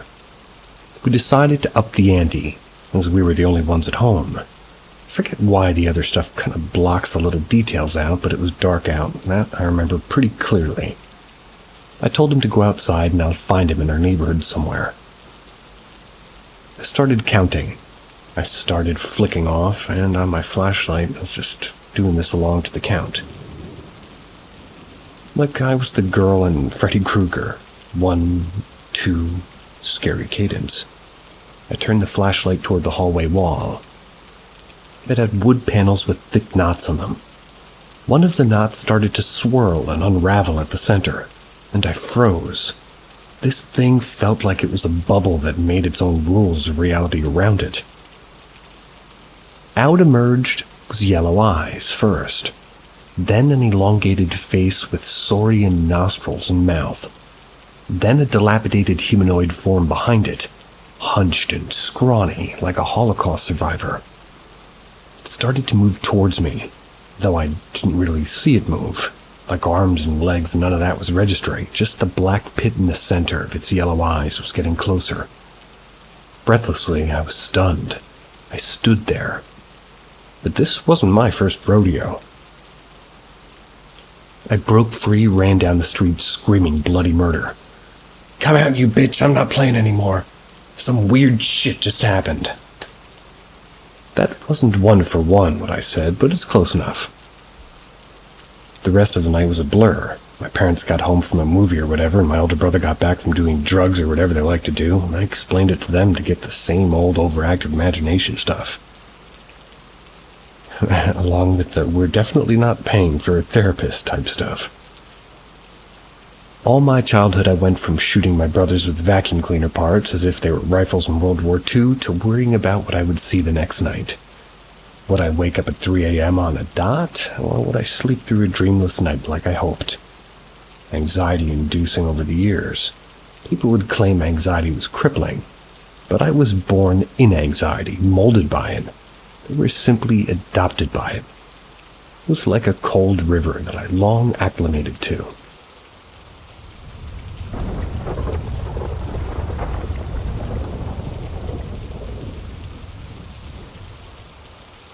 Story. There is a building nestled in the heart of Lakewood, Colorado. It's an unassuming little apartment building originally built in 1922. Its initial purpose is unknown. In 1960, the building was renovated and exists as an 8-unit apartment building today. Seeking answers for the story to follow, I conducted some research to see if I could learn more about the building and properly what it sits on. The earliest mention of this building comes from a marriage license record in the Colorado transcript dated December 24, 1953. The article was a wedding announcement for Stanley P. Riley and Roberta A. Reynolds, who resided at 1690 Swadley Street, the address of the apartments. Fast forward to 1991. A man named Czeslaw Jaros. He acquired 50% ownership of the building. However, in 2008, Jaros was murdered in Florida. His brother took over his assets, including the apartment building. Over the years, the titles changed hands several times, with no notable significance. That was all I could find. Personal encounters, the beginning. My first encounter with 1690 Swadley Street was in 2013 while attending Red Rocks Community College. I frequently studied with a classmate who would sometimes house-sit his uncle's apartment. We had an upcoming test, so agreed to meet at the apartment to study one night. I arrived to find a small, older stucco apartment building with a dirt parking lot. The building was next to the VA hall and the bar, nestled in a quiet residential neighborhood. The unit my friend and I were meeting in was on the east side of the building, ground level. The inside of the apartment struck me as odd, due to the bizarre layout. The front door entered into a small living area that opened directly into the bedroom area, which you had to walk through to get to the kitchen and the restroom. As we studied in the living room, my friend pointed to the bedroom, told me his uncle would sometimes wake up to see a tall figure, darker than any other shadow, with a white collar in the corner of the bedroom. My friend said that he had seen it too, and for the rest of the evening my eyes kept finding their way to that corner of the room, which gave me the creeps. Living at Swadley Street first day. About a year after that night, I was looking for a place to live. Lo and behold, I found a cheap unit, $600 a month, which was amazing. It was in the same building, and this unit was on the second floor, west side of the building.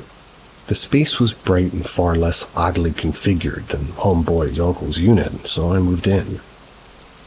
On my first night I dreamed of animals, dogs, cats, rabbits entering under the door, accompanied by a woman standing in the bedroom doorway. The dream was so vivid and the feeling from the dream lingered after I woke up. It was a strange dream, but also comforting. I attributed the bizarre dream to first night jitters. The building is only 2 stories tall, so my unit was the top floor, with the exception of the attic. The attic could only be accessed through a door in the middle of the upstairs hall inside the building. The door to the attic was always locked, and if you peeked through a slot on the door, sort of like a mail slot that we dropped rent checks, you would see stairs covered in dust and cobwebs, clearly never used.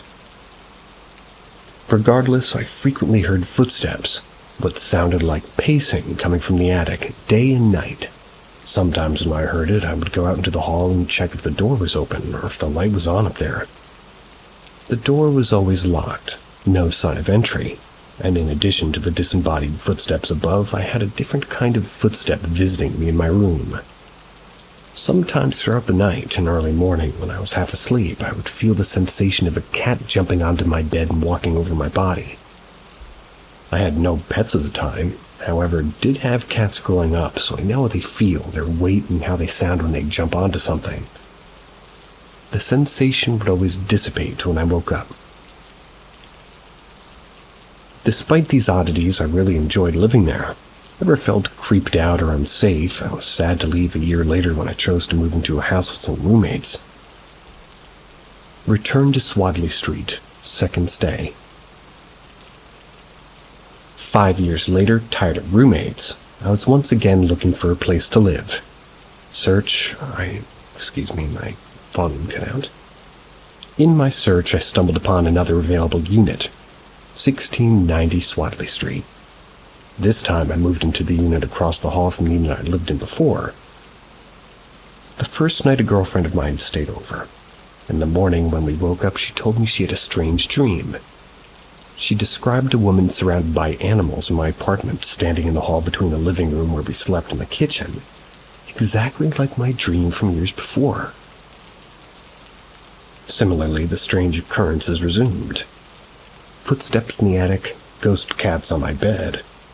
And one morning, I was half asleep when I felt what seemed like a cat nestled into my side, then walking onto my chest and doing a kneading motion. Still not waking up the cat, it jumped, caused my hand to hit my face and my eyes opened. Now awake, I looked around. Nothing was in my bed, or even in my room, and I always sleep with the door closed. I looked at the clock and realized that I was almost late for work. I'd recently started a new job, so I was grateful. The abrupt wake-up. Thanks, Ghost Cat, I think. That's when I began to wonder more about the footsteps and the ghost cats, recalling the shadow priest in the bedroom of the lower level unit on the east side of the building.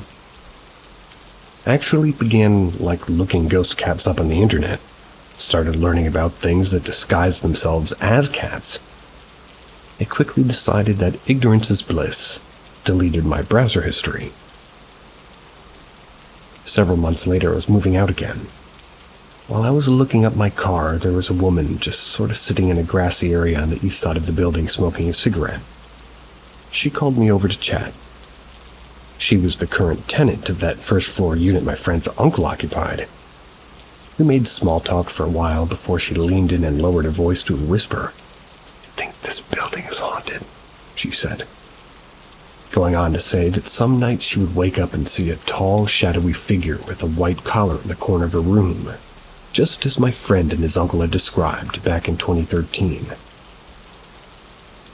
So that was wild. I absolutely feel like there's a presence in that building, though I never felt unsafe. Actually, quite the opposite. I was very comfortable there. That place seemed to provide me things when I needed them when I lived there, and both times I was going through difficult times in my life. And my apartments in that building, they offered me a safe place to heal. So I thought the saga was over. I was married now to my wonderful best friend, and we have 2 adorable little chaos creatures. We just bought our first home. No more running away in the apartment for me, but then I was thinking about the old apartments one night. I typed the story out and posted it on Reddit, hoping to learn more about the building, and recently I got a response. A girl responded saying that she's currently living in one of the units I used to live in. She said that one night she was talking to another tenant of the building. The tenant mentioned having discomfort with the corner of their unit, so they leave their light on all night. Together they wondered about the history of the building. The girl living in my other unit, my old unit, started doing some research and found my post. The same night that she found my post, she responded. In her response, she said that she hadn't ever seen or heard anything out of the normal. She had heard noises coming from the attic or along the side wall, which abutted the entrance to the attic, but didn't really think much about it. Also, she has a dog that makes a lot of noise, so that, she thought maybe that was why. She said that she did feel creeped out by a window in the laundry room, which is a window on the door that leads to the very dark boiler room. And same, the window was creepy. However, she then added a follow-up post later saying the following. On the night her and her other tenant were talking, which led her to my post, the door that led to the attic was unlocked. They had gone up the stairs to take a sneak peek, finding the attic empty, with no sign anybody had been spending time up there. Later that night, she read my story. She called her brother to tell him about it. She noted that she and her brother aren't superstitious and tend to be skeptical about these things.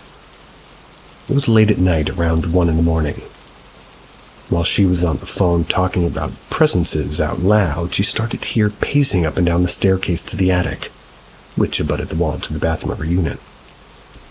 The pace turned into stomping and became loud. The stomping moved from the upstairs attic out of the hallway, at which time she began hearing banging noises at the front door. Not necessarily knocking, but banging like somebody trying to get in. Remember, she has a dog. She said her dog is the kind of buddy that barks at every noise, even a loud knock on a TV show. Her dog wasn't barking at these noises. She said he was sitting before the front door watching, tilting his head back and forth, following the noises in confusion. The next day, she sent my post to other tenants of the building. One said that they had seen the tall shadow with the white collar before. And then, hold on to your heinies. The other neighbor who had a friend over when she showed him the post went white while reading it. They had the same dream my friend and I had about the woman with the animals. The friend who was with them also got freaked out because apparently the two friends had talked about the same dream months before when they originally had it. The girl who responded to my post was super freaked out by all this and invited a friend to stay with her the following night. I guess the stomping and banging happened again. They were scared to the point that she broke out a Bible and started reading out loud, which worked apparently. The noises stopped, and nothing scary has happened since. All of that to say, my experience living there was light and lovely. Though I have no doubt that there are multiple presences there. I never talked a lot about my strangest experiences while I was actively living there. I was generally unfazed by the odd happenings as they were happening, but it all felt familiar at the time, noting them only passively. But I do think of that place from time to time now. I wonder who or what the presences are. Was I being visited by ghost cats or something else? Has anyone else shared a similar ghost cat sensation? Is there enough space in that small building for an equal amount of dark to all the light I felt?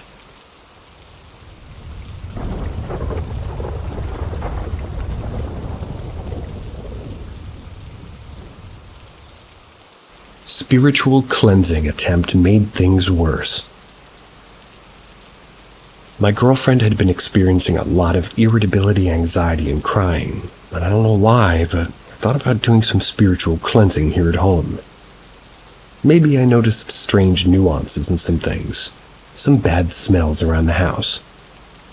I performed a cleansing ritual with some incense I had at home. During the ritual, I spoke, asking any negativity or entity to leave. That same day, many things started falling. Things that wouldn't fall from just wind. For example, the first thing to fall was the key that stuck to the wall on a hook with double-sided tape. It all fell. The hook and the key. Made a loud noise echoing through the wall when it fell, and went there, glued it back, tried to put my strength, and it just didn't come off. All of the key hangings, only mine fell. It's just me, my girlfriend, and her brother living here. Well, then at night, the little jar I was using to burn the incense was knocked off the table as I was passing by, and at that exact moment, that got me. Then at night, an object in the bathroom on her shelf, which had been there for months, my snorkel, was thrown onto the floor at least 20 centimeters away from the shelf. We ignored it, went to sleep. The next morning when I woke up, my key was on the floor again. Only my key. It was hanging before. Everything that fell was either my belongings or related to the ritual that I performed. Well, I bought some Palo Santo, I asked my girlfriend to help me go through the house.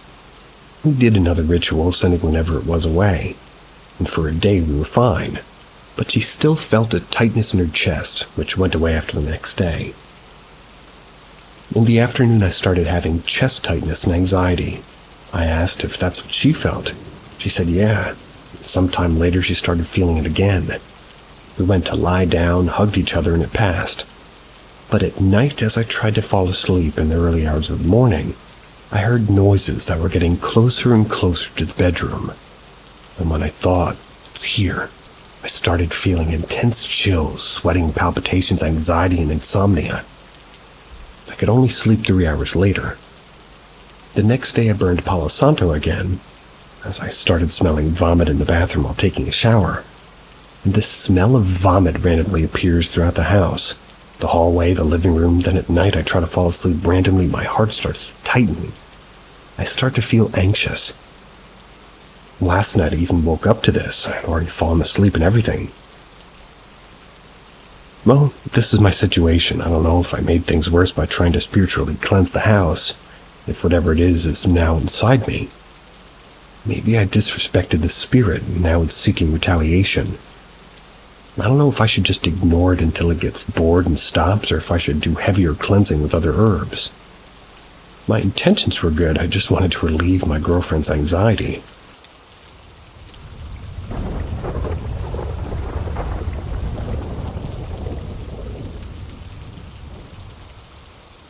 Advice to clean up a haunted house. One of my friends recently purchased a home. Since he bought it, we stripped everything out and realized somebody died in it. I plan on moving into the condition that I help him finish the home, but I get the heebie-jeebies every time I'm in there. From what he's told me, the lady must have died in her bedroom. The mirror that was in there when she died is still there. He has it propped up on the wall. He found a knitted doll tied to a string and hanging from the wall. I guess she must have knitted it. He uses it as his angel on his Christmas tree. Anytime we walk into the room, it feels like he just walked in on somebody sleeping and they wake up and stare at you. Very heavy air. It's not really mean in any way, just weird to feel her house with you. Hairs stand on end and drafts are felt. He said also sometimes he hears his name get called. My concern is that she's stuck in limbo. I'm of the Orthodox Christian faith, and I've been praying for her soul. My other worry is that the mirror has her stuck in there and that something else could come out of it. Let me know what you think is the best course of action. I'll go with getting the home blessed, getting rid of the mirror and the doll.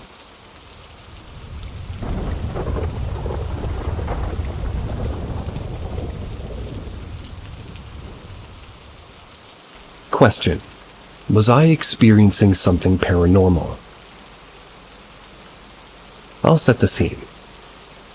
A few years ago, my family of 9 moved into a house we just started renting. It was an older house, had a super interesting interior in the basement that creeped me out. My basement, that I had picked to have my only bedroom, like a storage type room, was in the basement. The basement of this house had no bathroom. I had a giant living room adjacent to my bedroom so I could see if lights were turned on through the crack under my door. A few weeks later, my family decided to put a projector in said basement living room to watch movies. That's when I started having experiences. I'd also like to note that just her basement had weird scratches on some walls and doors that gave me the heebie-jeebies. I've always been a night owl. Would consistently stay up in the night to watch TV in my bedroom and sit on my phone, as any high schooler would. One night I thought that I heard the projector turn on. I didn't think too much of it since I had 6 other siblings that could be watching something, but it was pretty late and I didn't hear anybody come down the steps, so I was curious. When I went, opened my door, nobody was downstairs, but the projector was playing and lighting up the whole basement. Again, I didn't think much of this. I turned it off, went to sleep. I asked my family about it the next day and nobody had been downstairs, so I brushed it off and thought the outlet of the projector was just being funky. I started to get a weird feeling when I was just, it was like happening every single night. I would hear that projector being turned on, and I could see the light from it shining beneath my door. Routinely, I would take the remote, turn it off, go back to my room. Although a few weeks later it started to change. I would turn it off and go back in my room, but it would turn on immediately again. Got so annoyed that I took the remote, went back to my room, set it on my dresser so I knew the button would be pressed, but to my surprise it still turns on at that same time again. I kept telling my mom about it, but she didn't know what to do or how to explain it, so we chalked it up to nothing. Again and again it kept happening, and eventually I just unplugged the entire projector. I was completely fed up at this point. I was extremely pleased that unplugging it actually worked, until it didn't. Just a couple of days later, I was sleeping in my bedroom, the TV in my room turned on. This, of course, woke me up, but I didn't think anything of it because I had actually fallen asleep at the remote, so I thought I rolled over and hit the power button. I turned it off and moved the remote to my nightstand, went back to sleep. The next night, I was still awake and the same thing happened, but the remote wasn't anywhere near me. Again and again, I would turn the TV off and go to sleep, and eventually, when I would turn the TV off, it would turn back on immediately. At this point, I had to reconnect that projector and my TV were somehow related. But I've never had a paranormal experience before this, so I didn't know if this is what was happening or if it was just me going slightly crazy. Eventually, the TV refused to turn off at all because it would just be turned black so quickly. So I started sleeping with the TV on 24/7 and not be woken up. A week or so later, it got to the point that I completely unplugged my TV and never plugged it back in. Solved my problem. Nice.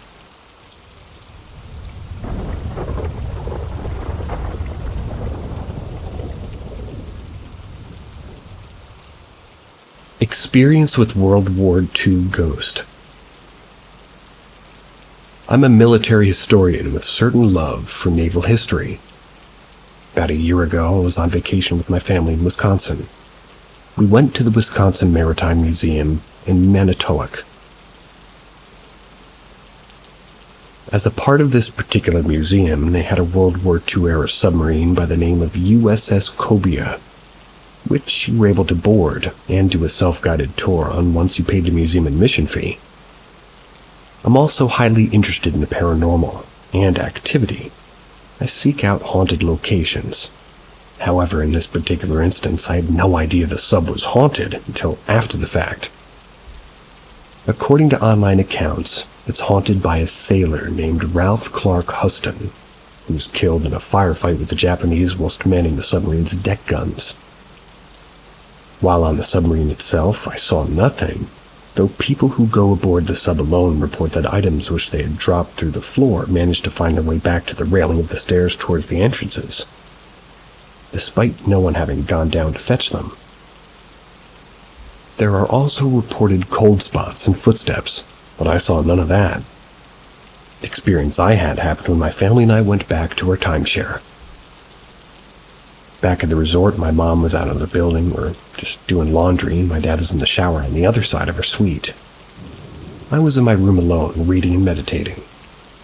I then got up to use the bathroom, but touched nothing in my room on the way to the bathroom. Well, after I finished up in there, I started to hear static noise coming from down the hall. The static grew louder and louder as I walked down the hall back to my bedroom. At that moment, when I came into the room, I discovered that the radio on my alarm clock had been turned on, and that someone or something switched on the lamp near my bed, which you have to turn on by turning the knob underneath the lampshade. I repeated once again, I didn't touch any of these items and my parents were nowhere near my room. Fast forward to a few months later, I was watching a video from wartime stories about haunted submarines.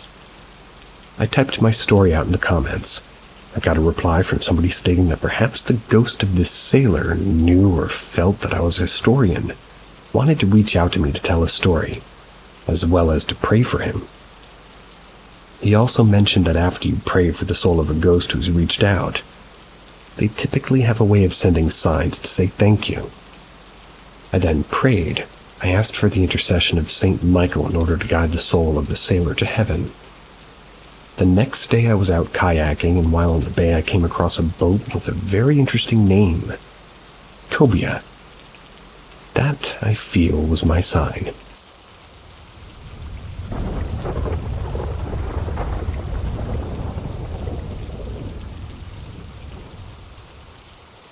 Ask Reddit. In an old house I rented years ago, none of us felt comfortable there. I literally didn't unpack most of my stuff and slept in my bedroom only a handful of times. I would wait until we were busting to go to the bathroom at the back of the house, and we'd all bundle together downstairs in the lounge room where we had guests. It was an old double-story terrace. The kitchen was attached to the lounge room, and one night, my boyfriend and I were making fun of someone and completely took it the wrong way. We're cracking our asses off, and the next day we both brought it up in the car and felt weird about it, because it was taken too far and not really like us. We were watching a movie one night, and the heavy door attached to the front door that led to the front door started opening and closing slowly over and over again. We watched it do this for way too long, then went to try and see if, really what was causing it, because there was no wind or anything that would cause this old heavy door to move, let alone open and close like it was doing. After we moved out, every one of my friends brought up how creepy that place was, but no one spoke about it until I moved. They would always bring it up before me and be all like, "What the fuck, that place was creepy." Then we would feverishly talk about it, but despite living there for a whole 6 months, moved as soon as the lease was up. And working with some of these people and having heaps of opportunities outside the house to talk about it, no one did until we moved. Also, there was a girl found dead in the Volkswagen in the parking lot to the parking lot in the front of the house. Her parents owned a bakery and were being extorted, but it went bad, and she was murdered and stuffed in the boot. Stuffed in the boot? I'm not British, but does that mean the trunk? I don't think it had anything to do with what was going on in that house, though. That was something else. Just felt wrong all the time.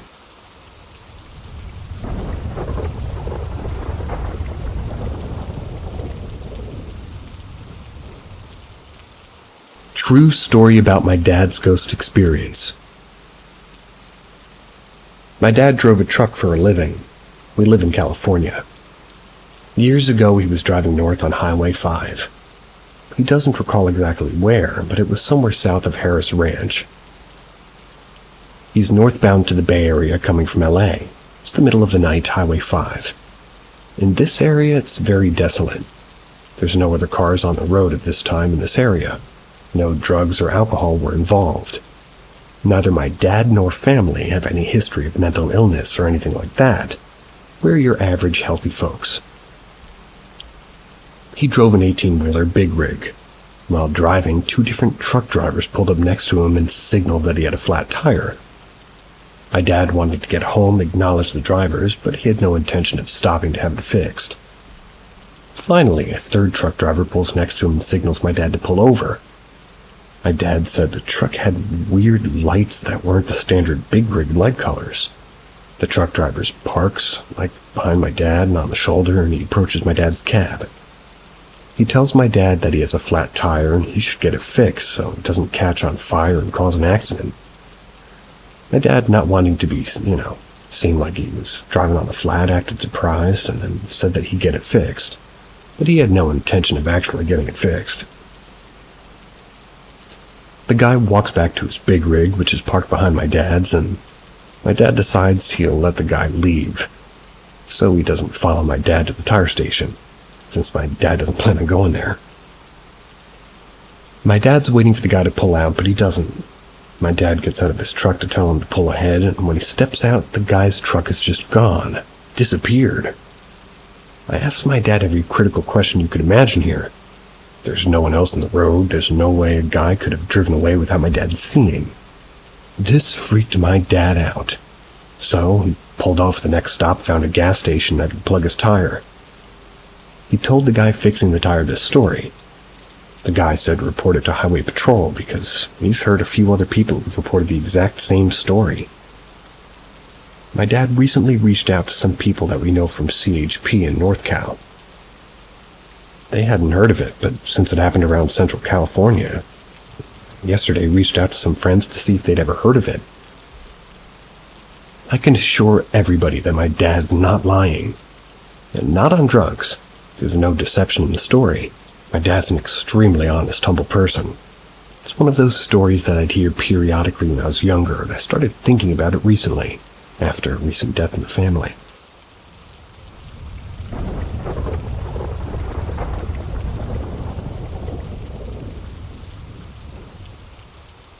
Trucking.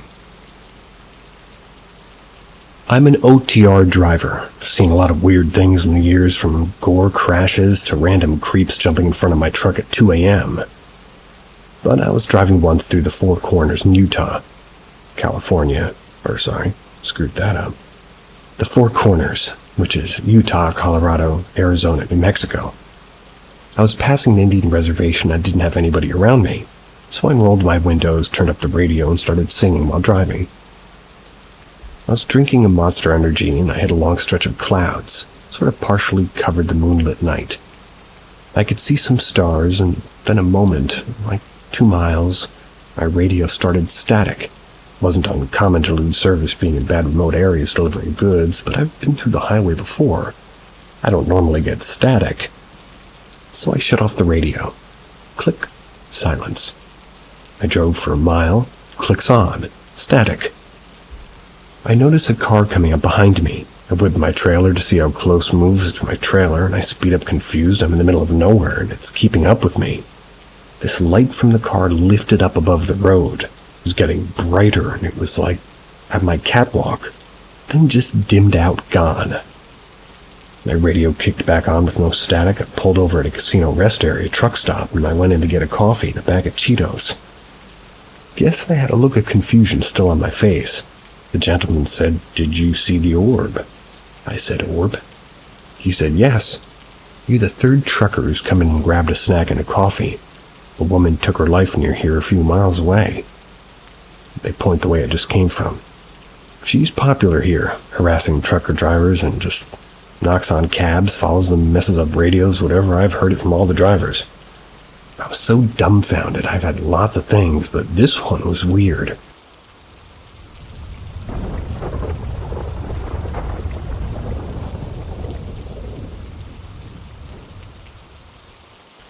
The house I grew up in was haunted, and here are some of my stories. I recently watched a video on YouTube that reminded me of things that happened to me as a kid. It's something that I think about pretty often, trying to think of anything that could possibly explain what I saw and experienced. I was just a kid, like 6 or so. That's when I had my first experience with something unexplainable. I was cleaning up my room, and I had a lot of toys laying around, and I remember I had a pair of plastic handcuffs that were laying on the ground. I was walking toward them to pick them up, and all of a sudden they sort of just jumped at me. Like somebody had picked up one of the cuffs and kind of tossed them a little bit. Almost like a frog would jump. It was extremely bizarre, and I still can't remember it. Or rather, can remember it, because I had no idea how it happened. Nothing else was touching it, nothing. I still think about that a lot. This next story, I was maybe a few years older. Our house had an unfinished basement, and all that was there really was like 2x4 walls with no sheetrock, so you could just walk in between rooms if you wanted. And as soon as you got to the bottom of our stairs, there was a hallway to the right that walked down to the room where we had a TV set up. We would play our PlayStation on it all the time. It was pretty late in the evening, and the only one light was from the TV that we were using. We had the TV set up so when you looked to your right, you could see down the hall that leads to the stairs. At some point, I looked down over the hall, which was pitch black, and I thought I saw the silhouette of my twin brother. I said, "Hey, so-and-so, you can turn on the light?" Because the switch was right there at the entrance of the hall, but he didn't say anything. So I asked him again, "Hey, can you turn on the lights?" Then I saw this silhouette move from the entrance of the hallway to the room behind where the TV was.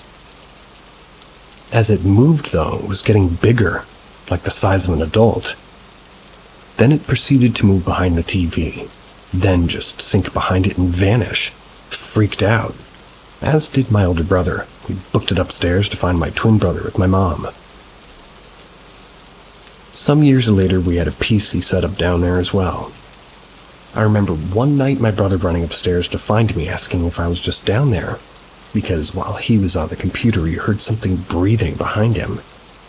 I can't say how true it is, because it really wasn't my experience, but I believe he probably did hear something. Another time I went down the stairs and took a right to take a walk to the hallway. As soon as I turned to look down that dark hallway, there were just what appeared to be a pair of glowing eyes. They were looking like they just opened up. I remember the feeling of pure dread, and it almost made me vomit about how scary that was. I immediately booked it up the stairs. Now, when I was younger, I would sleepwalk a lot. Not sure why, certainly don't do it now, but I would sleepwalk and I would wake up and be in the basement every time. It was creepy. When I got older, I thought maybe it was all in my head. Things did die down a bit. I was in my teenage years, but when I was 18, I had another experience I really can't explain. I was sitting in my dining room one evening. I was by myself, just on the family computer that we had set up there. It was near the stairwell that led to the basement. That's when all of a sudden I started hearing voices. Voices that sounded like they were coming from the basement. I really had to question myself if it was really all in my head. Am I hearing this right? So I got closer to the stairwell and I was certain it was coming from down there. Went down for about a minute or an hour before it stopped. Couldn't make out any words, just sounded like somebody was whispering things that I couldn't make out. It was very weird. We moved out shortly after that. I've never experienced anything paranormal since. I'm 100% convinced my childhood home was haunted. And I'm 100% convinced that I'll see you later.